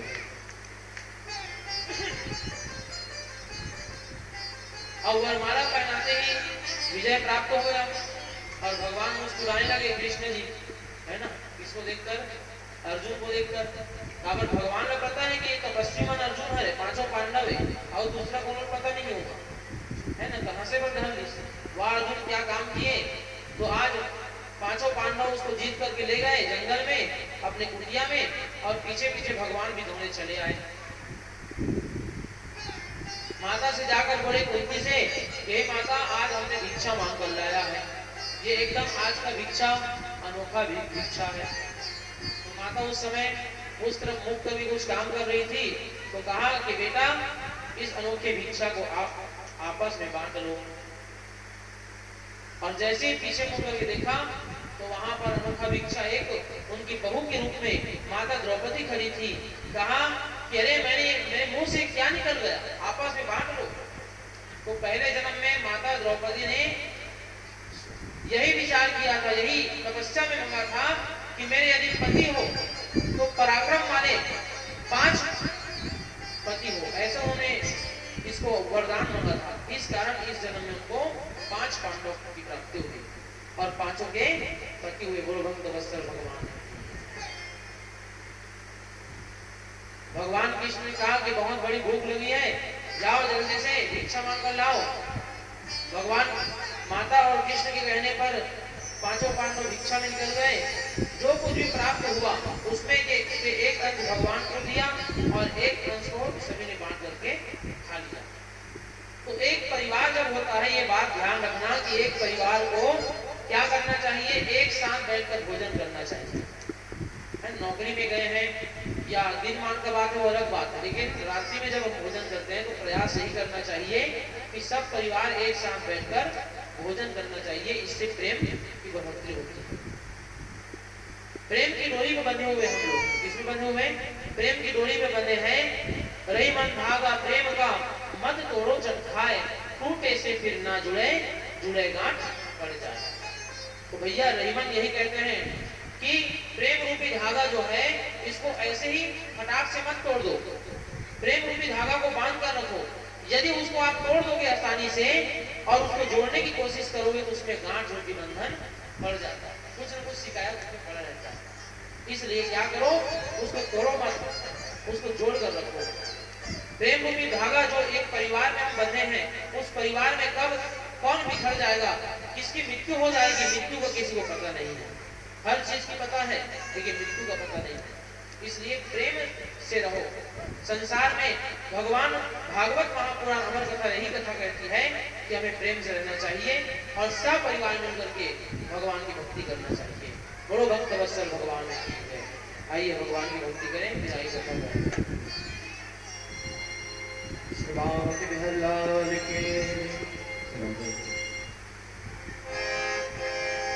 वृंदावन जाने को जी चाहता है, वृंदावन जाने को जी चाहता है, वृंदावन जाने को जी चाहता है, वृंदावन जाने को जी चाहता है, जी चाहता है, जी चाहता है, जी चाहता है, जी चाहता है, वृंदावन जाने को जी चाहता है, वृंदावन जाने को जी चाहता है।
राधे राधे राधे राधे।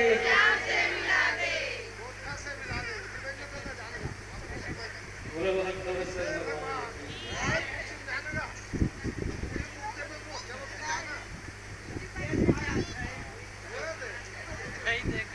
चलिए बाद में मिलते हैं, आप बैठिए।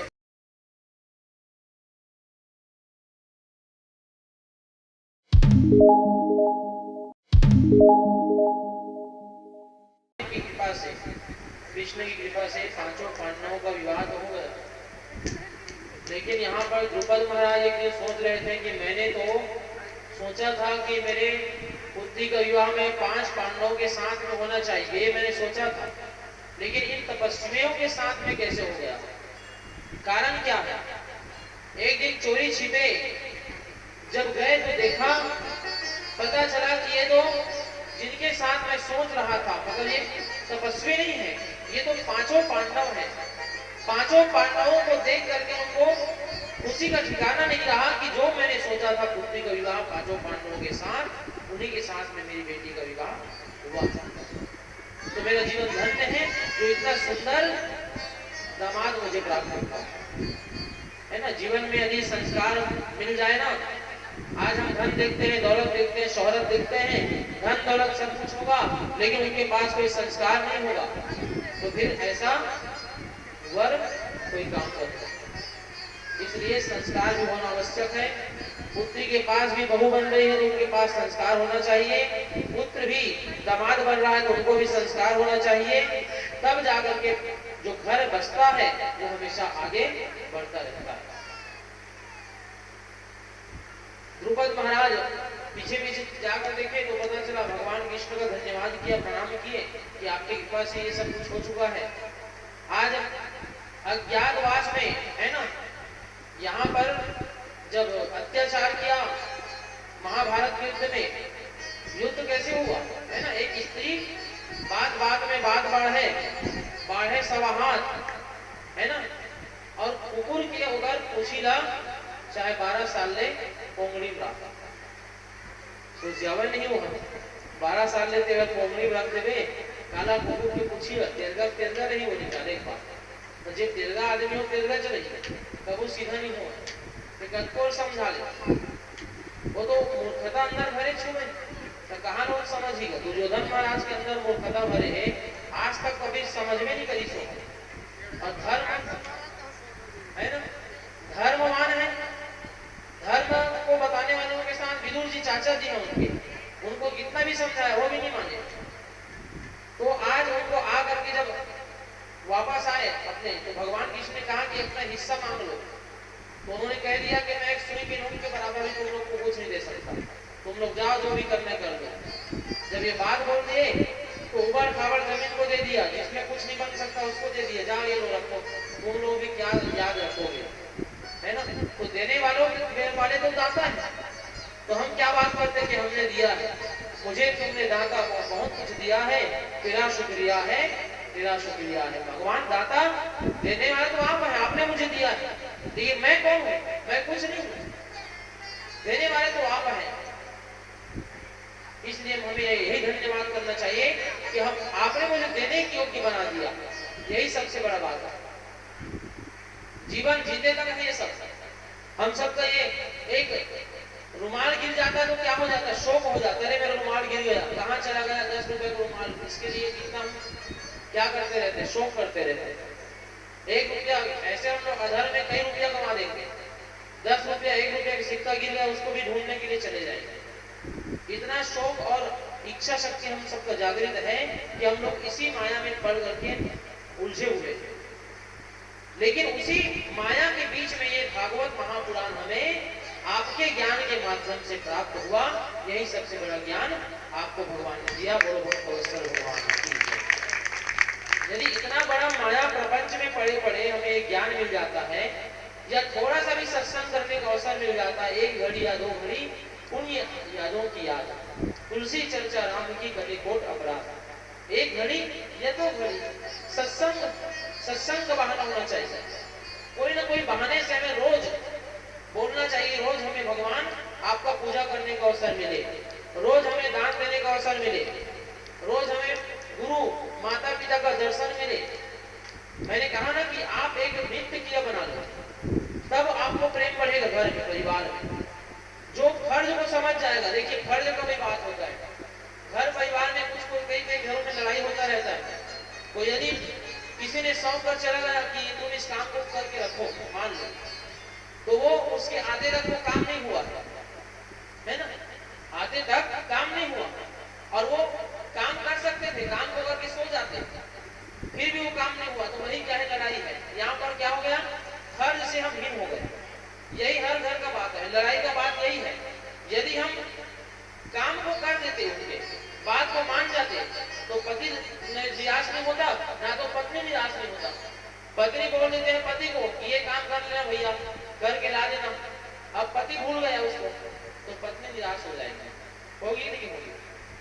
और यदि पति पत्नी से बोले कि पत्नी तुम इस काम को करके रख लेना, लेकिन पत्नी करके नहीं रखी है, काम को करके सो जाती है और काम करती, वो बात अलग है, लेकिन नहीं किया है, तो वही क्या है, जो फर्ज से हीन हो जाता है, वही हर घर में लड़ाई का बात हो जाता है। इसलिए अपने फर्ज, जो काम हमको परिवार में बुजुर्गों ने दे दिया, या माता पिता ने दे दिया, या भाई अपने से बड़े भाई ने दे दिया, तो उस फर्ज को निभा दो, क्योंकि वही चीज आपके साथ कल बीतना है। जो आज बड़े बुजुर्ग है, भ्राता है या भाई है, ये तो चले जाएंगे छोड़ के आपको, लेकिन कल आपके ऊपर जब जवाबदारी आएगी, जिम्मेदारी आएगी, तो उनका बात उस दिन आपको याद आएगा।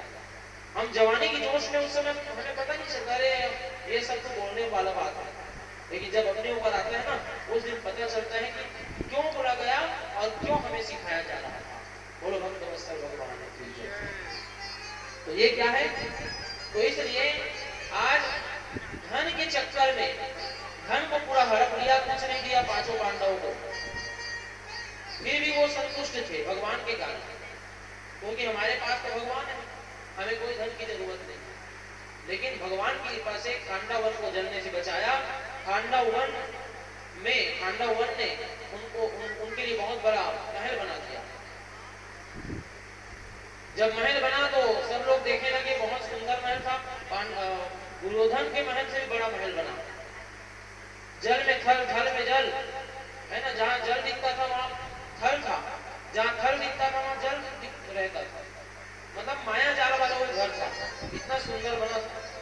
कहने का मतलब ये है कि उन्होंने संतुष्टि किया, इस कारण उनको सब कुछ प्राप्त हो गया। और जब हम संतुष्टि रहते हैं, सब्र करते हैं, तो हमें हर चीज मिल जाता है, और संतुष्टि नहीं करते तो हमें कुछ प्राप्त नहीं होता, जल्दी में सब कुछ हमारा हम ऐसे ही गंवा देते हैं। वैसे ही पूजा में जब हम पूजा करते हैं, भाव भक्ति करते हैं, तो उसमें भी संतुष्टि रखना आवश्यक है, सब्र रखना आवश्यक है। अब आप आज आपने पूजा किया, आप बोलोगे हे भगवान इतना पूजा किया फिर भी मेरा फल मुझे नहीं मिला, तो भैया भगवान से आप परीक्षा मत लो, क्योंकि भगवान भी आपसे परीक्षा ले रहे हो। यदि आप भगवान से परीक्षा ले रहे हो कि भगवान मुझे दे नहीं रहे हो, तो भगवान भी आपको नहीं देकर देख रहे हैं कि आपका सब्र कितना है। आप परीक्षा में पास कर लो। बस यही कहता हूं मैं कि आप भगवान का पूजा कर दो और उसको भूल जाओ, दान कर दो, उसको भूल जाओ कि मैंने दिया। याद रखना है तो अपने पापों को रखो, पुण्य को भूल जाओ कि मैंने ये पुण्य किया था, क्योंकि जितना ज्यादा हम अपने गुणगान करने लग जाते हैं ना, तो पुण्य समाप्त हो जाता है। इसलिए यह ज्ञान है, बहुत ज्ञान जो है पतला होता है, इसको धारण करना बहुत मुश्किल हो जाता है लोगों के लिए। उस सुंदर महल को देखने के लिए आज दुर्योधन भी आया, और दुर्योधन ने जब आकर उस महल को झांकना शुरू किया, तो उसका जो द्वार था महल का, इतना बड़ा महल का द्वार था कि उसके राज्य में कोई ऐसा महल नहीं था उसके जैसा, इतना सुंदर बनाया था विश्वकर्मा जी ने भगवान के कहने से। अंदर गए तो अंदर जाकर के, अब मैंने कहा ना कि थल में जल और जल में थल, तो जहां पर जल दिखता था वहां पर भूमि था, तो वहां धोती को टांग कर तो जाने लगे कि यहाँ पानी है करके दुर्योधन महाराज। अब जैसे ही जाने लगे तो वहां पर ऊपर में माता द्रौपदी खड़ी थी। द्रौपदी माता ने देखा ये महाराज चले आ रहे हैं, देखो हम लोगों के लिए षड्यंत्र किए और हमारे घर को आज झांकने लग गए।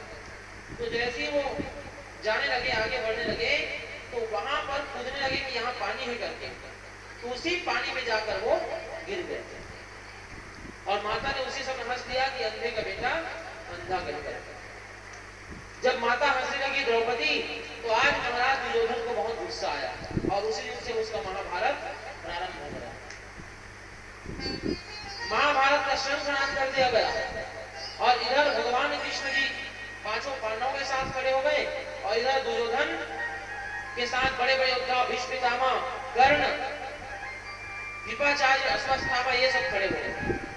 और इधर अति शीघ्र ही भगवान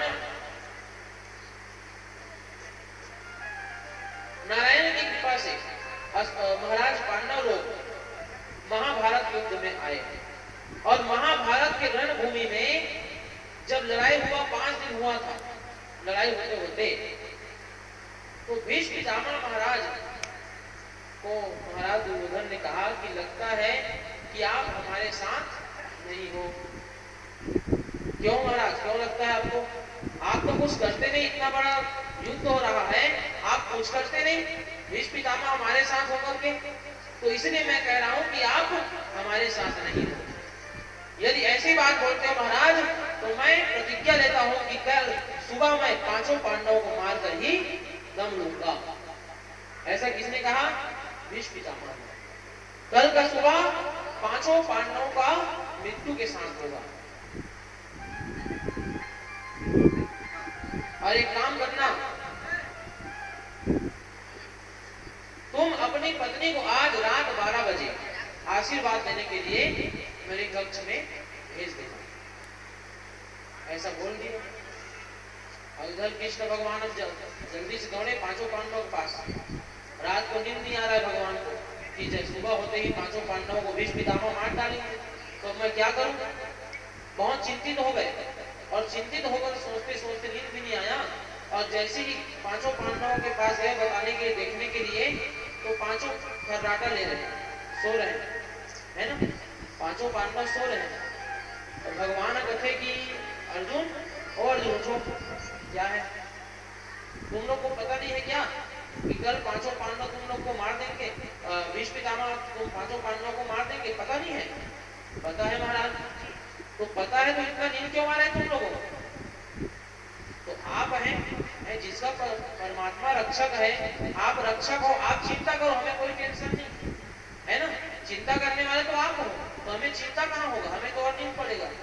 इसलिए निडर कौन होता है संसार में? जो भगवान के ऊपर सौंप देता है। भगवान आप जानो, मैं नहीं जानूंगा, मेरा रक्षा करना नहीं रक्षा करना आपके ऊपर है, मैंने आपको सौंप दिया, अब आप जानो। यदि हम उसी प्रकार सौंप देते हैं तो हम भी निडर होकर घूमने लगते हैं। और आज पांचों पांडव निडर होकर के परमात्मा चिंता करने के बाद अब आपका है जागने का काम, आपका, हमारा तो सोने का काम है। इतना बड़ा भाग्य हमको भगवान ने दिया, उसके पश्चात भी हम समझ नहीं पाते। हम उनको सौंपते ही नहीं तो कहां से हमारा काम करेंगे बताइए? हम खुद करने लग जाते हैं। कभी भी आप कोई वस्त्र ला रहे हो खरीद कर, तो भगवान को अर्पण कर दो कि भगवान ये आपको पहले मैं चढ़ाता हूँ। भोजन बना रहे हो तो भोजन को पहले भगवान को अर्पण करो, भोग लगाए बिना कभी मत खाना। स्नान ध्यान करके भोजन बनाओ और कृष्ण कृष्ण बोलते हुए भोजन बनाओ और उस भोजन को पहले कृष्णार्पण वस्तु करके उसको भोग लगा दो, उसके बाद में सभी परिवार प्रसाद के रूप में पाओ। ये होता है संसार में भगवान का प्रसाद, उसी को कहते हैं जो भगवान में अर्पण है। जिस भोजन को हम बिना भोग के खाते हैं समझो वो अन्न पाप है, इसलिए बिना भोग लगाए कभी खाना नहीं चाहिए। तुलसी के दल घर में वो लगा लो, नित्य क्रिया कर लो कि जैसे भोजन बना उसमें एक छोटे सी कटोरी में थोड़ा चावल को रख कर भोग लगा के रख दो भगवान के पास। उसके बाद उसको वापस लाकर उस भोजन में मिला दो, उसके बाद सभी को परोस दो। तो ऐसा जो कहते हैं ना कि अंतिम समय में गंगा जल पिया देवे गा करके, અહીં તો અંતિम समय काबर पिया ही होला અહીં તે રોજ પીને गंगा जल रोज भगवान के पूजा कर रोज गंगा जल पी तो कारण रही अब अंतिम समय में देखे तब पुण्य होते कहा अंत समय नाम मुखावत नहीं अंत समय में गला घूर घूर करा थे खांसा थे खसर खसर नहीं कान में सुनावत नहीं मुंह खांसी निकला तो बोले नहीं जावत तो अंतिम में का नाम नहीं बता अपन शरीर की चिंता करी तो भगवान की चिंता करी तो इसलिए रोज गंगा जल पियो मरने के समय पीना ऐसा नहीं पिलाने वाला मिलेगा भी नहीं ऐसा कोई निश्चित नहीं है कि आपको पिलाने वाला मिल जाएगा ज्ञान रहेगा तो वो पिलाएगा परिवार काम आएगा ज्ञान रहेगा तब अब मान लो आपको कभी भी किसी की मृत्यु होती है तो कोई जगह एक्सीडेंट में मृत्यु हो जाता है कभी हॉस्पिटल में मृत्यु हो जाता है कभी चलते चलते मृत्यु हो जाता है तो क्या उस समय गंगा जल पिलाने वाला मिलेगा क्या नहीं मिलेगा इसलिए रोज गंगा जल पियो अब आजकल कोनो गंगा जल पिया देते नहीं तो मरण खोजत पे दी उल्टा है ना परिवार का कल्याण चाहत रहा अब खटिया में पड़े हैं अब भले जवान हैं लेकिन परिवार का कल्याण चाहत मरेगी नहीं सोचा तो गंगा जल मर जाएगी नहीं पिया हुआ तो ये जीते जी ये पी ले रहा है भाई ताकि अच्छा होगा साल ऐसे पिया ही जरूर लेकिन वो कहा समझी मरण खोजत मरते हुए है ना तो ये क्या है भगवान का जो गंगा जल पान है हमें रोज करना चाहिए रोज भगवान का नाम लो रोज अच्छा देखो रोज अच्छा सुनो रोज अच्छा कर्म करो इससे ही हमें हमारा जो पाप है वो कट जाता है और पुण्य की प्रताप बढ़ता रहता है बोलो वहां के बिहारी लाल की तो अब भगवान आप जानो आपका काम जाने अब हम तो चैन से सोएंगे भैया कि पांचों पांडव सो गए अब इधर माता द्रौपदी भी सोई हुई है तो इधर भानुमति मैया को कह दिया कि 12 बजे भेज देना तो भानुमति जा रही थी बीच रास्ते में भगवान कृष्ण मिल गए भगवान ने कहा क्यों भानुमति कहाँ जा रही हो तो कहे कि मैं तो आशीर्वाद देने जा रही हूँ भीष्म पितामह महाराज ने मुझे बुलाया है अरे वो रत्ना रात में का जागा तो ही भीष्म पितामह महाराज खुश सूझ गए और तोरा होती भेज दे रात के जाए सुबह भी जा सकता आशीर्वाद बस को लेना है भाई तोरा अभी जाए क्या जरूरत आशीर्वाद देना सुबह घरों जा सकते हैं ऐसे की क्या बोला भेजवा दी वापस और वापस भेजवा दी अब यदि द्रौपदी जब पहुंच गई भगवान कृष्ण एक क्षण रूप कहाँ पहुंच गए भानुमति जगह और वापस भेजवा दी एक क्षण रूप द्रौपदी जब पहुंच गई और कथे द्रौपदी उठ रात के 12 बजे उठा कर भगवान का हो गए उठ तो सही है दिया सुते समय नहीं दे दिया भगवान वहां द्रौपदी रूप बनाने सब अर्जुन के संग में सूझ गए अब यदि द्रौपदी कथे मूल पूरा ढाक और तेजा भगवान महाराज भीष्म पितामह जगह अच्छा भीष्म पितामह जब पहुंच गए और प्रणाम करी और चुपचाप प्रणाम करत कुछ बोलना नहीं है कि बता दिए तू भगवान कुछ बोलना मत चुपचाप प्रणाम बस करना और जब प्रणाम किए तो कह दिया अखंड सौभाग्यवती भव क्या आशीर्वाद दिया अखंड सौभाग्यवती भव जैसे ही अखंड सौभाग्यवती भव का आशीर्वाद दिया तो द्रौपदी के मुख से निकल पड़ा महाराज ये क्या सही होगा क्या मेरा सौभाग्य अखंड रहेगा क्या तुम्हें कोई शक है मैंने जो आशीर्वाद दिया वही रहेगा और तुम हो कौन जो ऐसे पूछ रहे हो मैंने तो बताकर बुलाया था तो भगवान भीष्म पितामह जी समझ गए कि ये तुम्हारा का काम नहीं हो सकता जरूर ये छलिया का काम है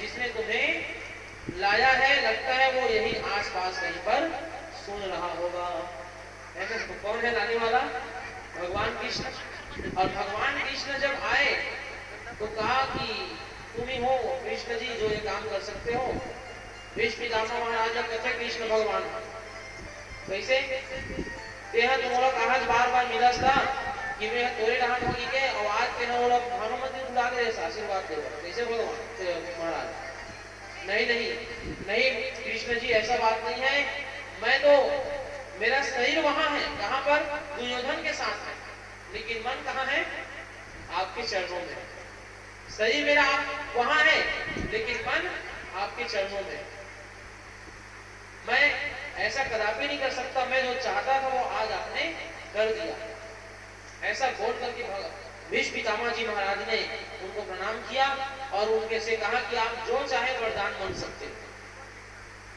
तो उन्होंने वरदान मांगा क्या मांगा इच्छा मृत्यु का वरदान मांगा कि जब मैं चाहूं तब मैं मरूं, और जब मैं मरूंगा उस समय आप सामने हो। यही मैं आपसे वरदान मांगता हूं। तो आज भीष्म पितामह महाराज ने इच्छा मृत्यु का वरदान मांगा, और भीष्म पितामह महाराज 360 बाणों की सैया पर सोए। तो कहा कि मैंने ऐसे कौन सा पाप किया था महाराज जो 360 बाणों की सैया पर मुझे सोना पड़ा? क्या कर्म है मेरा? मैंने तो कोई पाप नहीं किया है।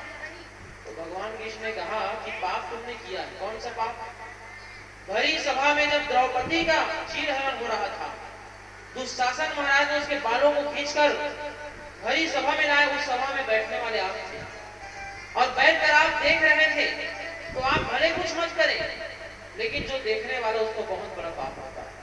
आपने टोका नहीं, आप बड़े बुजुर्ग हो, और बड़े बुजुर्ग होते हुए अधर्म होते हुए आपने देखा, इस कारण आपको ये 360 बाणों की सजा होगी। अब आप सोचो, कलयुग के मानव लोग सोचो कि देखने बस से इतना पाप है, तो ऐसे अधर्म हमसे कई प्रकार का होता है, तो उससे कितना हमें सजा मिलेगा?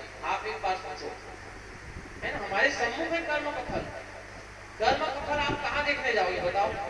हमारे साथ में होगा, मरेंगे तो जो जो कर्म हमने किया वो फल हमें प्राप्त होगा। लेकिन हमने ऐसा कौन कौन सा पुण्य हमारे साथ जोड़ा है ना? हम थोड़ा सा पुण्य क्या कर देते हैं, बोलने लग जाते हैं। लेकिन जितना ज्यादा आपसे हो सके उतना पुण्य करो।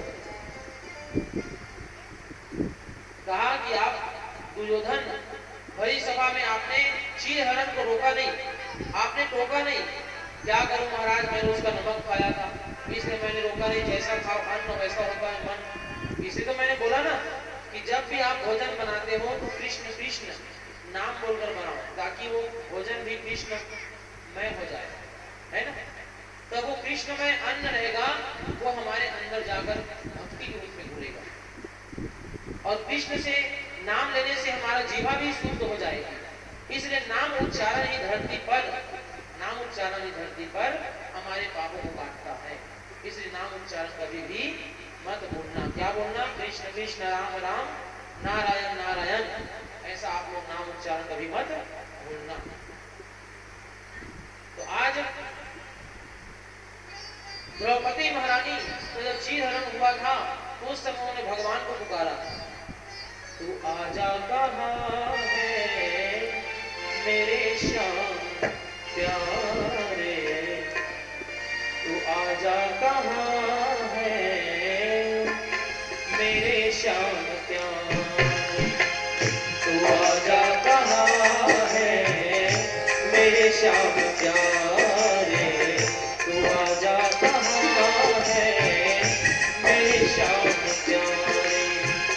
कोई गम का मारा, कोई गम का मारा तुझको पुकारे, तू आजा कहाँ है मेरे श्याम प्यारे, तू आजा कहाँ है मेरे श्याम प्यारे।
मैंने तुझको पुकारा, दया बरसाने वाले कान्हा अब तो दे दो सहारा, दया बरसाने वाले कान्हा अब तो दे दो सहारा।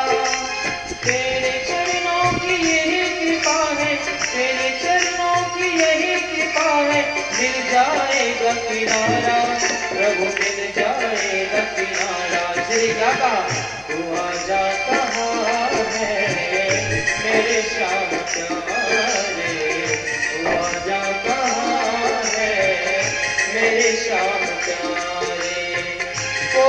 गम का मारा, कोई गम का मारा तुझको पुकारे, तू आजा कहाँ है मेरे श्याम प्यारे, तू आजा कहाँ है मेरे श्याम प्यारे, मेरे श्याम प्यारे, मेरे श्याम प्यारे, मेरे श्याम प्यारे, मेरे श्याम प्यारे। आज माता द्रौपदी कह रही कि हे श्याम आप कहाँ हो, आप आ जाइए और इस भरी सभा में मेरी लाज उठ रही है उसको आप बचा लीजिए। जब भगवान कृष्ण को पुकारा तो भगवान चीर बढ़ाने लगे, दुशासन खींचते खींचते थक गया। भगवान कहते हैं ना कि मैं जब देता हूं तो लेने वाला थक जाता है, जब देता हूं तो चमड़ी उधेड़ लेता हूं, ऐसा देता हूं कि लेने वाला थक जाता है। कहता है कि बस करो भगवान मेरे पास सब कुछ है और कुछ नहीं चाहिए, है ना। तो ये होती है भगवान की कृपा। दुशासन थक गया, चीर बढ़ते गया, तो आज क्या हो रहा है उसमें पता नहीं चल रहा है। सारी भी चिनारी है किनारी बीच सारी है, सारी ही किनारी है किनारी ही की साड़ी है ना। पता नहीं चल रहा है कि नारी में साड़ी कहां से आ रहा है, और ये इतना साड़ी कहां से आ रहा है। यही तो भगवान की कृपा होती है, कृपा अनुभूति को हमें पहचानना है। आप कहते हो ना कि भगवान कहाँ है, हवा कौन है, हवा ही भगवान है। हवा दिखता है क्या, एहसास होता है। उसी प्रकार जब हम कोई मुसीबत में पड़ जाते हैं, उसी प्रकार जब हम कोई जगह घिर जाते हैं, उस समय कोई ना कोई रूप लेकर आकर भगवान हमें बचा लेते हैं, थाम लेते हैं। भगवान नहीं बताते कि भैया मैंने तुम्हें थाम लिया, मैंने तेरा काम कर लिया। भगवान वो नहीं है जो हम बताने वाले मनुष्य हैं। हम बताते हैं कि मैंने तुम्हारा काम कर दिया, मैं नहीं खड़ा होता तो तुम्हारा काम नहीं होता। ये कौन है, मनुष्य है। और जो सबका रक्षा करने वाला कौन है, दाता परमात्मा। बताता नहीं है वो कभी, उसको हमें जानना पड़ता है। जो भक्तिवान व्यक्ति है, जिसके अंदर भक्ति बसा है, वो उसकी कृपा को जान लेता है कि अवश्य ही भगवान ने मेरे बिगड़े काम को बना दिया। क्योंकि मैं उस जगह अटक गया था, उस जगह फंस गया था, उस समय भगवान कोई ना कोई रूप में आकर मुझे बचा लिया। हे महाराज भीष्म पितामह, आपने उस चीर हरण को देखा था लेकिन आपने रोका नहीं। तो कभी भी हम सबको यही सोचना है, देखना है कि कभी भी कोई जगह पाप होता है, कभी भी हमारे समक्ष कोई गलत करता है, उसको एक बार रोको, नहीं तो आप भी पाप के भागी बन जाओगे। जब वहां पर आप अंकुश नहीं लगाओगे तो फिर वो अंकुश और आगे प्रलय के रूप में आएगा, पाप के रूप में आएगा और उसकी बढ़ोतरी होती जाएगी, है ना। इसलिए अंकुश लगाना बहुत आवश्यक है। आज महाराज भीष्म पितामह का जो दृष्टि था वो खुल गया और कहा कि मुझसे जो अपराध हुआ था उसका मैं ये देख रहा हूं कि 360 बालों की सैया मुझे मिला है, ये मेरे कर्म का फल है, लेकिन मैं इच्छा मृत्यु का वरदान मांगा हूं। जब उत्तरायण आया तब उत्तरायण के समय ही भगवान कृष्ण ने महाराज भीष्म पितामह को दर्शन दिया और भीष्म पितामह महाराज ने उनका स्तुति किया और स्तुति करके त्रिभुवन कमन नमाल वर्ण रवि कर गौर वरांबर वघुरल कपिलविताब्ज विजय सखे रदिस्तुदान में अनवधा। हे भगवान, आप सदा भक्तों का कल्याण करते हैं, सदा आप सबके ऊपर कृपालु हैं, भक्त वत्सल हैं, दीन बंधु दीनानाथ हैं, जिसके कोई नहीं है उनके आप नाथ हैं। बस पहचानने की आवश्यकता है, मैं आपके चरणों की वंदना करता हूँ। ऐसे कर उन्होंने दर्शन किया, भगवान का दर्शन किया और वो अपने प्राणों को त्याग दिए। गुरु भक्त वत्सल भगवान की जय। तो ये क्या है, भगवान का दया। अब भगवान इस प्रकार से पांचों पांडवों के साथ में ये दृश्य हुआ, इनकी कथा हमने कहा। अब पांचों पांडवों को भगवान ने बसा दिया। इनके पुत्र हुए पांचों पांडवों के पुत्र हैं 5। तो इधर अश्वत्थामा कहा था ना कि इस जंगल में लाकर द्रौपदी को बैठा दो। तो भीम ने कहा कि जिस जंगल में तो द्रौपदी को बैठाने का बात करता है ना, दुर्योधन उस जंघा को मैं जब तक नहीं तोड़ूंगा तब तक मैं भीम नहीं रहूंगा। तो उन्होंने उस जंघा को गदा गदा से प्रहार करके जख्मी कर दिया, अधमरा बना दिया भीम ने दुर्योधन को। और उसका सखा था अश्वत्थामा। अश्वत्थामा इसका नाम कैसे पड़ा? बचपन से जब इसका जन्म हुआ था तो ये कैसे रोने लगा? घोड़े के भांति, है ना, घोड़े का आवाज निकलता है वैसा ये रोने लगा। तो उसके पिताजी ने कहा थामो थामो, है ना, अश्व मतलब घोड़ा, तो घोड़े के जैसा रोने लगा। तो उसके पिता ने क्या बोला? थामो थामो। तो इसलिए अश्व जैसा आवाज और थामो ये नाम उच्चारण के कारण उसका नाम पड़ गया अश्वत्थामा। अब ये अश्वत्थामा महाराज किसके मित्र हैं? दुर्योधन। पांचों पांडवों ने शिविर लगाया था, उसके अंदर उनके पुत्र सो रहे थे। कहा कि हे महाराज आप चिंता मत करिए, जो आप नहीं कर सके वो मैं करके आपको दिखाऊंगा। ये बोल करके उन्होंने, पांचों पांडव नहीं थे उस समय, माता द्रौपदी भी टहलने गई थी, तो पांचों पांडवों को मैं मारूंगा कह करके उनके शिविर के अंदर प्रवेश किए और जो 5 बालक सो रहे थे उनके गर्दन को तलवार से काट दिया और उन गर्दन को पोटली में बांध करके दुर्योधन के पास ले गया।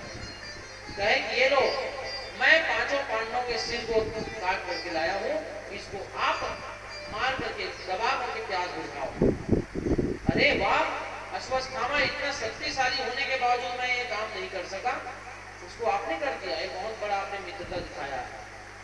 ऐसे बोल करके जैसे ही पोटली को दबाने लगा तो वो तो अब उसका भी बहुत शक्ति है दुर्योधन का, तो पांचों पांडवों का जो सिर था वो बहुत ही वज्रमय था, मतलब कड़ा था, है ना, लेकिन ये तो बालकों का सिर है तो बहुत मुलायम है। जैसे दबाने लगे तो वैसे ही दबने लगा। उनको पता चल गया कि अरे मूर्ख अश्वत्थामा, ये तूने क्या कर दिया? तूने पांचों पांडवों की जगह हमारे वंशज को मार दिया। और अक्षर से दौड़कर उसको गाली दी। अश्वत्थामा महाराज को पश्चाताप होने लगा, अरे मैंने तो पांचों पांडवों के सिर को काटा था। उनका जो पुत्र था वो पांचों पांडवों की तरह ही दिखते थे।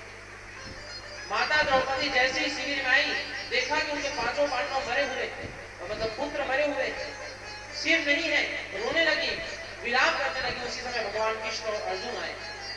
आ करके देखा तो माता रो रही है। क्या है, आप क्यों रो रही है? कहा कि हमारे पुत्रों को कोई मार कर चला गया है। भगवान कृष्ण ने एक दिव्य दृष्टि से देखा तो वो अश्वत्थामा है जिन्होंने हमारे पुत्रों को मारा। तो जैसे ही तलवार लेकर के अर्जुन महाराज और कृष्ण जी जाने लगे, उसी समय महारानी द्रौपदी ने रोक लिया कि महाराज रुकिए, आप उनको मत मानना। जिस प्रकार मैं विलाप कर रही हूँ एक पुत्र के लिए, उसी प्रकार उनका भी माता था। मैं ये नहीं चाहती कि आप किसी के पुत्र को मारे, ये मेरा उद्देश्य नहीं है। आप जो अपराधी है उसको दंड देवे और उसको छोड़ दे, लेकिन उनको आप मृत्यु दंड मत देना। ये एक माता का वात्सल्य बोल रहा है ना। माता में, स्त्रियों में इतना वात्सल्य होता है, उस वात्सल्यता से, उस प्रेम से संसार को जीत सकते हैं। इतना ममता भरा होता है, ममता से जीता जा सकता है, प्रेम से जीता जा सकता है। और आज महाराज कृष्ण जी ने रथ चलाया और अश्वत्थामा के पास पहुंचकर उसके हृदय में, मस्तक में मणि था, उसको छीन लिया, ज्ञान रूपी मणि, और उसके बालों को काट दिया।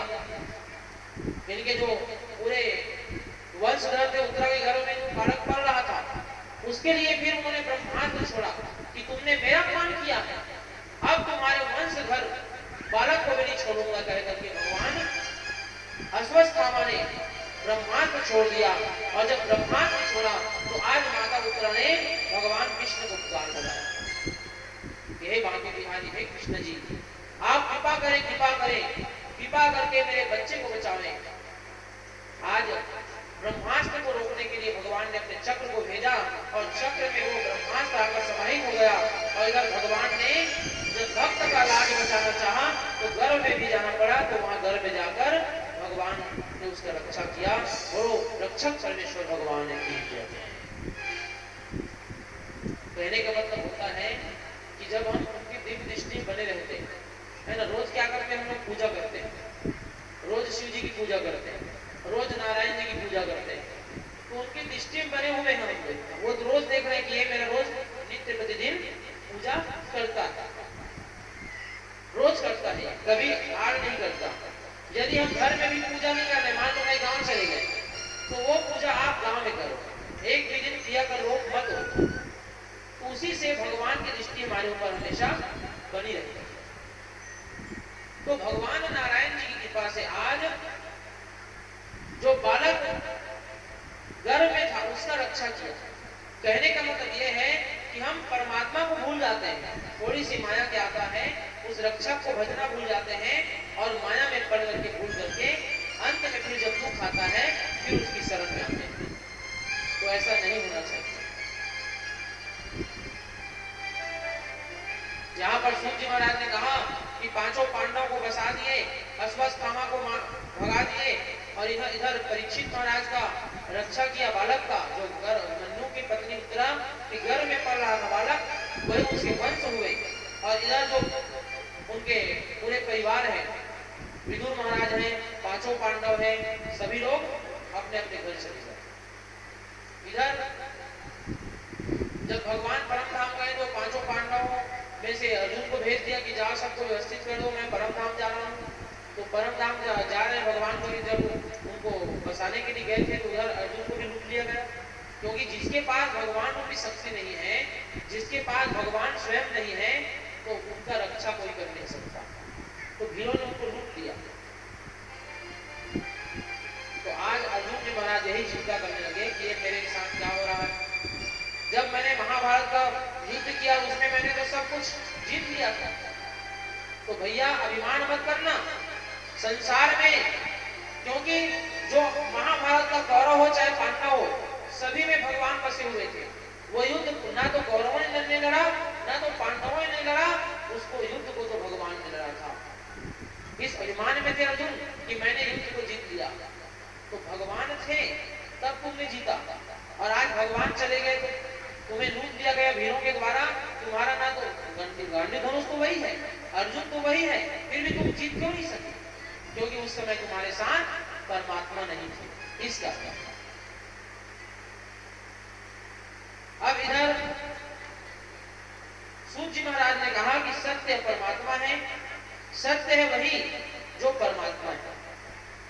तब पवित्रता, दया, ये सब होना आवश्यक है।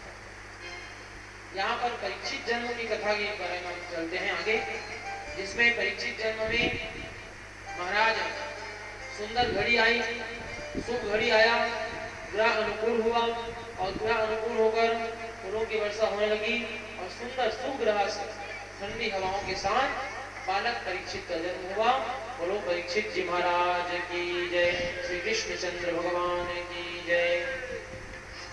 परीक्षित जी महाराज जी का जैसे जन्म हुआ वैसे धीरे धीरे बढ़ने लगा और बढ़ते बढ़ते बढ़ते उनको राज्य शासन को दे दिया गया कि आप आज से राजा बनो और अपने राज्य शासन को जो प्रजा है उनको पुत्र की तरह मानो और स्वयं पिता बनो।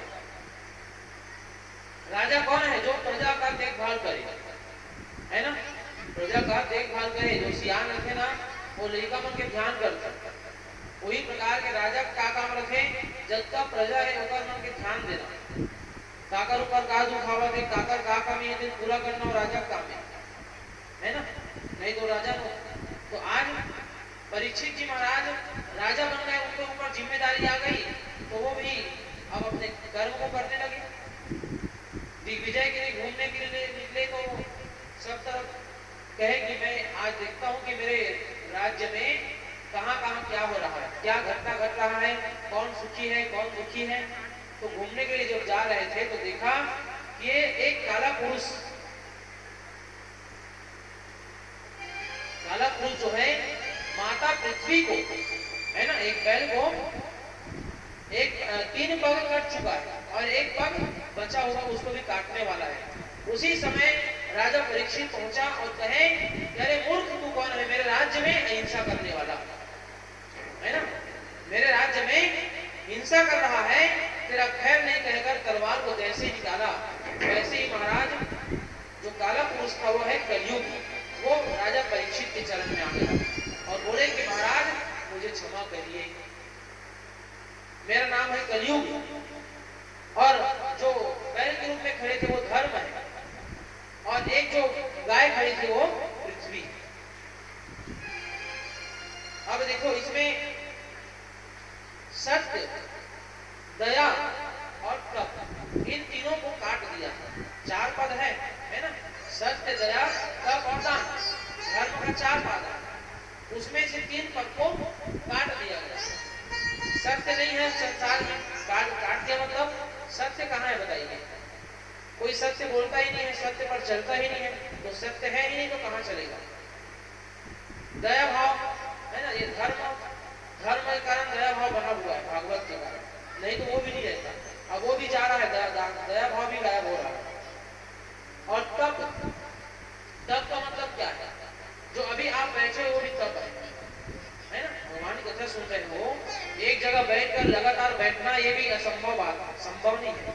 जो जीत लेता है आसन को, है ना, क्रोध को जीत लेता है, जो आसन को जीत लेता है वो तो बैठ जाएगा एक आसन में, लेकिन जो नहीं जीता हुआ है उसको, वो भी बैठ गया मान लो, उसके लिए भी ताली बजाना बहुत जरूरी है। चलिए प्रेम से बोलो भगवान भगवान की, है ना। तो ये क्या है, तप है आप सभी का कि लगातार आप बैठकर भगवान का कथा सुन रहे हैं, चाहे 1 घंटा सुनो चाहे 2 घंटा सुनो। अब देखो उपवास रहते हैं, उपवास रहकर शरीर को पीड़ा देते हैं हम लोग, तो वो भी तप है ना। लगातार जैसे कि रोज हम भोजन करते हैं लेकिन एक दिन भोजन नहीं करते, तो हम शरीर को किसके लिए दुख दे रहे हैं, भगवान के लिए, ताकि हमें भगवान कृपा दृष्टि करे हमारे ऊपर, भगवान हमें आशीर्वाद प्रदान करे। अपने शरीर को सुखा रहे हैं, वो भी एक तप है, तो उसमें भी कमी आ गई है ना। उपवास रखन था, चाय पी लेते बार बार, पानी पी लेते है ना, आम फल न खा देते, सेब फल न खा देते, उपवास बार बार कभी भी एक भंग होते थे थोड़ा सा, है ना। तो तप के मतलब वही है, तप के घर थोड़ा विघ्न आ गए। ये बताओ बिना खाए के कौन रही है, अब आदत नहीं है रोज खाए के, नहीं रोज बिना खाए का आदत नहीं है, खा हम काम करते, अब एक दिन उपवास रखो तो थोड़ा व्याकुलता हो जाती ज्यादा, तो बिना पानी पिए बिना चाय पिए नहीं रह सकता, तो तप में भी कमी आ चुकी है, तब भी ठीक तरह से नहीं हो रहा। अब बचा दान, तो दान से ही संसार चल रहा है। दान को जो दान वाला फल था उसको काटा नहीं था, रोक दी उसी समय परीक्षित महाराज ने, तो उसी समय तो उस दान से ही संसार चल रहा है। इसलिए आप लोग दान देते हो, जहाँ भागवत की कथा होती है, जहाँ अपना शिव पुराण कथा होता है, जहाँ कोई जगह भंडारा हो रहा है, जहाँ मंदिर बन रहा है, जितना ज्यादा आप दान करते हो उसी से धर्म की और बढ़ोतरी हो रही है, उसी से हमारा धन का शुद्धि होता है। धन की गति क्या है, धर्म है, और धन जितना ज्यादा हम धन को दान करते हैं उतना ही हमारा जो धन है, अपना परिश्रम से कमाया हुआ धन, उसका पवित्रता होता है, उस शुद्धता आता है उसको, इसलिए दान दिया जाता है। तो आज भगवान की कृपा से महाराज परीक्षित वहां पहुंचे और परीक्षित महाराज की शरण में कलयुग आ गया। बोले कि महाराज आप मुझे मत मारिए, और राजा की शरण में जो आ गया उसको मारना ही नहीं चाहिए, ये राजा का धर्म है। कहे कि मैं तुम्हें किस शर्त पर छोड़ूं, महाराज आप यदि मुझे मारेंगे तो इसमें आपका भी फायदा नहीं है, क्यों, क्योंकि कलयुग को आप छोड़ेंगे तो आप संसार वालों का फायदा है। क्या फायदा है, कलयुग केवल नाम आधार है, ये फायदा है। कलयुग में पहले समय में जो सत्य मतलब बड़े बड़े तपस्वी करते थे, तपस्या करते थे, तब भगवान उनको मिलते थे, लेकिन मैं कलयुग में मैं आया हूँ कलयुग, तो कलयुग में यदि भगवान का नाम मनुष्य लेता है तो उसको आसानी से भगवान की भक्ति मिल जाएगी, ये फायदा है। कृष्ण कृष्ण नारायण नारायण राम राम हरि हरि, है ना, अच्युतम केशवम राम नारायणम कृष्ण दामोदरम वासुदेवम हरि श्रीधरम माधवम गोपिका वल्लभम श्री जानकी नायकम श्री रामचंद्रम भजे। जितना ज्यादा आप नाम लोगे उतना ज्यादा आपका कष्ट दूर होगा, ये 100% है, क्योंकि ये भागवत पुराण नित्य पुराण होते हुए भी पुराना नहीं है, ये नित्य नवीन है, ये महाग्रंथ है, क्योंकि भगवान ये भागवत भी नहीं है, ये स्वयं कृष्ण है, इसलिए भागवत भगवान की महिमा बहुत बड़ा है। हे महाराज आप मुझे मत मारिए, मुझे आप कोई जगह स्थान दे दीजिए, मैं रह लूंगा, ऐसे बोले। तो जब स्थान मांगा तो उन्होंने कहा कि तुम जहां जहां पर मदिरा सेवन होगा वहां रहना, जहां जहां लड़ाई झगड़ा होगा वहां रहना, जहां स्त्री का संग होगा वहां रहना। तो महाराज ने पापे पाप में देवाघस मोला है, और कुछ अच्छा नहीं देवत नहीं, कुछ अच्छा भी लेना भाई तब तो ठीक है, मैं तुम्हें स्वर्ण में भी स्थान देता हूँ, स्वर्ण में भी तुम रहोगे। तो राजा परीक्षित ने कहा कि जब कलयुग आप आ गए हो तो कलयुग में क्या क्या होगा उसको बताओ, कलयुग में क्या क्या घटना होगा। तो महाराज परीक्षित जी को महाराज कलयुग कहाँ ले गए? वृंदावन, है ना, ध्यान पूर्वक सुनना इस कथा को। कहाँ ले गए? वृंदावन। वृंदावन में रंग महल है जिसमें 48 मन का खंभा अभी भी है सोने का, कभी भी जाओगे वृंदावन तो 48 मन का खंभा सोने का लगा हुआ देखना, रंग भवन, रंग महल नाम है उस मंदिर का, रंगनाथ, 48 मन का खंभा सोने का लगा हुआ, तो उन्हें लेकेगा। अब उन्हें लेगी चुपचाप छुपी दोनों जन, कौन कौन है? कलयुग और राजा परीक्षित। कलयुग दिखावा दे कि मैं आऊं तक का हुई संसार में दिन देख ले। तब 4 जन चोर मना गई और 4 जन चोर मनाते और देखते सोना खंभा रहा, अरे एक दिन पर एते जा जा चोरी करता ना मन, हाँ, और यहाँ अतका बड़े खंभा है, इला अगर चुरा ले वो तो हमारा पूरा जीवन बसर हो जाएगा। ठीक है भाई। तब 3 जना कथे देखते हैं खाना बना, और हम 3 जना ये सोना खंभा काटे काम करबो इसे। तब 1 जना खाना बनावा था और 3 जना सोना खंभा काटा था।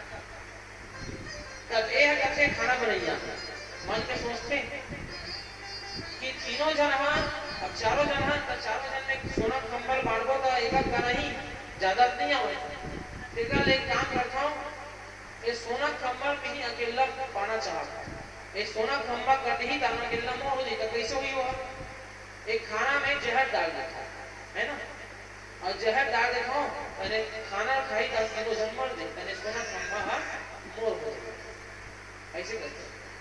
तब पहले वो अपना कस के पेट भर खाना खा ली, है ना, छोड़ा, और पेट भर खाना खा ली, तहन बाकी खाना में जहर न मिला।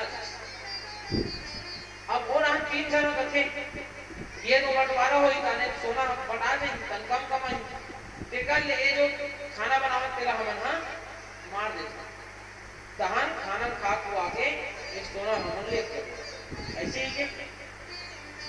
तो अब इस तीनों जन सोना काटे के बाद और सोना काट के ही तब वो खाना पहले खा रहे, तब पहले उन मारिस, है ना, मृत्यु घाट उतार दी सब मित्र ना, आओ खाना खाइस, तब खाना खाइस तो काम मिले है ना, जहर मिले, तब 4 जन में समाप्त होगी जीवन लीला। और सोना काकर हुई था, सोना में पड़े रहिएगा, एक मतलब ना खाने दूंगा मैं खुद खाऊंगा, न तो मैं तो बढ़न दो न खुद बढ़ाऊं, कहने का मतलब कलयुग तो इसमें होते संसार में, कलयुग का प्रभाव कहां जाएगा? तो कलयुग बताने आया है राजा परीक्षित को कि कलयुग आएगा तो क्या होगा, ये तुम देखो, ना कोई किसी को बढ़ते हुए देख सकता है, ना वो खुद बढ़ सकता है। तो भैया ये काम कभी मत करना, कलयुग तो आ गया जरूर, लेकिन भागवत भी आया, साथ में ज्ञान आया है, यही सबसे बड़ा प्रॉफिट हम सब मानव के लिए। भगवान ने यही कृपा किया, पहले तो उनके साथ 5 पांडव साथ कृष्ण थे, लेकिन कलयुग के समय हम सबके साथ में कौन है? अभी भी कृष्ण है।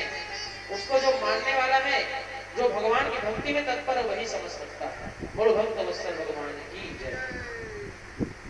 अब आज राजा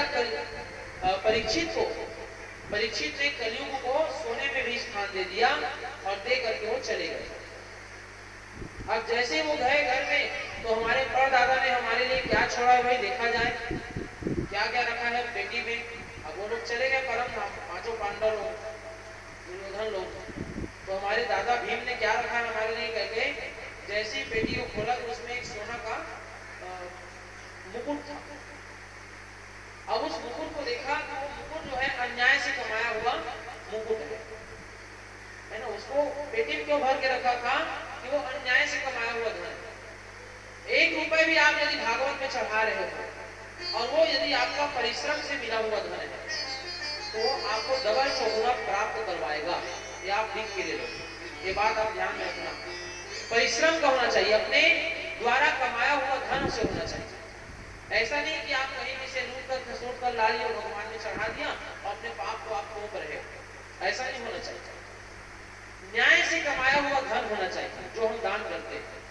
बिना न्याय से कमाया हुआ धन कभी फलित नहीं हो सकता।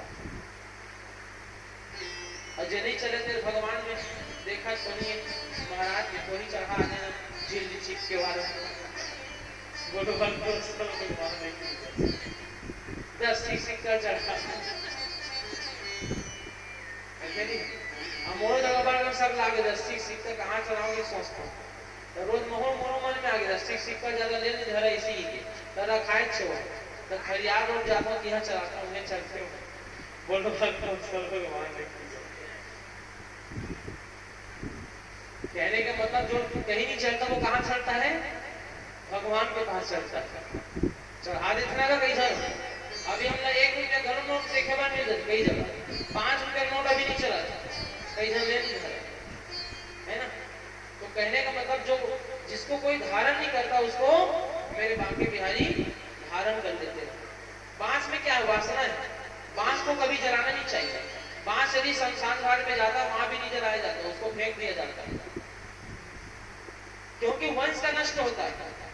बांस को जलाने से वंश नष्ट होता है, इसलिए बांस को कभी जलाना नहीं चाहिए। इसलिए कई महापुरुष संत क्यों मना करते हैं अगरबत्ती जलाने के लिए, क्योंकि उसमें बांस लगा हुआ है, इस कारण मना करते हैं। इसी कारण बांस में वासना है, वासना रूपी गांठ को जो फोड़ करके फूट करके बंधन, वासना क्या है बंधन है, उसको फोड़ करके वो सीधा जो धुनकारी महाराज निकला था इसलिए भगवान में अर्पित हो गए थे। उसी प्रकार वासना रूपी को हम जो धरती में हम सबके साथ आ रहा है, कई प्रकार का अधर्म बढ़ रहा है मन में, कई प्रकार का हमको बुद्धि ला रहे हैं, वही क्या है वासना है। उसी वासना को हमें तोड़ना है और हरि के बंधन में बंधना है। तो ये क्या है भगवान की कृपा।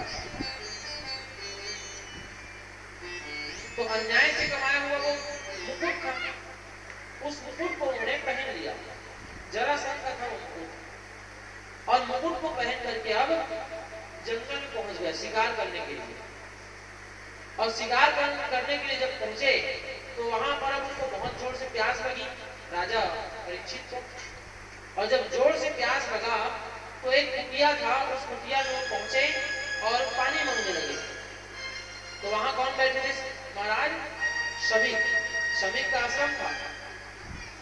शमीक महाराज देखिए एक खासियत बताता हूँ आपको, जो संत महात्मा रहते हैं जब भगवान का ध्यान करते हैं तो उस समय वो क्या करते हैं, पूरे संसार को त्याग देते हैं, उनको संसार पता नहीं चलता है ना। वो क्या करते हैं, समाधिस्थ हो जाते हैं। जिस प्रकार भगवान भोलेनाथ जी क्योंकि तो कहीं भी आप बैठे देख लो उनको आंख बंद हो जाता है, वो भगवान राम को ध्यान करते रहते हैं और उनका आंख लग जाता है, मतलब भगवान के स्वरूप में वो खो जाते हैं। संसार में क्या हो रहा है क्या नहीं हो रहा है उनको पता नहीं रहता। उसी प्रकार महाराज शमीक जब ऐसे ध्यान लगा रहे थे तो उनको कोई खबर नहीं था किसी चीज का।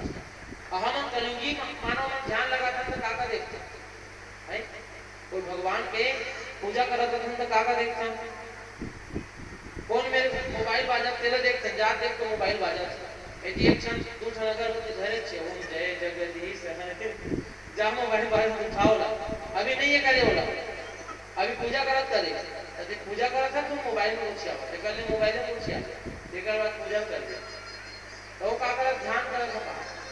और सभी महाराज का करत है भगवान की पूजा करत है, मतलब वो संसार का ध्यान नहीं है ना। मैं यही समझाना चाह रहा हूँ आपको, यदि हम पूजा कर रहे हैं तो या तो पूजा करो या तो दूसरा काम करो, या तो राम मिलेगा या तो माया मिलेगा।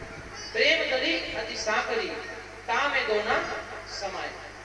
प्रेम गली इतना सकरा है कि इसमें दो समाहित नहीं हो सकता, है ना। प्रेम की गली है, उसमें या तो राम को समा लो या तो माया को समाहित कर लो, एक मिलेगा, दो नहीं मिल सकता। इसलिए आज परम पिता परमात्मा के इस नगर में जब वो गए, प्यास लगा, उनका मन कुंठित हो गया, क्योंकि उसी में कलयुग बाद जाकर निवास कर दिया, सोने में स्थान देते ही अहमद कथन भगवान की भक्ति करत है।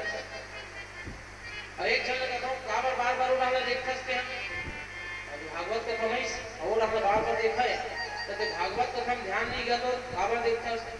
अभी अभी नवा चप्पल लेके रहा हूँ, चप्पल दोनों मन लेके जाए, देखा से देखते हो महाराज भगवान ने ठीक देते, तो वो भी कहा रहे अभी वो काम करते कहा ये माया है ना, माया मतलब संसार से खोए है बना, और यदि भगवान में खोबे तो माया तो नहीं सताओ, काबर के समर्पण कर दे, तो कोई मतलब नहीं हो, धन से मतलब ना, परिवार से मतलब, तो वो परिवार में हर जरूर, लेकिन एक मुठ्ठा खा और पड़े रहा, या तो जो काम में है दिल कर, वही है भगवान की भक्ति, है ना। कढ़ी और मन बढ़ी कर के कढ़ी कच्चा मस्त बने रही सो और बना देवे कैसे, तो मन में बढ़ते रहते, यदि माला जपा थे ओम नमो भगवते वासुदेवाय, कल की कढ़ी कच्चा अच्छा बन रही, ओम नमो भगवते, वाह। तो ये क्या है, माया है। तो अब यहाँ पर शमीक महाराज को इतना चिल्लाए कि महाराज मुझे पानी दो, महाराज मुझे पानी दो, इतना बड़ा मैं राजा हूँ और इतने बड़े राजा का अपमान कर रहे हो, ये सोच करके उन्होंने मरे हुए सर्प को महाराज शमीक के गले में पहना दिया और पहना कर वो चले गए। अब इधर शमीक महाराज ध्यान में बैठे थे, तो उन्होंने उनका नेत्र खुला और उधर उनके पुत्र सिंगी महाराज जब नदी के पास से लौटे वापस, तो देखा कि उनके पिता के गले में मरा हुआ सर्प पड़ा हुआ। अरे मूर्ख, कौन है वो जिसने मेरे पिता के गले में मरा हुआ सर्प डाला है, उसका आज से 7 दिन के अंतर्गत मृत्यु हो जाए, ऐसा श्राप हो गया। जैसे ही संत शमीक को पता चला कि मेरे पुत्र ने उनको श्राप दे दिया है आज हमारे देश के राजा को, तो कहा कि बेटा ये तुमने क्या नष्ट कर दिया। वो राजा ऐसा है कि वो कभी किसी का हित नहीं किया आज तक, उसका क्या हुआ, अंतर क्या है उसमें, है ना, आज तक पाप नहीं किया था, जिसने आज मरे हुए सर को डाल दिया, तो वही क्या माया है, जो अधर्म से कमाया हुआ मुकुट था, जिसमें कलयुग निवास किया था, इस कारण उनका मति बौरा गया और राजा अपने घर चले गए। शमीक ने जल्दी से एक दूत को भेजा, जाओ बता दो राजा को कि 7 दिन के अंदर उसकी मृत्यु हो जाएगी। तो राजा के पास तुरंत ही उनके गुप्तचर पहुंचे और कहे कि महाराज महाराज गजब हो गया, क्या गजब हो गया, आज से 7 दिन के अंतर्गत आपकी मृत्यु हो जाएगी। जब इस बात को सुना तो सुन करके महाराज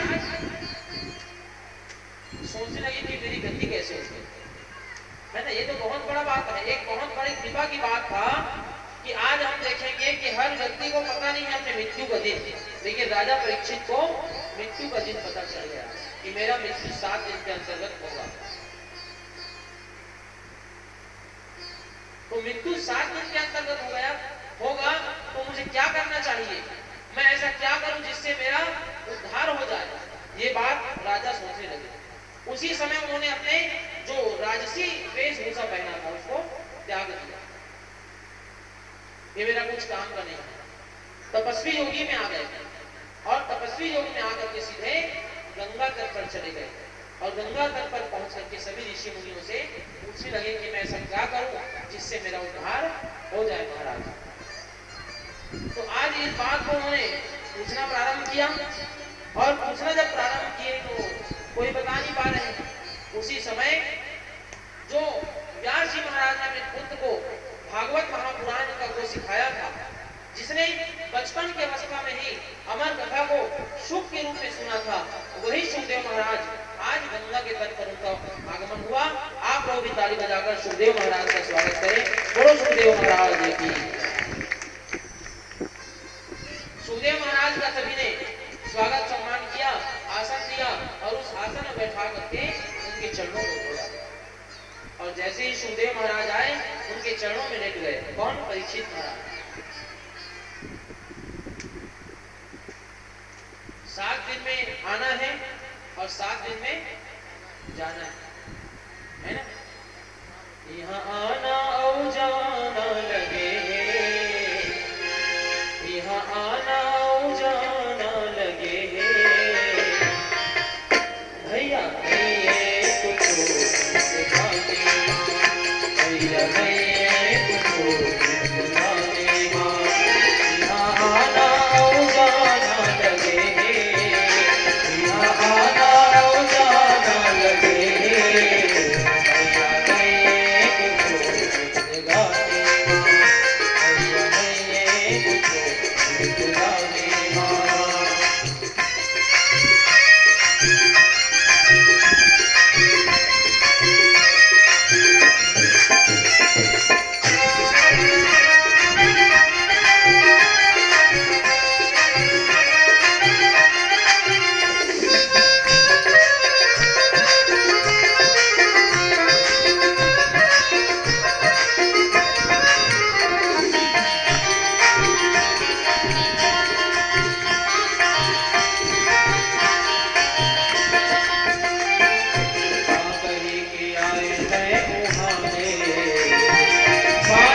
कर में मोर भैया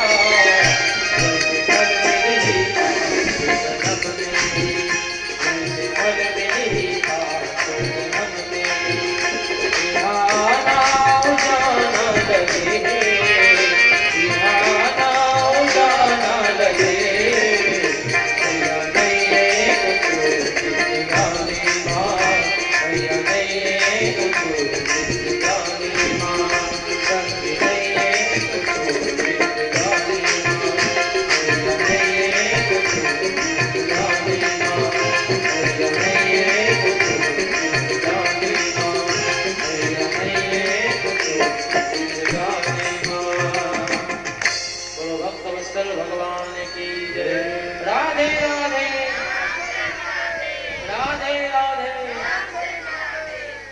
तो भगवान का यही कहना है, शास्त्रों का यही कहना है, हमारे भगवान के मुख से निकला हुआ यह वाक्य है कि जीवन में एक पल के लिए आप सोचना, एक पल के लिए जब हमें वैराग्य होता है, मैंने कहा ना कि भक्ति, ज्ञान और वैराग्य। भक्ति मतलब भगवान की भजन करना, हमारा तन शरीर को भगवान में अर्पण कर देना, उसी में लगे रहना, यह है भक्ति। और ज्ञान क्या है? ज्ञान प्राप्त होते ही हम संसार को त्याग कर देते हैं, वही है वैराग्य। हम सबको, हर प्राणी को वैराग्य होता है। कभी लड़ाई झगड़ा हो जाता है ना, तो भी वैराग्य हो जाता है। अब आज के बाद में थोड़े से बात नहीं करूँगा, नहीं। एक कन्या की लड़ाई हो गई, तका कथन आज के बाद होकर से मैं न मुंह देखो नौकर से बात करो, तो भी कहा है वैराग्य। आगे त्याग आगे ना मन को त्याग करके शुरू कर दे। हम कहा था नौकर से हम मिलन तो नौकर से देखन, तो वो क्या है? त्याग। लेकिन हम काबर नहीं कहा, गलती काबर स्वीकार नहीं करेंगे।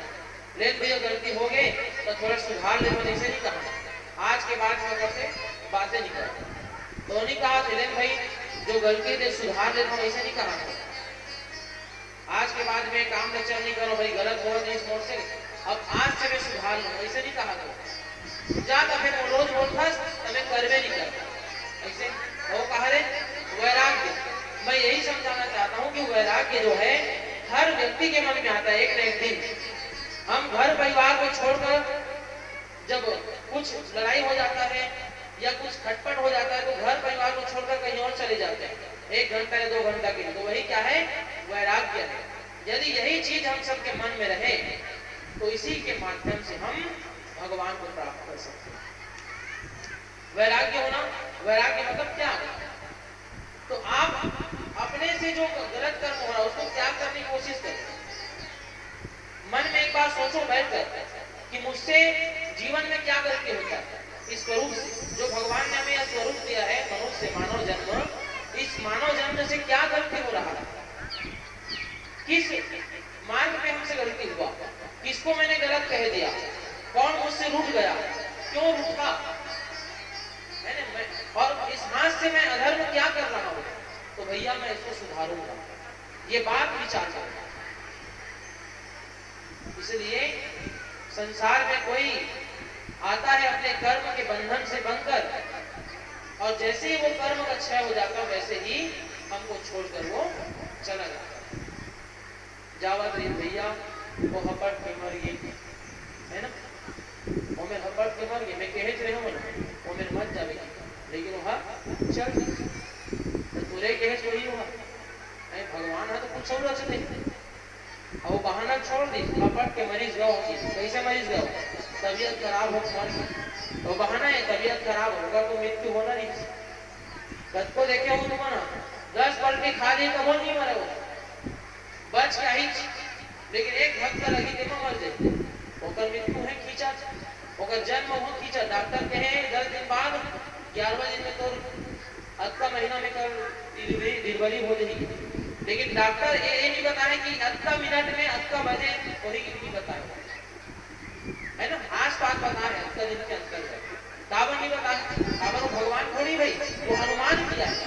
कहने का मतलब ये है कि जन्म विवाह मरण गति सोई, जहां लिखा तहां तस्वीर। जहां लिखा है जन्म, जहां लिखा है मरण, वहीं जाकर होगा, कोई उसको टाल नहीं सकता। भगवान राम आए, भगवान के साथ क्या क्या बीता, माता सीता के साथ क्या क्या बीता, हम सबके साथ उतना नहीं बीत रहा है। हम तो सुख से हैं, शांति से हैं, खाने के लिए कोई कमी नहीं है, पहनने के लिए कपड़े की कमी नहीं है, हर चीज हमारे पास प्राप्त है। ये भगवान की दया है। बस उसका ही गुणगान करो कि भगवान आपने मुझे बहुत कुछ दे दिया, इसी के लिए मैं आपका धन्यवाद करता हूँ। आपकी कृपा से ही मेरा ये सब काम हो रहा है। करने वाले आप हो, कराने वाले आप हो, मैं कुछ नहीं, दाता आप हो, बस मैं कुछ नहीं कर सकता। कर सकते हो तो आप ये बस बोलो आप। मैं मतलब अभिमान है ना, मैंने कर दिया मतलब अभिमान हो गया। और तुम्हारा, तुम मतलब तुम्हारा, मैं मतलब अभिमान। इसलिए कहते हैं तेरा मुझको अर्पण क्या लागे मेरा। ये सब तुम्हारा है, मेरा कुछ नहीं। भले हमारा है लेकिन हम क्या कर रहे हैं, भावना कर रहे हैं। हमारा भावना भगवान के लिए ऊंचा है। यदि 10 रुपए का लगता है उस जगह में हम भगवान के लिए 20 रुपए का ला रहे हैं तो भावना आपने ऊंचा किया है भगवान के लिए, इस कारण आप ज्यादा बार ला रहे हैं। कई बार क्या होता है, सस्ता वाला दे दो, भोजन चढ़ाने के लिए है, कोई बात नहीं। दुकान वाले घर पूछे घर 2 रुपए दूध चढ़ाए बारी तो तोरा काम करे चल दुकान वाला ना तो बेचना भाई बने बेच। और क्या उल्टा हो बोल भगवान एक्शन पुण्य कमाना है तो दुकान वाला घरों बोल भगवान बने तो बने से एक जगह बने से चढ़ा दे वो कतीस नहीं काकर बरे तोर पहने पर तो देवाल ले लेना। तो मैं क्या कहता हूँ, यदि भागवत भी कोई करा रहा है ना, तो उसका पुण्य है। और यदि उसके माध्यम से हमें मिल रहा है तो भागवत कराने वाले का भी बड़ाई करो कि भैया आप करा रहे हो, बहुत अच्छा कर्म कर रहे हो, ऐसा होना चाहिए। इतना ही आप बोल दिए तो एक पुण्य आपने अपने खाते में जमा कर लिया। और यदि आपने बोल दिया क्या भागवत करा रहा है, ये कोई मतलब का नहीं, मतलब आपने 10 पाप को अपने अंदर भर लिया इतने कहने से। इसलिए जीवन में यदि कोई भी आदमी अच्छा काम करता है उसका बड़ाई करो कि भैया वो अच्छा काम कर रहा है। चाहे रामायण करवा रहा है, चाहे भंडारा करवा रहा है, चाहे माता पिता की सेवा करता है, चाहे आज्ञा का उसका बड़ाई होना चाहिए। ऐसे व्यक्ति का कभी बुराई नहीं होना चाहिए। जितना ज्यादा कोई भी आदमी हम लोगों के लिए बुराई करता है हम लोग का, उतना ज्यादा हमारा पुण्य बढ़ता है और उसका पाप बढ़ जाता है। बोलो भक्त अवस्था भगवान। इसलिए कभी भी भगवान को सम्मान देना है, भगवान को आप चाहते हो तो जो भी आप लाते हो सामग्री, चाहे भगवान के भोग लाओ, चाहे वस्त्र लाओ, पहले भगवान को अर्पण। भगवान को आप सदस्य मानते हो कि नहीं मानते? आपके घर का एक सदस्य भगवान भी है। कहीं भी आप जाते हो घर से तो आप बता कर जाओ कि भगवान मैं जा रहा हूँ इस काम से, मैं आ रहा हूँ, मेरे काम को सफल करो, ये बोलकर जाओ, बता के जाओ उनको। हालांकि उनको पता है, लेकिन कर्म करके जाओ, वो आपका कर्म होगा। नहीं जाना ही सोई देव जन। भगवान जिनको कोई नहीं जानते उनको भगवान मालूम है, लेकिन हम वो कर्म नहीं कर सकते, भूल जाते। बता कर जाओ, तब भगवान फिक्र करेंगे आपका कि मेरा वो पुत्र है जो मुझे बताकर घर से निकला है कि मैं काम करके आ रहा हूँ, तो उसका दृष्टि आपके पास रहेगा कि मेरा पुत्र गया है तो उसका अहित मत हो जाए। ये दृष्टि भगवान करेंगे आपके ऊपर, इसलिए बताकर जाओ। यदि आप कुछ वस्त्र ला रहे हो पहनने के लिए, घर के लिए, पहले उसको समर्पण कर दो कि भगवान आप पहले इसको स्पर्श कर लो, उसके बाद मैं इसको ग्रहण करूंगा। तो ये होता है भगवान का कृपा। तो आज महाराज राजा परीक्षित जी को पता चला कि 7 दिन में आना और 7 दिन में जाना, तो गंगा के तट पर पहुंचे और कहे कि मेरा भाग्य है कि मुझे मेरी मृत्यु का खबर आ गया, नहीं तो मैं तो अपना कोई कल्याण ही नहीं कर सकता। सुखदेव महाराज आए सीधे, तो यहाँ पर क्या बताया गया कि सुखदेव महाराज ने भी माता का दूध नहीं पिया और परीक्षित जी महाराज ने भी माता का दूध नहीं पिया, और परीक्षित को श्राप वाणी से लगा है और उसका उपचार भी वाणी से होने वाला है। वाणी मतलब कथा है ना, कथा वाणी से बोला जाता है, तो उसका उपचार भी वाणी से होने वाला है। तो ये क्या है, योग्यता है ना। कभी भी किसी को भी भगवान की कथा को नहीं सुनाया जा सकता, उसमें लगन होना चाहिए। घर बांध करके मैं बैठा दूंगा कथा में, मन नहीं लग रहा है, इधर उधर देख रहे हैं, तो फिर कैसे चलेगा बताइए। तो घर बांधकर परीक्षा भक्ति नहीं होना चाहिए। अपने मन से भक्ति जो करते हैं वही भक्ति सही है। अपने मन से आप रोज लगन लगाकर आओ कि मुझे कथा सुनकर ही आना है, सुनकर ही जाना है, तब वो भक्ति आपका सिद्ध हो सकता है। सुखदेव जी महाराज आए, उनके चरणों को धोया, उसी समय देवता लोग आ गए अमृत का कलश लेकर। अमृत का कलश लेकर आए, बोले कि महाराज सुखदेव जी प्रणाम। अच्छा क्या है, ये जो अमृत का कलश है, इस अमृत को आप परीक्षित को पिला दो, और जो भागवत की कथा है आप हमको सुना दो। अच्छा, तो सुखदेव महाराज कथे किए, ये अमृत की कलश है तो ऐसे कैसे मिला नहीं है। जब समुद्र मंथन हुई तभी अमृत के कलश पर लड़ाई हुई, ये देवता दानव, और आज बारे में आसानी से अमृत कदे पर आ गया। एक मतलब कुछ न कुछ गड़बड़ी है, देवता हाँ तक काम करते, कोई आसानी से इतने मिल जाए के वाला काम करते है, और आसानी से अमृत तक कैसे दे रहा है, कुछ न कुछ तो दाल में काला है, ऐसे वो बोलने लगे। इसी अमृत के लिए माता विंता और कद्रू, इनके पुत्र हुए गरुड़ जी, है ना। गरुड़ जी ने अपनी माता को बंधन से छुड़ाने के लिए कहाँ गए, स्वर्ग में गए अमृत को लाने के लिए। लड़ाई करके उस अमृत को लाए, और जब अमृत को लड़ाई करके लाए तब उसने अपनी माता के बंधन को छुड़वाया, और उसी अमृत कलश को ये आसानी से कैसे मुझे दे रहे हैं, ये बार बार उन्होंने सोचा। कहने का मतलब ये है कि जितना ज्यादा शक्ति भगवान की इस कथा में है, भागवत कथा में, उतना ज्यादा उस अमृत कलश में नहीं है। क्योंकि भागवत की कथा एक ऐसा अमर कथा है जिससे ही महाराज परीक्षित का कल्याण होना निश्चित था। सुखदेव जी महाराज ने कहा कि तुम लोग अपने अमृत कलश को ले जाओ, तुम्हारे अमृत कलश को मैं नहीं रख सकता, कोई मतलब नहीं है। वापस कर दिया, और अमृत के कलश को जब वापस कर दिए तो वो लोग अमृत कलश को पकड़कर चले गए। तो कहने का तात्पर्य यही निकल रहा है कि भागवत की कथा एक अमर कथा है, जिसके द्वारा हम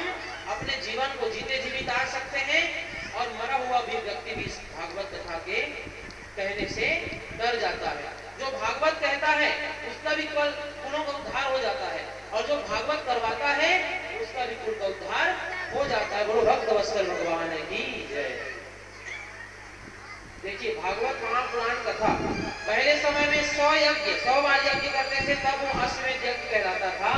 और अभी के समय में एक बार ही जो भागवत करवा दे तो 100 यज्ञ के बराबर एक भागवत, उसको कहते हैं अश्वमेध यज्ञ। और ये है कलयुग का यज्ञ।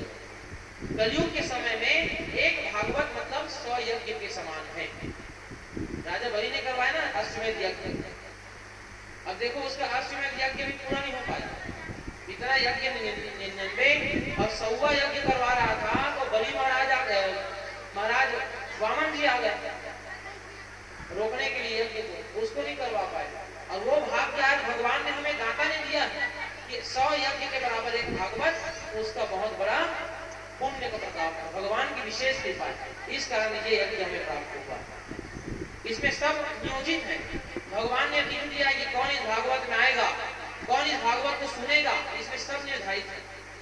यदि आपके भाग्य में नहीं है, इस गांव में रहते हो आप और भाग्य में नहीं है, तो आप भागवत सुनने के लिए नहीं आ सकते। कोई ना कोई काम आपको आएगा। और यदि जिसके भाग्य में है, कितना भी दूर क्यों न रहे, वो भागवत सुनने के लिए आना पड़ेगा, क्योंकि वो इसके भाग्य में भगवान उनको उनके भाग्य में लिखा हुआ है और भगवान उनको प्रतिभा कर रहे हैं, इसके कारण यहाँ पर आ रहे हैं। वो भक्त वत्सल भगवान की जय। तो इसलिए भगवान का और किस्मत है ना, किस्मत के बिना कुछ मिलने वाला नहीं है। तो इसलिए भगवान नारायण जी के चरणों में रहना पड़ता है। और आज यहाँ पर सुखदेव महाराज ने जब उसको वापस कर दिया तो ब्रह्मा जी ने तौल कह रहे सुखदेव महाराज ने कैसे अमृत जैसे कलश को वापस कर दिया, ऐसा क्या है इस भागवत में? भागवत पढ़ा है कि अमृत पढ़ा है? उसको तराजू में रखा और तौल कर देखा। जब तौला गया तो अमृत कलश को दबाकर भागवत का पलड़ा भारी हो गया, और भागवत का पलड़ा भारी हुआ तो ब्रह्मा जी ने भी भगवान के चरण कमल पकड़ लिया। बोलो भागवत महापुराण की जय। जब चरण कमल में आ गए तो आज यही है विशेषता कि भागवत को क्यों सुनना चाहिए, क्यों सुना जाता है, क्यों करवाया जाता है। एक तो भक्त भगवान की भक्ति को प्राप्त करने के लिए करवाते हैं, दूसरा भगवान के अपने पूर्वजों को उद्धार के लिए करवाते हैं, और अपने परिवार के कल्याण के लिए करवाते हैं। लेकिन इन तीनों को लेकर और चौथा भी जगत के कल्याण के साथ साथ हमारे जो श्रीमान घसियाराम जी यादव हैं, वो सभी के कल्याण के लिए भागवत को करवा रहे हैं। बोलो श्रीमद् भागवत महापुराण की। तो एक कृपा है, आप सबके ऊपर भी कृपा हुआ। भगवान सुखदेव जी ने कहा कि हे परीक्षित, अब तुम एकाग्र हो जाओ। म्रियमान की जब मनुष्य के मरने का समय आता है ना, तो उस समय उसको क्या करना चाहिए? उस समय जब कोई पलंग पकड़ लिया है या मरने वाला है या बूढ़ा व्यक्ति हो गया एकदम ज्यादा से ज्यादा, उस समय उसको परिवार का मोह त्याग देना चाहिए। परिवार मेरा नहीं है, धन मेरा नहीं है, ये पुत्र मेरा नहीं है, ये बेटा मेरा नहीं है, आप मेरे हो। किसको बोलना है? जो मरने वाला व्यक्ति है उसको ये बोलना है। कौन मेरा है? हरि कृष्ण आप मेरे हो, मेरा संसार में कोई नहीं। बस आप अनाथ के नाथ हैं, मैं अनाथ हूं, मुझे अपना लो, मैं आपका हूं, आप मेरे हो। ये जब हम बोलते हैं ना तो भगवान उसी क्षण हमें अपना लेते हैं, क्योंकि उस समय हम बंधन मुक्त हो जाते हैं। अभी तो हम लोग बंधन में हैं, ये मेरा बेटा है, ये मेरी बेटी है, ये मेरा परिवार है, हम लोग कैसे बंधन में हैं। लेकिन जैसे ही हमें तो मालूम है अगर ये नहीं बोलेंगे फिर भी हम लोग मरना है, और बोलेंगे तभी मरना, इससे अच्छा बोल के मरो, है ना। तो ये क्या है? भागवत भगवान भक्ति रस है, भगवान भक्ति का मार्ग है। ये ट्रेन रूपी गाड़ी है, भक्ति रूपी गाड़ी है, जो गया बांधा से निकली है। और जो भक्त अपना कल्याण चाहता है इस भक्ति रूपी ट्रेन में आकर सवार हो सकता है। बोलो बांके बिहारी की जय। तो इस प्रकार से भगवान महाराज सुखदेव जी ने भागवत महापुराण की कथा श्रवण करवाया महाराज परीक्षित जी को, और परीक्षित जी महाराज ने इस कथा को श्रवण किया, प्रारंभ किया सुनने का। और जैसे ही सुनने का प्रारंभ किया तो यहाँ पर सबसे पहले उन्होंने मनवंतर का पाठ बताया। मनवंतर के पश्चात भगवान महाराज परीक्षित जी को सुखदेव जी ने भगवान के उनके स्वरूप का दर्शन करवाया कि भगवान का स्वरूप सुंदर शांत आकारम भुजग शयनम पद्मनाभम सुरेश्वरम, शांत आकार है, भुजग शयन पकड़े हुए हैं, भगवान के गले में सुंदर कौमुदी माला है, गदा पकड़े हुए अभय वरदान है, ऐसा उनका स्वरूप है। ये दर्शन सबसे सर्वप्रथम परीक्षित जी महाराज किए। उन्होंने उस समय देखो ना, परीक्षित महाराज का इतना बुद्धि था कि उन्होंने जैसे ही सुना कि मेरा 7 दिन के अंदर मृत्यु होगा, उसी समय उन्होंने राजपाट सबको त्याग दिया, त्याग करके वो आ गए गंगा के तट पर। तो यही सबसे बड़ा हम सबका दिमाग होता है उस समय, जिस समय हमें करना है। दीदी ने सायंकाल के समय गर्भ धारण किया, उसी कथा आज हम आपको बता दें। उसके पश्चात हम लोग आरती करेंगे और आरती के पश्चात प्रसादी वितरण होगा। और आज रामायण भी होना है यहाँ पर। आप सभी अधिक संख्या में आए रामायण की कथा सुनने के लिए। तो एक बार की बात है, दक्ष की पुत्री दिति काम आतुर हुई और काम आतुर होकर के अपने पति कश्यप महाराज को जिद किए कि आप मुझसे प्रेम करो। किस समय? सायंकाल के समय। आप लोग ध्यान रखना माताएं बहनें कि सायंकाल के समय किसी भी स्त्री को बिना श्रृंगार के नहीं रहना चाहिए।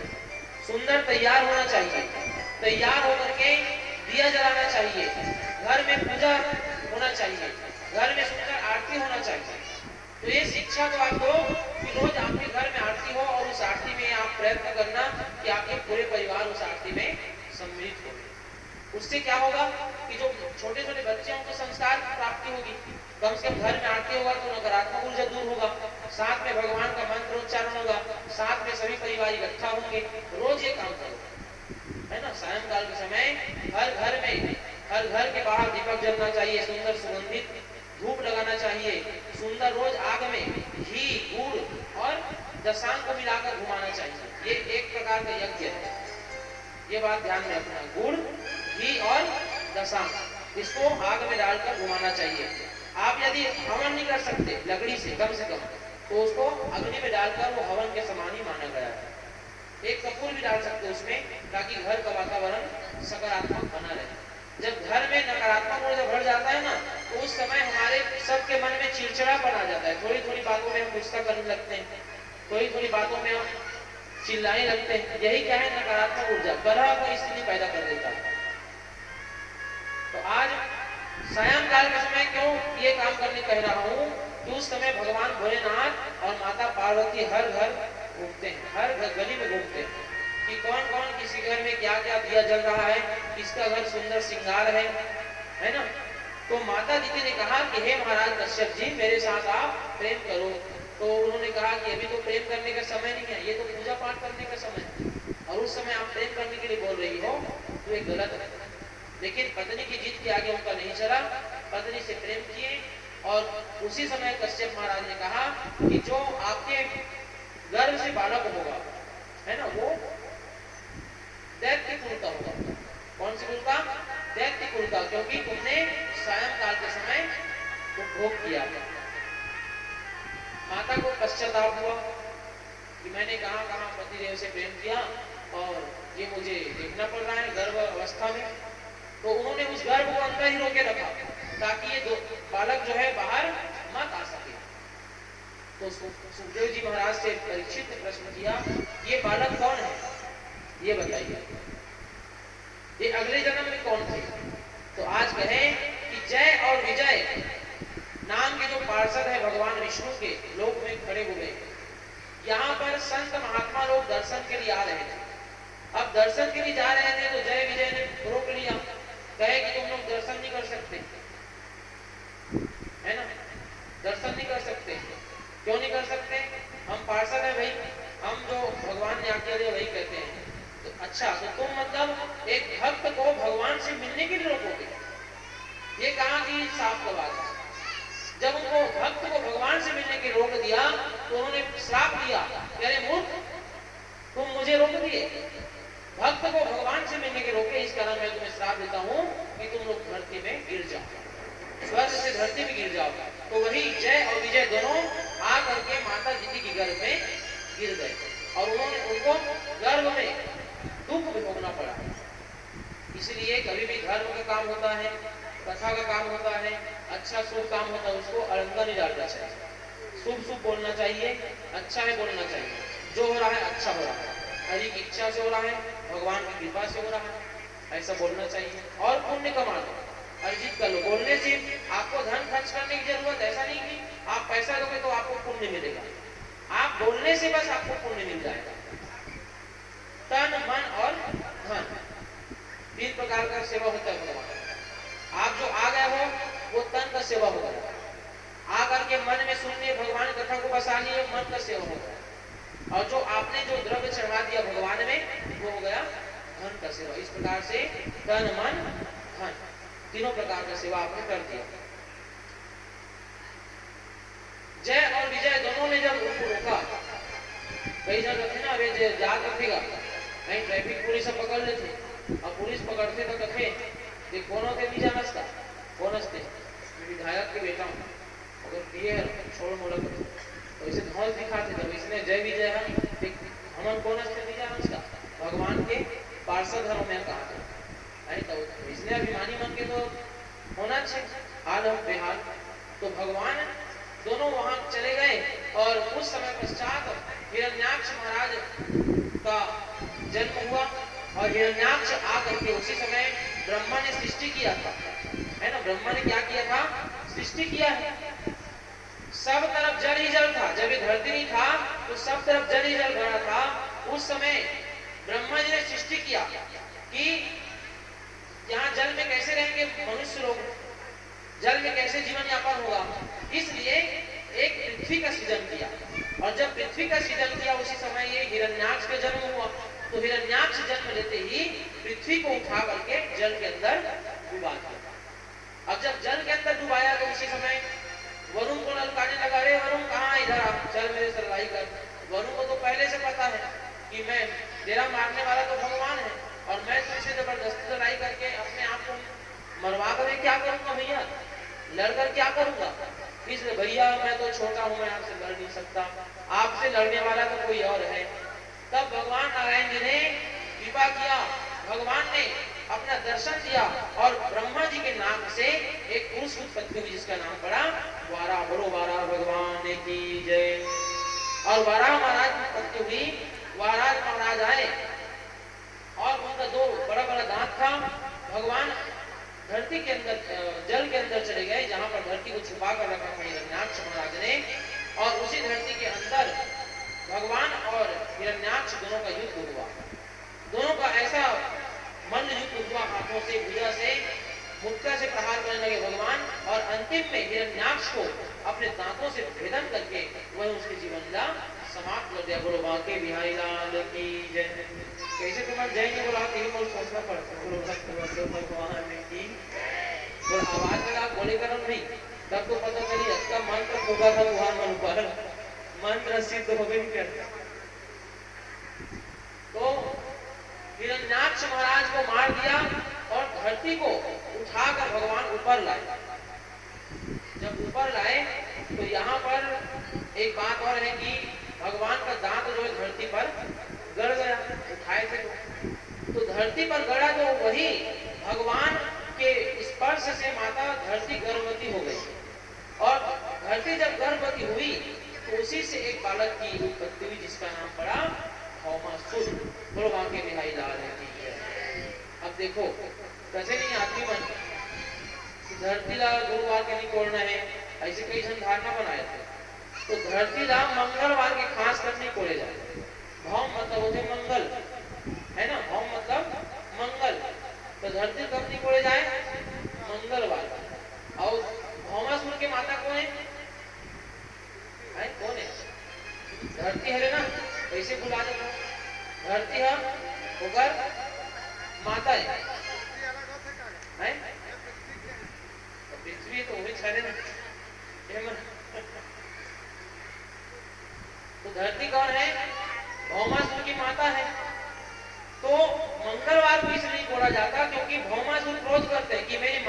खोदा जा रहा है ना, मंगलवार को धरती नहीं खोदा जाता और खास करके बेटी विदा गुरुवार को नहीं किया जाता, लेकिन आज कराऊ हित नहीं करता, हित कलयुग है ना, जे दिन मत कर कभी बेटा एला मत कर रहे तो हिच लग गई, बेटा एला कर मैं नहीं कर सका होगा, लेकिन आप मत कर करे तो हिच लग गई वैसे उल्टा।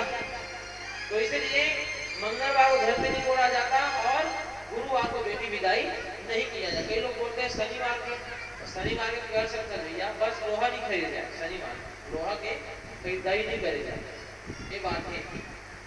इस प्रकार से कई छोटा छोटा ज्ञान है जो हमें प्राप्त होता रहता है शास्त्रों के कर्मकांड के माध्यम से। तो इस प्रकार महाराज भगवान नारायण जी ने बारह के रूप में आए, आकर हिरण्याक्ष का वध किया और धर्म की स्थापना की। इस प्रकार से आज की कथा हम यहीं पर विश्राम देते हैं और कल की कथा फिर से भगवान कथा किया जाएगा, जिसमें आप सभी अधिक से अधिक संख्या में अपने कथा का लाभ उठावे। आइए एक भजन होगा, उसके पश्चात आरती प्रसाद का भी तैयार करके यहाँ पर उपस्थित करेंगे। बोलो भक्त वत्सल भगवान की जय। हेलो अब केवल शरण तिहारी बुला लो, बुला लो, बुला लो वृंदावन गिरधारी, बुला लो वृंदावन गिरधारी, बुला लो वृंदावन गिरधारी, बुला लो वृंदावन गिरधारी। ओ मेरी बेटी उमरिया सारी, मेरी बेटी उमरिया सारी, बुला लो वृंदावन गिरधारी, बुला लो वृंदावन गिरधारी।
मन में बसाकर तेरी मूर्ति उतारूंगे गिरधर तेरी आरती। मन में बसाकर तेरी मूर्ति उतारो है गिरधर तेरी आरती। मन में बसाकर तेरी मूर्ति उतारो है गिरधर तेरी आरती। मन में बसाकर तेरी मूर्ति उतारो है गिरधर तेरी आरती। करुण करो कष्ट हरो ज्ञान दो भगवन। भाव में फंसे नाव मेरे तार दो भगवन। करुण करो कष्ट हरो ज्ञान दो भगवन। भाव में फंसी नाव में तार दो भगवन। दर्द की दवा तुम्हारे पास है। दर्द की दवा तुम्हारे पास है। जिंदगी दया की है भीख मांगते। मन में बसाकर तेरी मूर्ति उतारो है गिरधर तेरी आरती। मन में बसाकर तेरी मूर्ति उतारो है गिरधर तेरी आरती। मांग तुझसे क्या मिलेगी सोचो भगवन। जिंदगी जब तेरे नाम धरती को अर्पण। मांग तुझसे क्या मैं यही सोचूं भगवन। जिंदगी जब तेरे नाम कर दी है अर्पण। सब कुछ तेरा कुछ नहीं मेरा। सब कुछ तेरा कुछ नहीं मेरा। और चिंता है तुझको प्रभु संसार की। मन में बसाकर तेरी मूर्ति उतारो है गिरधर तेरी आरती। मन में बसाकर तेरी मूर्ति उतारो है गिरधर तेरी आरती। वेद तेरे महिमा गावे संत करे ध्यान। नारद गुणगान करे शिरडी नामान। वेद तेरी महिमा गावे संत करे ध्यान।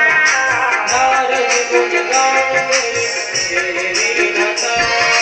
भक्त तेरे नाम कर रहे पुकार।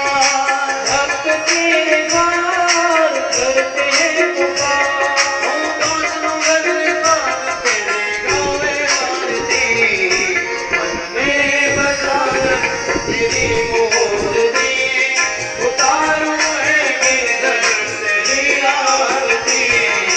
मन में बसाकर तेरी मूर्ति उतारो है गिरधर तेरी आरती।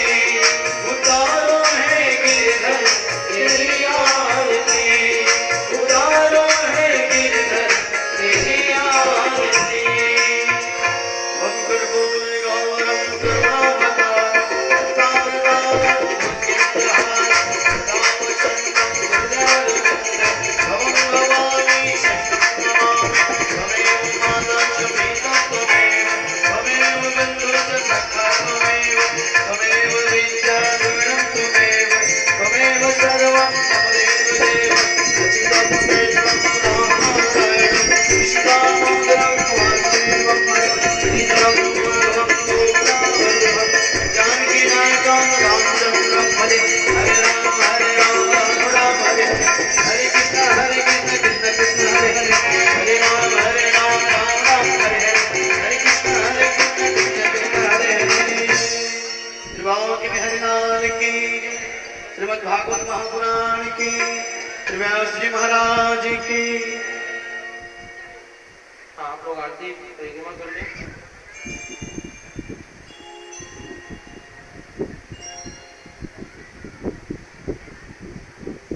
हरि ओम। यानि कानि च पापानि जन्मजन्मान्तर्गतानिश्च तानि तानि सर्वाणि नश्यन्ति प्रदक्षिणां पदे पदे।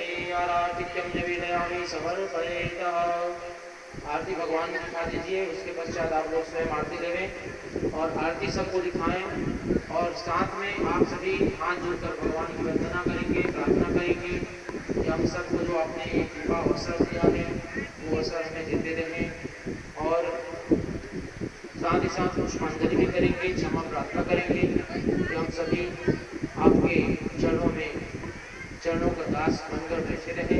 हम सभी से जो भी भूल हुआ होगा मन कर वचन वाणी से उसको भी क्षमा करें। नाभ्यामासीदन्तरिक्षं कृष्णोदयः समर्वतत पदभ्यां भूमिर्दिशः श्रोत्राः तथा लोकान् अकल्पयन् नैवेद्यं निवेदयामि समर्पये।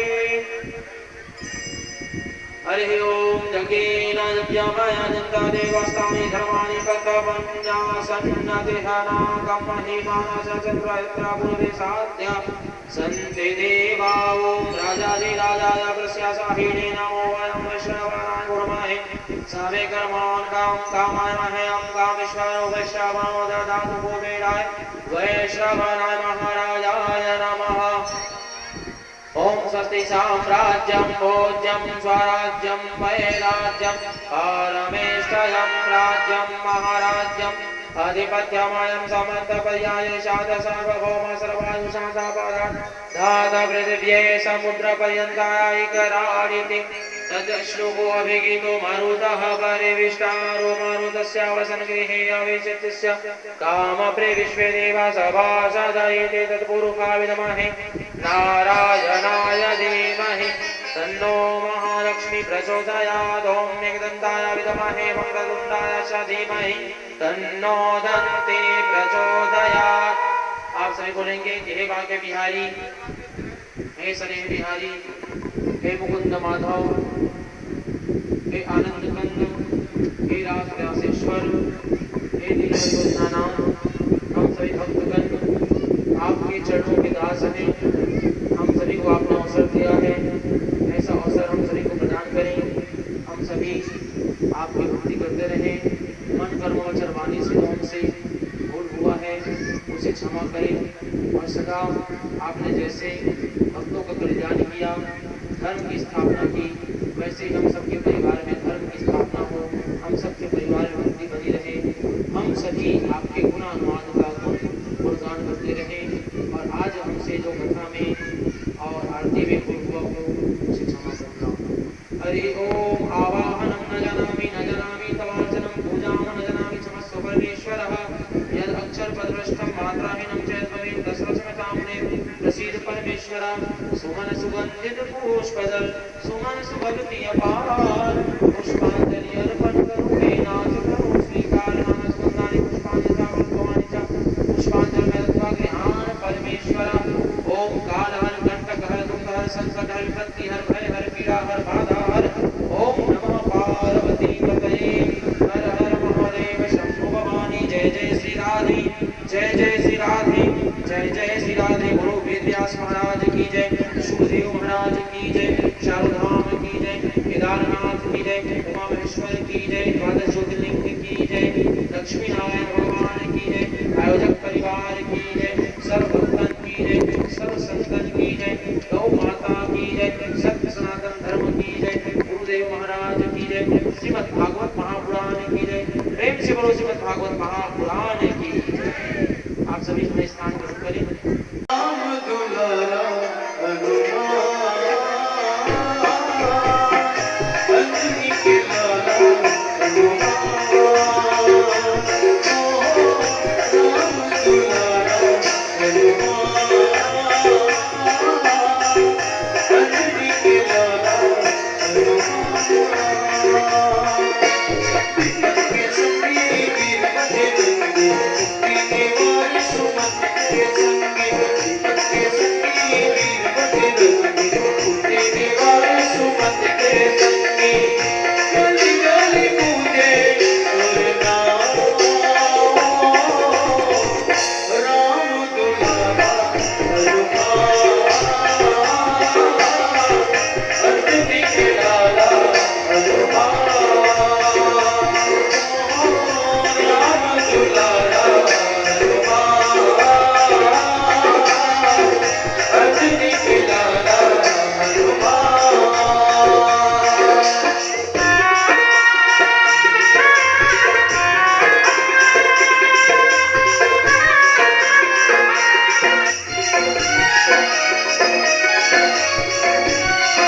शंकर जी के दूत कहाए, लाके संजीवन लगन में आए, सबसे निराला तुझको राम दुलारा हनुमान, अंजनी के लाला हनुमान, राम दुलारा हनुमान, अंजनी के लाला हनुमान। विपत के संगी वीर बजरंगी, उपरी दीवार सुमति के संगी, विपत के संगी वीर बजरंगी, उपरी दीवार सुमति के संगी, गली गली गूंजे तोर नाम, ओ राम दुलारा हनुमान, अंजनी के लाला हनुमान, ओ राम दुलारा हनुमान, अंजनी के लाला हनुमान, ओ राम दुलारा हनुमान, अंजनी के लाला हनुमान। प्रेम से बोलो माँ की बिहारी लाल की